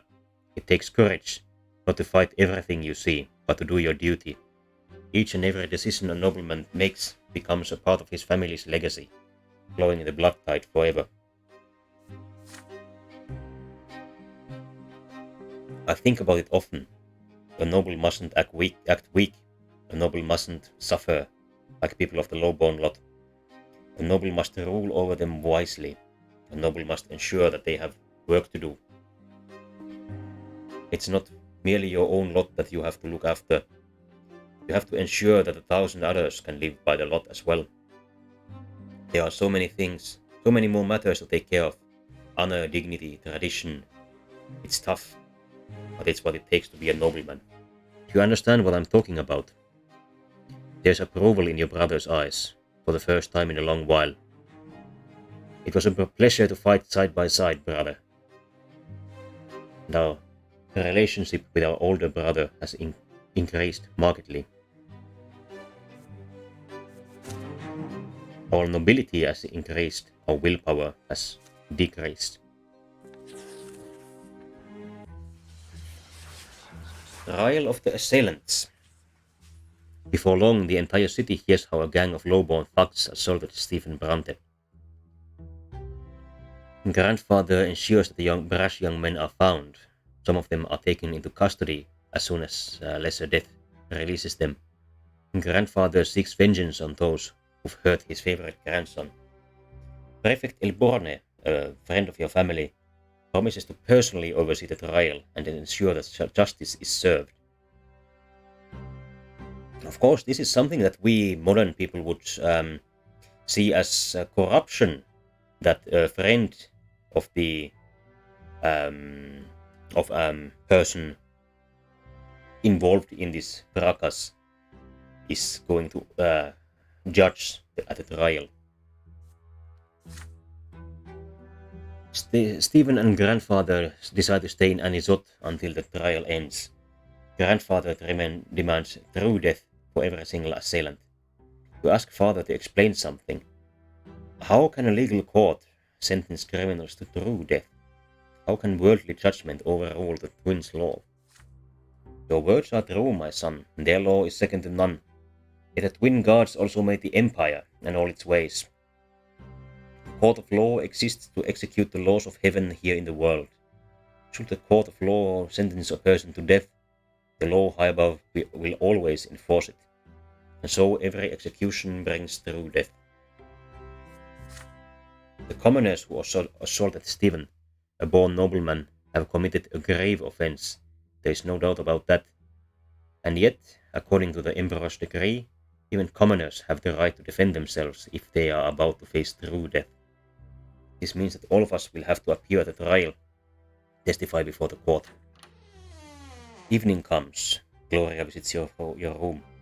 She looks crestfallen, and her fingers keep reaching for her long hair. You put away your school books and ask what is bothering her. The trial is tomorrow. I thought I was going to appear there too as an eyewitness. After all, this whole mess started because of me. But Sir Robert isn't even going to mention that I was there. Can you imagine? He says it would ruin the case. Why am I always in the way?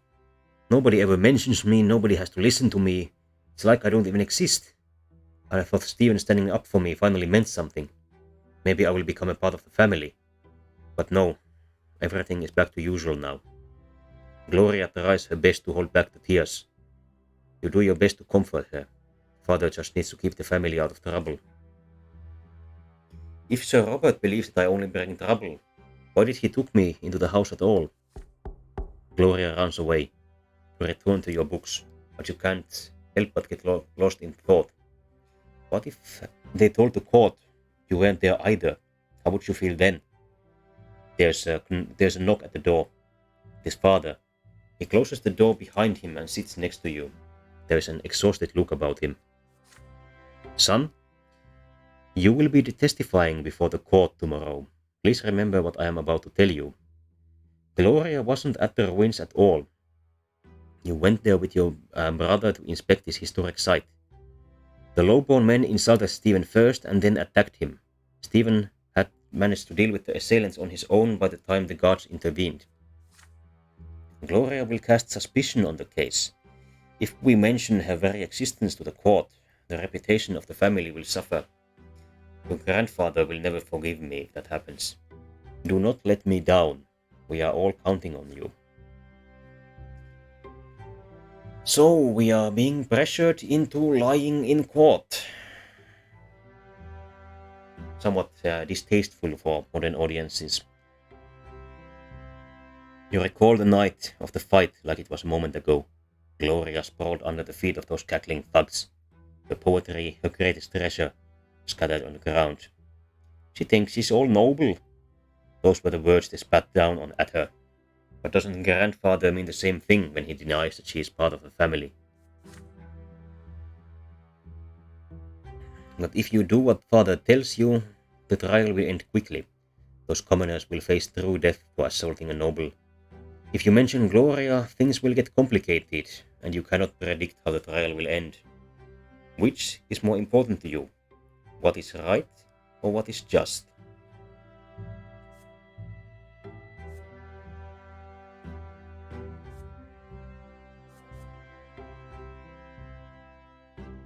Our positive relationship with our father and willpower allow us to pressure him to treat our sister fairly.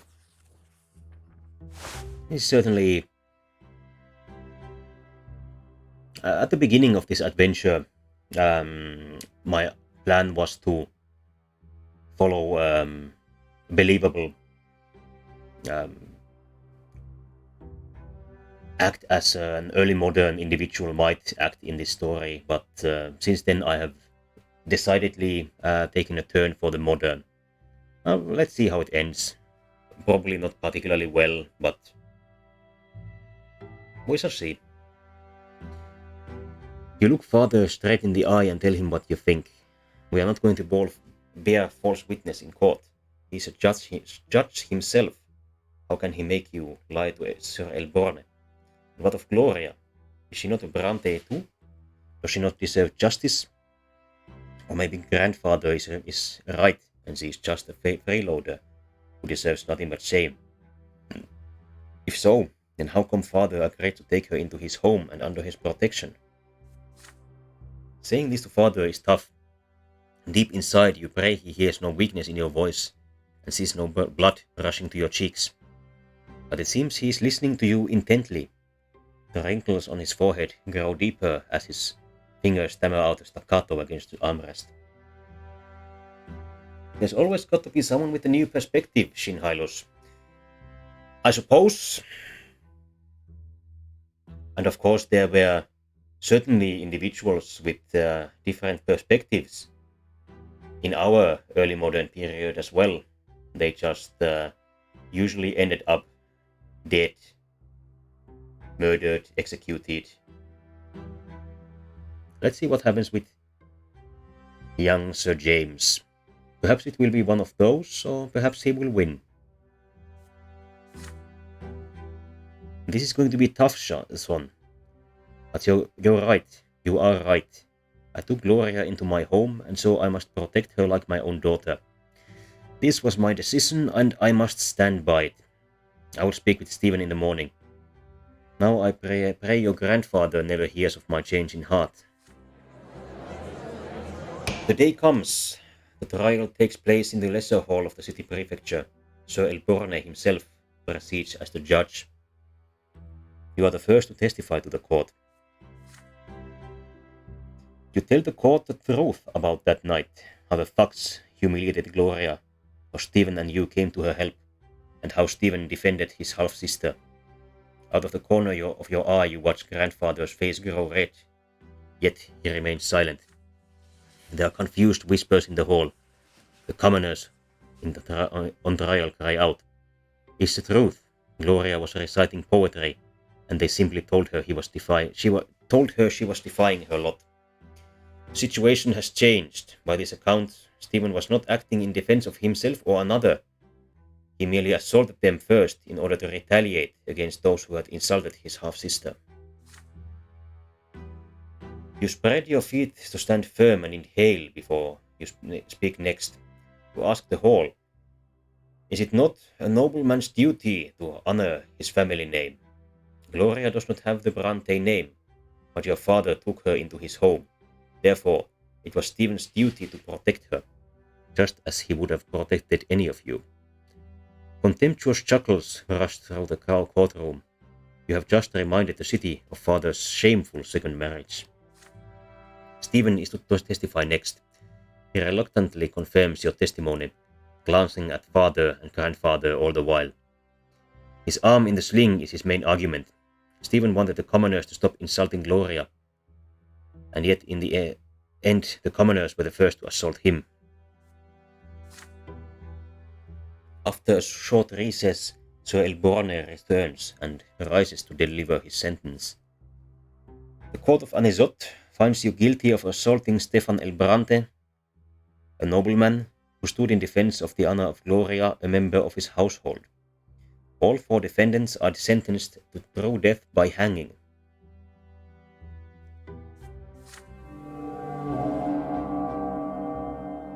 I expect that our social standing will be weakened, but this is certainly moral. A kind of a good end. This policy of resistance to the social order has been surprisingly successful so far. At least the court turned out in your favor. Yeah, the crowd might not be, but the judge was, although the judge was a family friend, so this seems a little bit corrupt. I was expecting the court to pardon the thugs. I would not have been surprised either. There is no wind, but you feel a gust sweep through the hall. The defendants turn pale. Their mothers are bawling and crying. Everybody in the court feels the dreadful power of the law, and it is stern and just. That very power has been invoked by this sentence.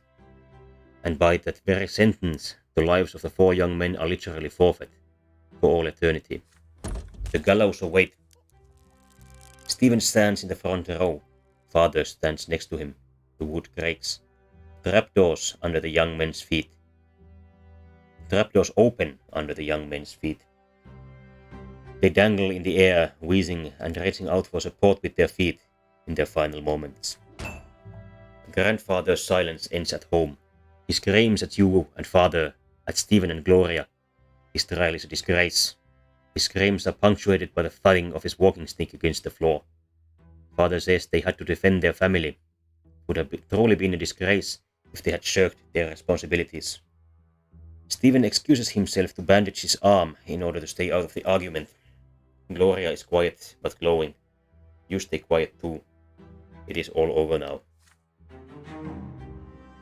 It is all over now. Nobody bullies Gloria on the streets anymore. Those 4 commoners are dead forever. Their families were taught a cruel lesson. So will it be with anyone who dares to raise his hand against a nobleman. So, unfortunately, assaulting a defenseless young lady as 4 against 1 was not why they were executed. They were executed for raising their hand against Stefan. A reasoning that we might easily disagree with, but fortunately one with a positive proximal effect. As expected, our reputation has suffered even more but our unity has increased. One more such episode and our social standing will be fully gone, but we will be an entirely happy family. We have also gained nobility and spirituality at the cost of some willpower. We need one more point in spirituality to get into the second highest classification by the end of our adolescence. Hopefully we manage that, otherwise we might end up being some sort of a forbidden love. Because of our relatively high nobility, we can now find out our brother's shameful secret. Another day of school is behind you. You are now wandering your district, taking your time before going home. It is getting dark. Soon you are walking past the splendid mansion of Count El Velasco, one of Magara's richest landlords. You hear a familiar voice from the other side of the iron fence. It is Stephen's voice. It is followed by the sound of a young lady laughing. You peek through the fence and into the mansion's garden, and there you see your elder brother, dressed like he is going to meet the Emperor himself. He is currently busy helping a pretty young lady out of the window. She locks him in an emotional embrace. You recognize her, Maria El Velasco, Count El Velasco's daughter. And as the whole city knows, she is already betrothed to another young nobleman from a far more illustrious family. And here she is, hugging our older brother. How sinful and shameful of her. Oh, Maria, I thought I would help you come down to earth from your heavenly abode, but your very touch brings me to the heavens. He picks the Count's daughter up and holds her in the air. She laughs almost imperceptibly and kisses him on the cheek. But then Stephen takes her by the chin and turns her to face him. Their lips join in a kiss. A flurry of emotion washes over you as you watch it happen. Stephen is putting the reputation of his entire family at risk. Acting so frivolously with the Count's daughter may turn the Count's influence against all of the Brantes. And yet Stephen always speaks so highly of noble bearing and composure and family honor. Stephen's face is glowing with joy. Your older brother, he is happy, truly happy. You have never seen Stephen like this, as his arms hold the Count's daughter in a tender embrace, so gently, as though he fears to hurt her. And Maria reciprocates his feelings. Must you really rob them of their secret joy? If you ever speak to him about this, no one else must hear it. You wait by the gate patiently until Stephen decides to return from his escapades. He is startled when he finally notices you standing by the gate. I don't think this is much of a question, considering how our family reputation is already in the gutter and our family unity is through the roof. Of course we will support our brother. What are you doing here at this late hour, James? Is there something you wish to tell me? You confess to Stephen that you saw him today in the El Velasco garden with the Count's daughter. This affair puts both families' honor at risk. And yet, you say you are happy for him. You can see how much he cares for her. No matter what, it is worth the risk. Stephen can trust you with his secret, you assure him. The two of you will keep it together. Stephen reacts to you with anger at first, but your supportive words calm him down. You've got all the makings of a professional spy, but you're right, the risk is too great. Your aid will not go amiss. You are no nobleman yet, but I hope your word is worth my trust. From that day on, you help Stephen and Maria avoid attention on many occasions. You even have to distract El Velasco's manservants and lead them away on a wild goose chase through the district. In the end, you are never caught, and you earn your brother yet another night with his beloved. They are both aware that the days of their hidden love are numbered. How will your escapades affect the family's reputation? You and your brother agree. Whatever happens, happens. Young love is worth the risk. We have gained our missing point in spirituality and another in ingenuity. We are now bright. I don't suppose we will be able to increase our ingenuity before our adolescence ends, as my understanding is that our adolescence is almost at its end.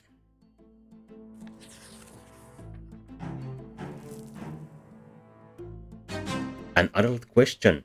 We get another special event as our spirituality has risen. An adult question. The day is sunny, scorching, and hot. You are sitting in the yard, in the shade of a tree, studying books about the twins' great descent. You hear shy, quiet steps. There is no need to look back. You know from the sound that it is Nathan. Your younger brother also sits in the shade of the tree, yet he is quiet. He is not tugging at your clothes this time. That is unusual. He is just sitting by your side, breathing loudly. You tear yourself away from the book and look at your brother. Nathan is deep in thought. He seems uneasy. He is fidgeting with the symbol of the twins. The cross inside a circle. The lash bound around the sword. It is Nathan's pendant. He wears it all the time, but not today. Silence wears on. Nathan takes a deep breath, like he is about to speak, but he does not. His face grows even grimmer. He looks unusually hurt and bitter. At last, Nathan gathers his courage. He takes another deep breath, his eyes narrow. His hand clutches the encircled cross. Tell me, James, the twins, they hate me, don't they? Nathan's voice is quiet, yet firm. The world falls silent around you. Not even a gust of wind can be heard. It is as if everything is waiting for your answer. You look at your brother again, confused. Nathan, the youngest brother, the most unassuming child. He is quiet, obedient, and thoughtful. He has been your responsibility almost since his birth, yet he has never been a burden. Father was always aloof around him, and mother was too tired to even smile. Even grandfather seemed to avoid Nathan with his scorn. He just treated your little brother like a piece of trash. He never called him by name and always winced at the sight of him, perhaps because he looked so much like mother. But is it true that the twin gods have no love for your little brother? Surely the twins have enough even for little Nathan, do they not? Nathan was born a commoner like you. His lot is suffering. Everyone is tested by the twins before their true death. No one can expect mercy along their path. He was born the youngest child in your family. That is his trial. Should Nathan persevere and bear the burden he was dealt, he shall yet reach the peak of the pillar when his time runs out. There is hope in Nathan's eyes as he looks at you. Guiding others in the matters of the faith is the clergy's lot. You are no priest, yet you cannot stay quiet. You see his pain, you see his trepidation, and so you will tell him what you think. What you are about to say may be a turning point in his life. This is another position where there is no question about my decision. Our young James is certainly a believer in the love of the gods, not in wrath. As you tell your brother that the twins are more than just law and will, they are also love. So writes Isaicius, the disciple of the elder, and so says mother. And both you and him were brought into this world through their providence.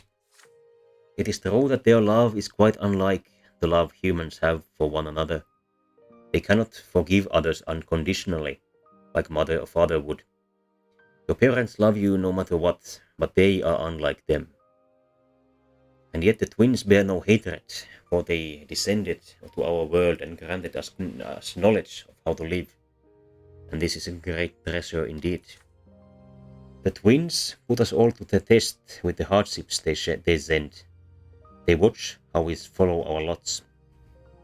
And if Nathan suffers and feels no love from them, then that means they believe in him, and they know he will endure his suffering. They know he will humbly accept it and let it pass through him, let it purify him. This is the manifestation of their love. Nathan hangs on your every word. The despair fades from his face. He is smiling.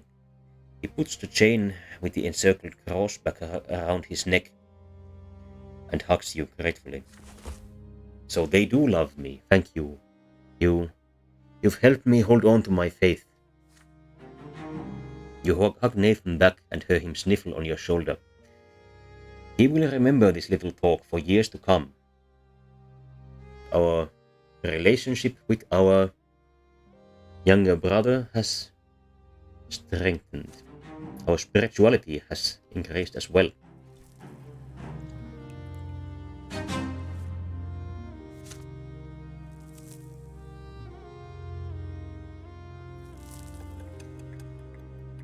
"14 years. Several years to go. As we were not quite as close to the end as I thought. Agony.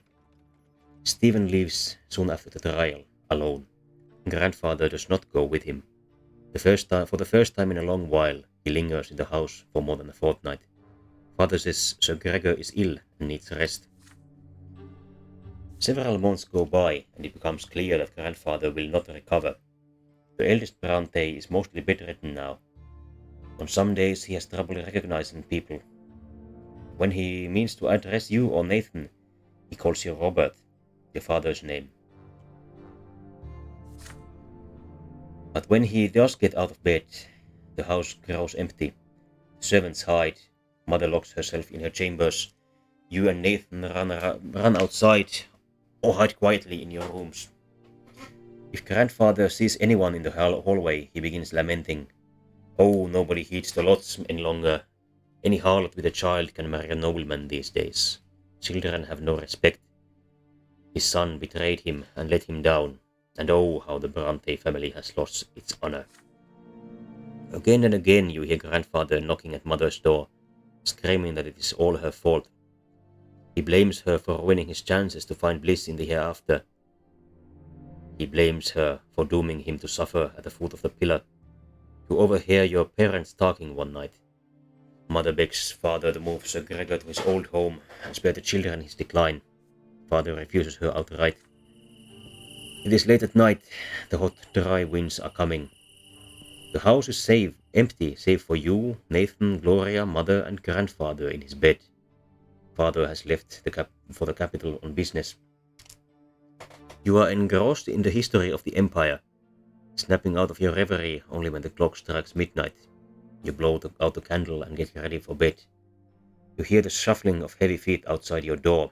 You see light in the hallway. Grandfather. What could he want in the middle of the night? You peek into the hallway once he is past. Grandfather's figure sways as he heads for the door to mother's chambers. He opens the door and walks in. You hear him saying something quietly. Your unease is stronger than your fear now. You sneak closer to hear his words. You foul commoner.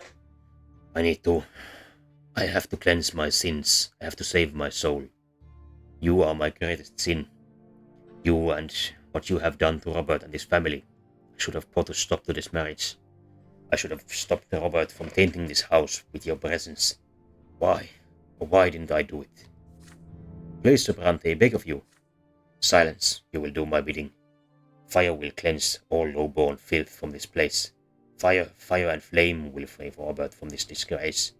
This is my son's sake, for my son's sake.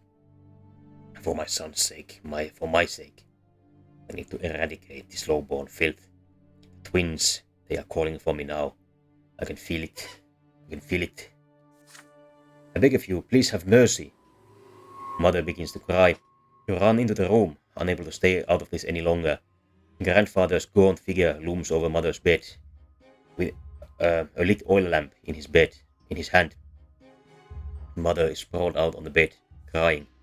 Please, just let me warn the children. I beg of you, Sir Brante. Your steps are loud enough to be heard. grandfather turns to look at you. Oh shit, Gregor just lost it, says, highly unresponsive. That appears to be the case. I hope we can fight him. Stay out of this, James. Be useful for once. Worldly matters concern me no longer. I see only my sins now, and a sinner I am. A sinner. The twins, they forgive no one. They will judge me by the pillar. I must do something. I don't want to suffer for all eternity. Go away. Mother is crying. Grandfather is still looming over the bed, driven to madness. His hand shakes as it clutches the oil lamp. His eyes shine in the dark. He truly believes this has to be done. You are suddenly torn. What if he is right? What if that is the only way for his soul to find salvation? There is no going back now. We have but a moment to act. Of course we stop him. We need a poor relationship with him and willpower, which we both have.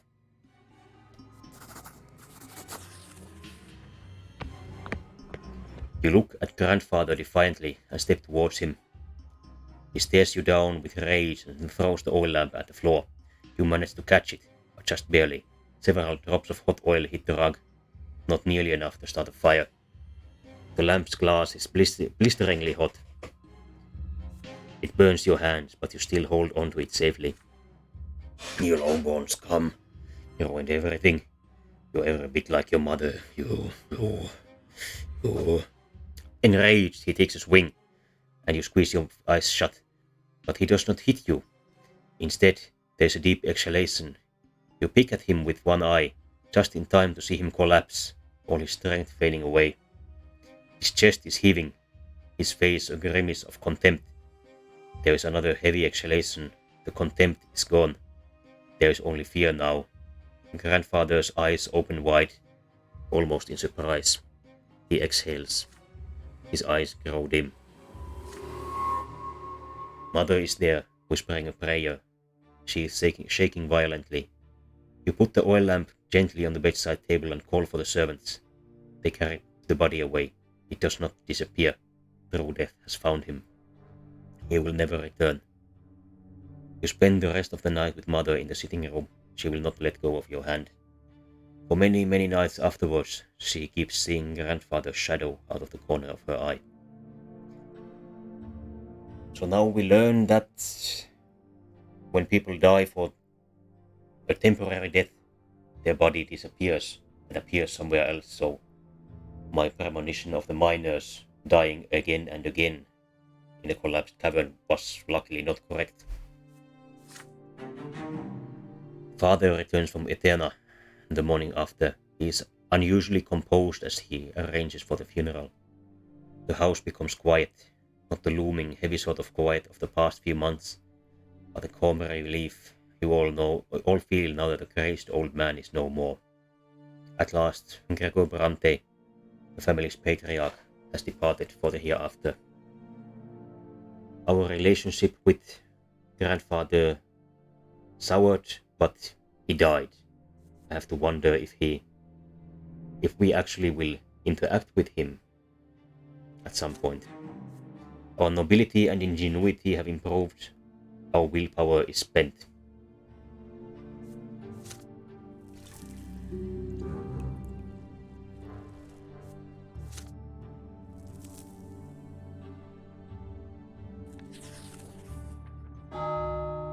Last respects. The night of grandfather's death shook your family to the core. Yet no matter how it happened, your grandfather, Gregor Brante, is dead and will never return. He was a fearful shadow looming over the rest of the family, the Brante patriarch exerting his influence on all the lives below him, and all of you will remember him forever. Father is the new patriarch of the family now, yet he still cannot bring himself to sit at the head of the table where Sir Gregor used to preside. Stephen locks himself away in grandfather's bedroom every day. He will not talk to anyone. Gloria and Nathan still jump at every sound that so much as resembles the knocking of his walking stick. Mother spends all day in prayer at the temple. And yet the house has become calm and quiet in his passing. There's one more thing that must be done. The final farewell. It weighs heavily upon your soul. The day comes to pay your final respects. Father goes to the tomb alone, save for Stephen, Nathan, and you. Mother and Gloria stay at home. Only nobles and those who may become nobles may join this ritual. There's a solemn silence as you walk to the crypt. Father is the one who breaks this silence when you finally reach the door of the family crypt. Your grandfather built this crypt, and now he will be the first Brante to remain here in body forever. Oh, the first ever noble in our family. It is our duty now to hold to the sacrament of flowing blood for Sir Gregor. We will honor his legacy and join him as the founder of the noble Brante dynasty. Stephen perks up at father's words. His hands still clutch grandfather's sword. Tradition decrees that it must remain in the niche above the owner's sarcophagus. Nathan, on the other hand, looks even more frightened now. Stairs carved of white stone lead you downward. Deep in the gloom of the crypt, atop a pedestal, you see the sarcophagus that holds grandfather's body. Father takes a moment to compose himself before paying his final respects. Gregor Brante, my father, brought our family into nobility through his unshakable will. He was a judge and a loyal servant to the empire. He lived his life as he had been, born a noble, and he never strayed from the path he had chosen. He sought to make the Brante family ennobled by the sword, so that our children's children might be of noble birth. The twins know I abided by my father's words all my life, even if I could not obey him every time. Father lets off a little chuckle as he says this. Stephen glares at father and then returns to glare at Nathan, at you. After all, the two of you were born of father's shameful decision to marry a commoner. All of you remember his disastrous passing, yet he did not die the true death he deserved. Yet we must all know that he fought for the future he believed in to the very end, and he would be proud to see his family bid him farewell with his sacrament of the nobility. Stephen still glares at father sullenly. His fingers remain clutched around grandfather's sword. Nathan barely pays attention to the words. He looks around with unease, his arms folded across his chest. Father reaches into his jacket and pulls out a slender dagger, thin and sharp. He takes off his gloves. Watch me carefully, my sons. Make a small cut on the palm of your hand and let your blood flow into this duct on the wall of the crypt. It will join your grandfather's blood here and flow forever. Then ancestor and progeny will become as one. We shall enter our family's blood tide and receive grandfather's final blessing, for his blood flows first in our blood tide. He will respond to you. You are part of him and he is part of you. With a quick motion, father slices his hand and holds the bleeding cut above a small opening in the wall. Then he hands the dagger to Stephen. Stephen cuts his hand without hesitation and does as father did. You receive the dagger next. The dagger's handle feels warm. You hesitate for a moment as you look at the palm of your hand. If you participate in this ritual, you will enter the Brante blood tide. You, a low-born child, a child who is still a commoner. Are you ready to claim your legacy as a descendant of the nobleman Gregor Brante? The eyes of your father and brothers are upon you. Nathan, the youngest brother, will follow your example. You can be certain of this. We cannot ask for his blessing because we had a poor relationship with him and we are... Yes, we could have either a good relationship with Gregor or be quite noble one step further than we are. That we cannot do, but we can bleed, as we have kissed the sword very subversively at the beginning. So, let us take part.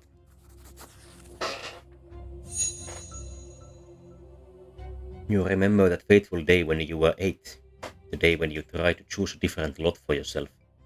You violated the ritual in the temple, you kissed the sword, and against all odds, you said you had the right to be a nobleman.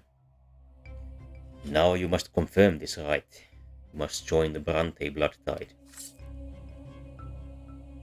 You grasp the dagger firmly, then hold the blade to your skin and quickly drag it across your palm. Drops of your blood fall into the duct, flowing further into the crypt as they combine with the blood of your father and brother. The fresh wound burns on your hand. What are you doing, James? Why did you have to take these two along, father? This ritual is for noblemen, and you two aren't even noblemen. His eyes meet father's stern gaze. No one is to interrupt the sacrament. Indignant as he is, Stephen falls silent. You hand the dagger to Nathan.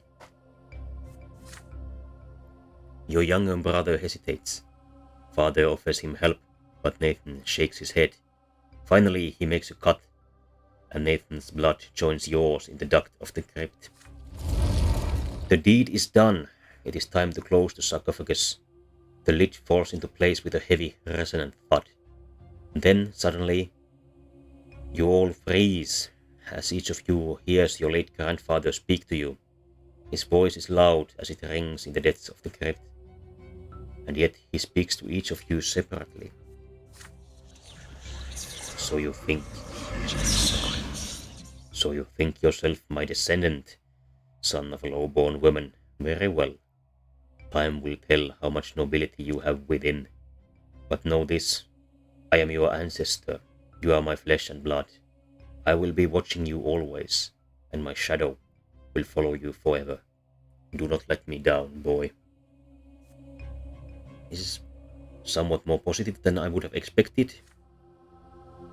Grandfather's voice falls silent. You glance at your father and brothers, astonished. Save for Stephen, everyone else is dumbfounded as well. The ritual is complete.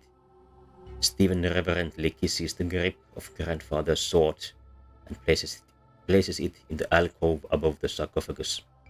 Once all is done, you leave the crypt together. Cool, fresh wind blows in your face as you return to the surface.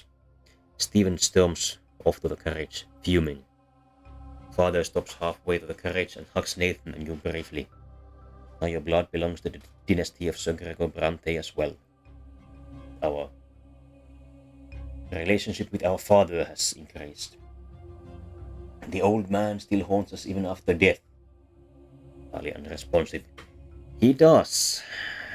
I have to wonder what kind of effects this will continue to have on our life. Our relationship with him was certainly strained, but not entirely negative. Perhaps he will look fondly upon us when we are done with this life.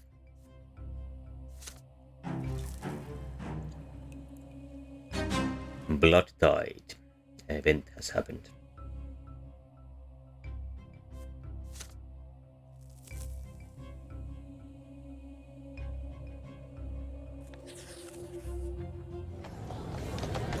The fugitive girl. Grandfather's passing and last respects have left a mark on the entire family. His words relate from the hereafter keep echoing in your mind. You still do your best to avoid the memory of grandfather's last night and spend more time on the city street with Thomas and your other classmates.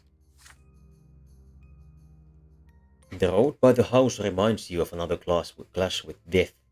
Sometimes as you walk along that road you recall Sophia, the beautiful girl with the wonderful eyes and the terrifying, thundering hooves. You have not seen Sophia since that fateful day. The children who live nearby say her parents sent her to a rich Arcanian family, the Ottons, as a servant. I think this is 5 years after that. The sun has set. The pillars shine palely in the dark sky. Thomas is ill, so you decide to visit him and tell him the latest news The streets seem oddly agitated tonight, full of horses, cloaked men, strange faces, and hushed voices. A young nobleman in a heavy embroidered cloak is walking back and forth, clutching at his sword nervously. There is a grimace of rage on his delicate blue face. He is an Archnian. You overhear voices. Sir Otton, the girl's not at home. We searched the house. Her parents swear she ran away from home too. They claim they wanted to bring her back. Dorius, Otton. Just do whatever it takes. Turn this loathsome district upside down if you must, but bring my servant back to me. She is here. Sophia ran away from an Archnian. How can this be? There's only one place on the entire street where a person could hide. The abandoned Moral House, 4 houses away from yours. You head there, doing your best not to attract attention. The lopsided house built of yellow brick has been abandoned for 20 years or so. You remember playing here as a boy. You glimpse a figure inside even before you enter. A pair of eyes glimmer in the dark. You would recognize them even after another 4 years. Sophia has grown up. She is almost an adult now, and her face is full of fear. She is not the easygoing girl next door that you remember. She finally recognizes you. Oh, it's you, James. Be quiet. They're all looking for me. I ran away from the youngest Otton. I might be in for a lesser death here, but I'd rather die than spend another day in their slavery. I'm just a thing to him, just a toy to play with. Sophia winces and closes her mouth as she says this. There's a glint of bright yellow deep in her eyes. I ran to my parents, told them all about the men I had to serve, and they went and alerted the Ottons. They don't want to be the target of their ire. But you aren't going to tip them off, are you? Nice. Sounds extremely ominous once again. Of course we won't. We are not going to let her go back to Sir Otton's island. The barking and shouting are getting closer. Sophia's voice grows quiet. She runs off to the darkest corner of the house before you can answer. One of Otton's servants is so close you can hear his cloak swishing against the ground. He notices something and calls for the others. There are more voices around you now. They approach the house from the yard and surround it. One of them seems particularly snappy, annoyed, and impatient. You have already heard this voice today. If you're in there, girl, you'd be wise to come out. Come out and quit wasting my time. All will be forgiven, and you will go back to where you were. You know it, and if you don't, I'll drag you out by the hair. The hilt of the young Archnian's sword bashes at the door. He is about to lose his patience for good. Sophia hugs the wall in the dark, trying to stay still. She glances at you. What will you do?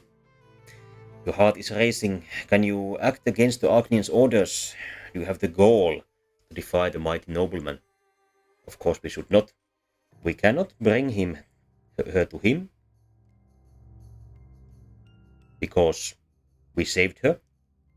We cannot help her flee because we are not intelligent enough. Unfortunate. We can try to stop the nobleman because we saved her earlier. Helping her flee would be the best, certainly. But we can't. Hiding alone doesn't seem like James's style, so time to fight an alien. You pull yourself together and walk slowly to the half-collapsed doorway. Sophia stays behind. The tall young Archnian stares you down, his condescending smile dripping with scorn. In your most assertive voice, you answer his question. He will find no fugitive girl in this house. What are you doing here, boy? I wasn't talking to you. Out of the way. Otton needs no permission to enter, so he steps inside. You stand in his way. You have already assured the young Archnian there is no one else inside. You have done him a great service. What makes him doubt your words? Why, you lowlife? You dare to stand in an Archnian's way? You must have lives to spare. Otton backhands you with immense strength, enough to send you flying. The Agnian draws his sword. It rises into the air. But then one of his men shouts, "Sir, there she is!" The Agnian turns around and briskly walks away. Sophia used your distraction to climb out of the window in the back. You jump to your feet and escape the house in the same way. Sophia's slight silhouette is gaining distance far ahead. One of Otton's men is chasing her down, ready to catch her at any moment. But then something unbelievable happens.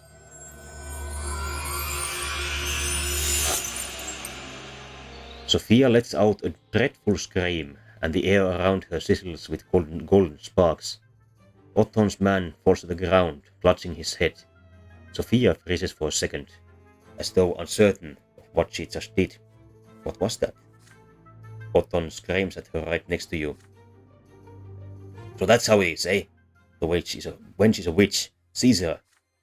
Magic? Sophia is a witch? Sophia's silhouette disappears down the alleyway. Otton's men give chase, but they will never find her in the dark, sprawling district. You watch her go. Will you ever see her again? The runaway girl becomes the talk of your district for an entire week. You overhear that Sophia managed to flee the city. The Ottons are furious. After this sudden appearance, she disappears from your life once more. You will not see her again until much, much later. Our relationship with her has increased yet again. Let us see how long it takes for us to see her again. 15 years. Adulthood approaches. The blood-stained sermon. You are about to turn 15, just one step away from adulthood. Mother is acting anxious at dinner today, barely touching her food. You exchange glances with Gloria. She carefully tells you that she wants to go to the tailor. Mother shudders, and her hands clench into fists. "No. Don't you dare leave home today. I forbid it. That dirty heretic Fotis is spreading his lies under the silver tray today. Twins willing, I don't want you to hear any of that." You and Gloria glance at each other again. Fotis. He is a patriarch, the head of the clergy throughout the entire province. That is the first time you've heard Mother speak like this about a priest, especially such a high-ranking one. Once you leave the dinner table, Gloria comes to your room with a cunning expression on her face, like she's about to play a trick on someone. She has a plan. Two of you should sneak out of the house and go to the silver tray. You simply must hear that sermon for yourself. What's so bad about Patriarch Fotis? Why does Mother hate him so much? You two are grown-ups now, so you have the right to know. You agree with your sister. Together you sneak out from under your mother's watchful eye and hurry to the silver tray. The temple block is full of people from all ranks and estates. There is barely enough room for you to squeeze through the crowd. The crowd has gathered around the very roots of the tree. Gloria suggests that you climb up to the roof of a nearby building so you can hear and see everything better. And not a moment too soon.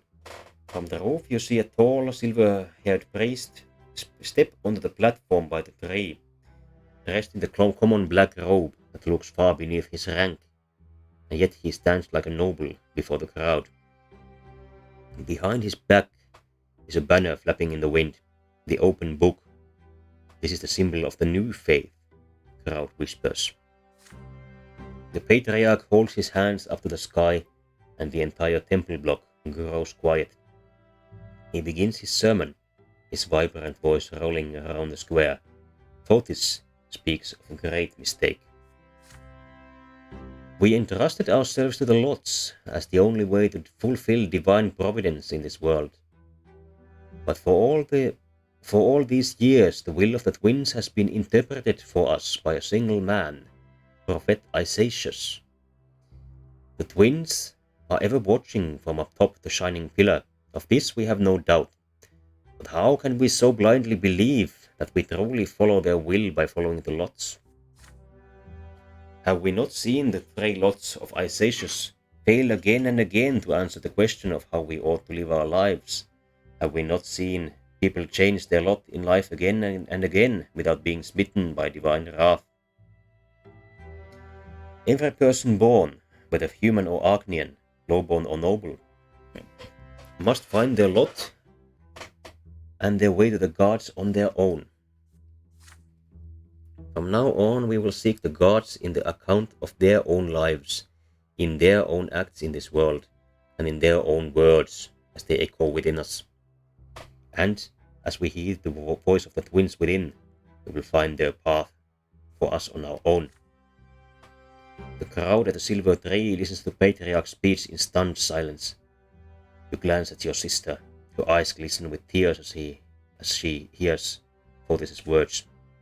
Then suddenly, a hoarse cry rises from the crowd. If there are no lots, does it mean that the nobles are gonna till the fields, the commoners are gonna bear arms? The crowd begins to murmur. The Patriarch raises an arm and inhales, ready to answer. An odd figure leaps from the crowd onto the platform, a dirty beggar dressed in rags. A knife flashes in his hand. The blade slices, blood starts spurting from Fotis' throat. He slumps over and collapses. A dark brown puddle spreads across the platform where he had stood. Gloria clutches her mouth to suppress a shriek. A few moments of stunned silence, and then the screams begin. The people are frantic. The temple guards try to restore order in the crowd, but to no avail. The old woman dressed in an inquisitor's cassock tries in vain to apply pressure to the Patriarch's wounds. The nobles throw their swords, dogs are barking, the crowd is pushing and shoving. Children are crying. The entire square by the square tree is in chaos.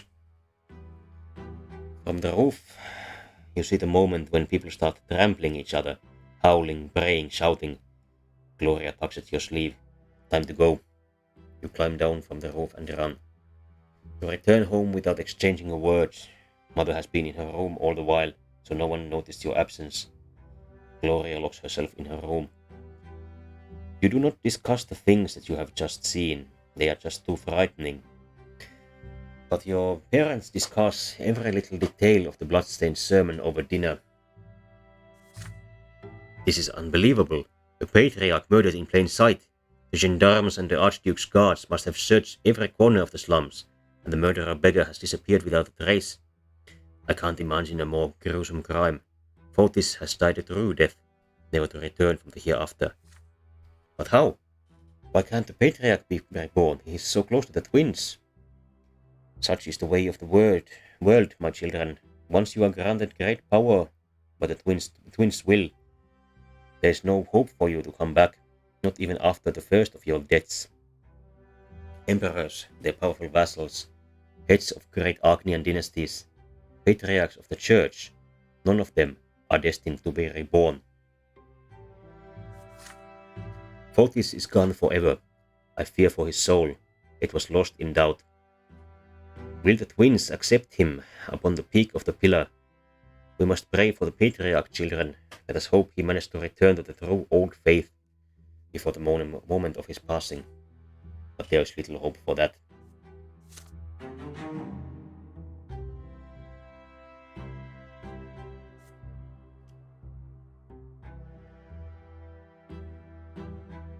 The Reformed Church has grown stronger, while civil order has grown weaker. The last night, tomorrow you will turn 16. According to imperial law, you will be a full adult. Your time at Sir Tiboros school has ended. You have studied enough to apply for the Imperial College and learn the judge's trade there. You are to travel to Eterna tomorrow. Your friend Thomas will go there with you to try his luck in the Imperial capital. Mother and father prepare you for the long journey. Remember, son, there is only one goal for you. You must become a student at the Imperial College. Your teachers dragged you through all those books for a reason. You have the knowledge and fervor to be ennobled by the mantle as I was, and as my late father was before me. And who knows, Maybe one day you will be the one to write the name Brante in the blue book and ensure that your children's children will be noble by birth. Then mother speaks to you carefully. There's worry in her eyes. But Robert, there may be another path for our son. Stephen, your firstborn, was born a noble. He will certainly earn the title for the entire Brante family. Your second son bears the favor of the twins. For him, the path of the priest is a worthy calling, no less than a nobleman's sword. They have been arguing about your future for a while now. Still, she would never defy the will of a nobleman and her husband. You smile at them both, trying to placate them, and Gloria laughs quietly behind their backs. Just don't become a snoot like Stephen, and you'll do just fine.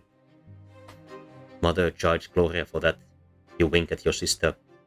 Nathan has been downcast all evening. He has barely touched his dinner. When everyone gets up from the table, he suddenly rushes over to embrace you. Please don't go, James. Can't you stay? I don't know what I'm going to do without you. You tussle his hair in response. There is no way you can stay now, you say. But when you come home, and you will come home, you'll tell him all about all your stories and bring him a special present from Eterna. This is it. All your lessons have been learned, all your things have been packed for the road. You will leave the family home tomorrow. Tonight is your last night at home before your departure. You walk through the rooms one last time. The sitting room, where Mother used to read you fairy tales. The library, where Gloria used to spend all her time. Father's study, which you entered only on special occasions. The backyard, where you taught Nathan to build towers one summer. This whole place feels so familiar, so dear to you. It feels like home. You lived here for 16 years. Will you ever return?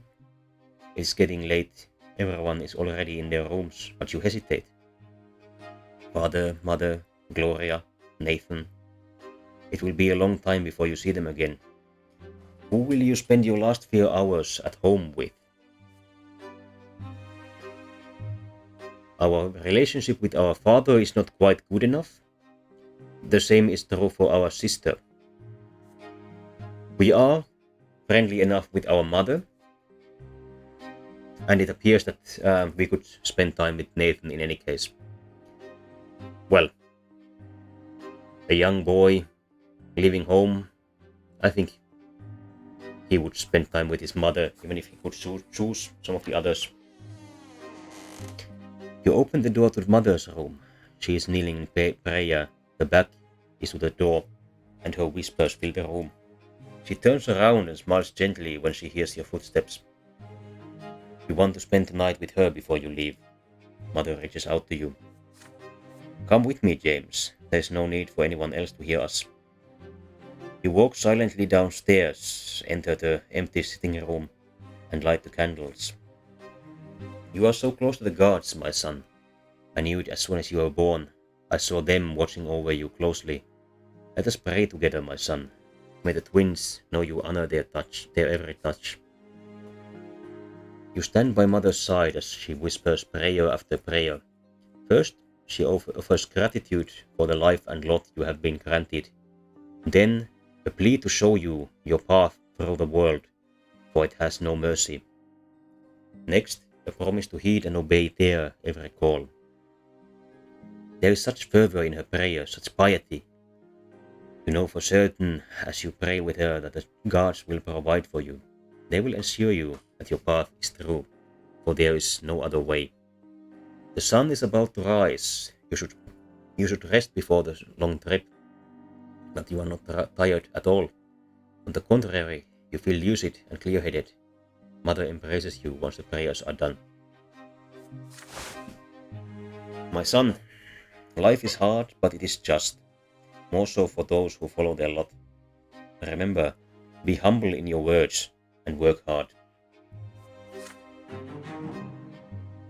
But before you go, Mother removes a pendant with the twin's cross and puts it around your neck. You return to your room and get into bed. You can see the shining pillar from the window, glowing gently against the twilight morning sky. All your worries about the long journey are no more. You feel calm and serene. Our relationship with our mother has become as strong as possible, and our spirituality has increased massively. We are now in the top category.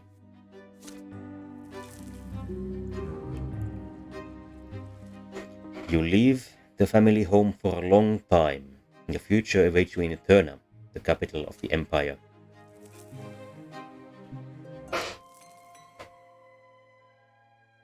The end of Adolescence. Last night was your final night at home. The carriage is now waiting at the gate, ready to take you to the capital. The clip-clopping of the idle hooves against the cobblestones count the seconds before your departure. You take one more look at your parents' house and recall your childhood spent there, in the nearby yards, at your school, and on the winding streets of Anisot. You clashed with the greater world around you and survived. You felt a tingle of emotion for the first time. You were taught by the school and the streets. You explored the city of your birth and learned something of its past. You witnessed firsthand events that will be remembered by history for all time. All of this is yours now, forever. You saw death, lesser death followed by rebirth, and the true death that takes and never gives back. You saw death lying in wait to strike the unaware, like a beast stalking its prey. You saw grandfather's angry grimace lit by the flickering fire of the lamp, the Archduke's cavalry trampling those who stood in their way, and your older brother's bloodied sword slicing through the air. Death has followed you from a very young age, and yet you live on. You have a friend who has been by your side all these years. Thomas taught you many things, how to take a hit, how to keep your word, and how to remain true to your own self. And now Thomas is walking to the same carriage as you are with a heavy bag slung around his shoulder. Your friend will remain your companion for the time being. Ahead of you is a long trip towards the capital and adulthood. For the first time, you will be away from your family and home. What awaits you in the future?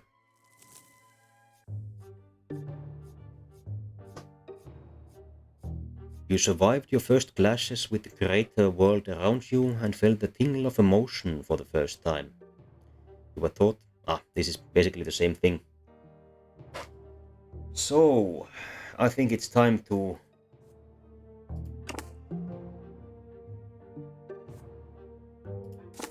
I think we are finished for today. It appears that there is not a particular save function, so I will click through here. Unfortunate that we did not get one more point in ingenuity, and would have been had fairly good stats. Now willpower is drained.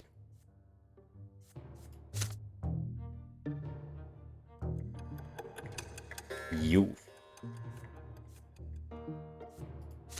There's probably a video here. Leaving Yes. my hometown behind, I set out for the capital of the empire. There, I would discover my role in society.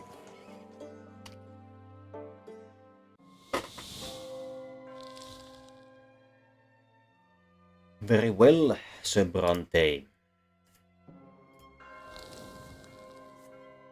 We will return to Sir Brante's youth at a later date.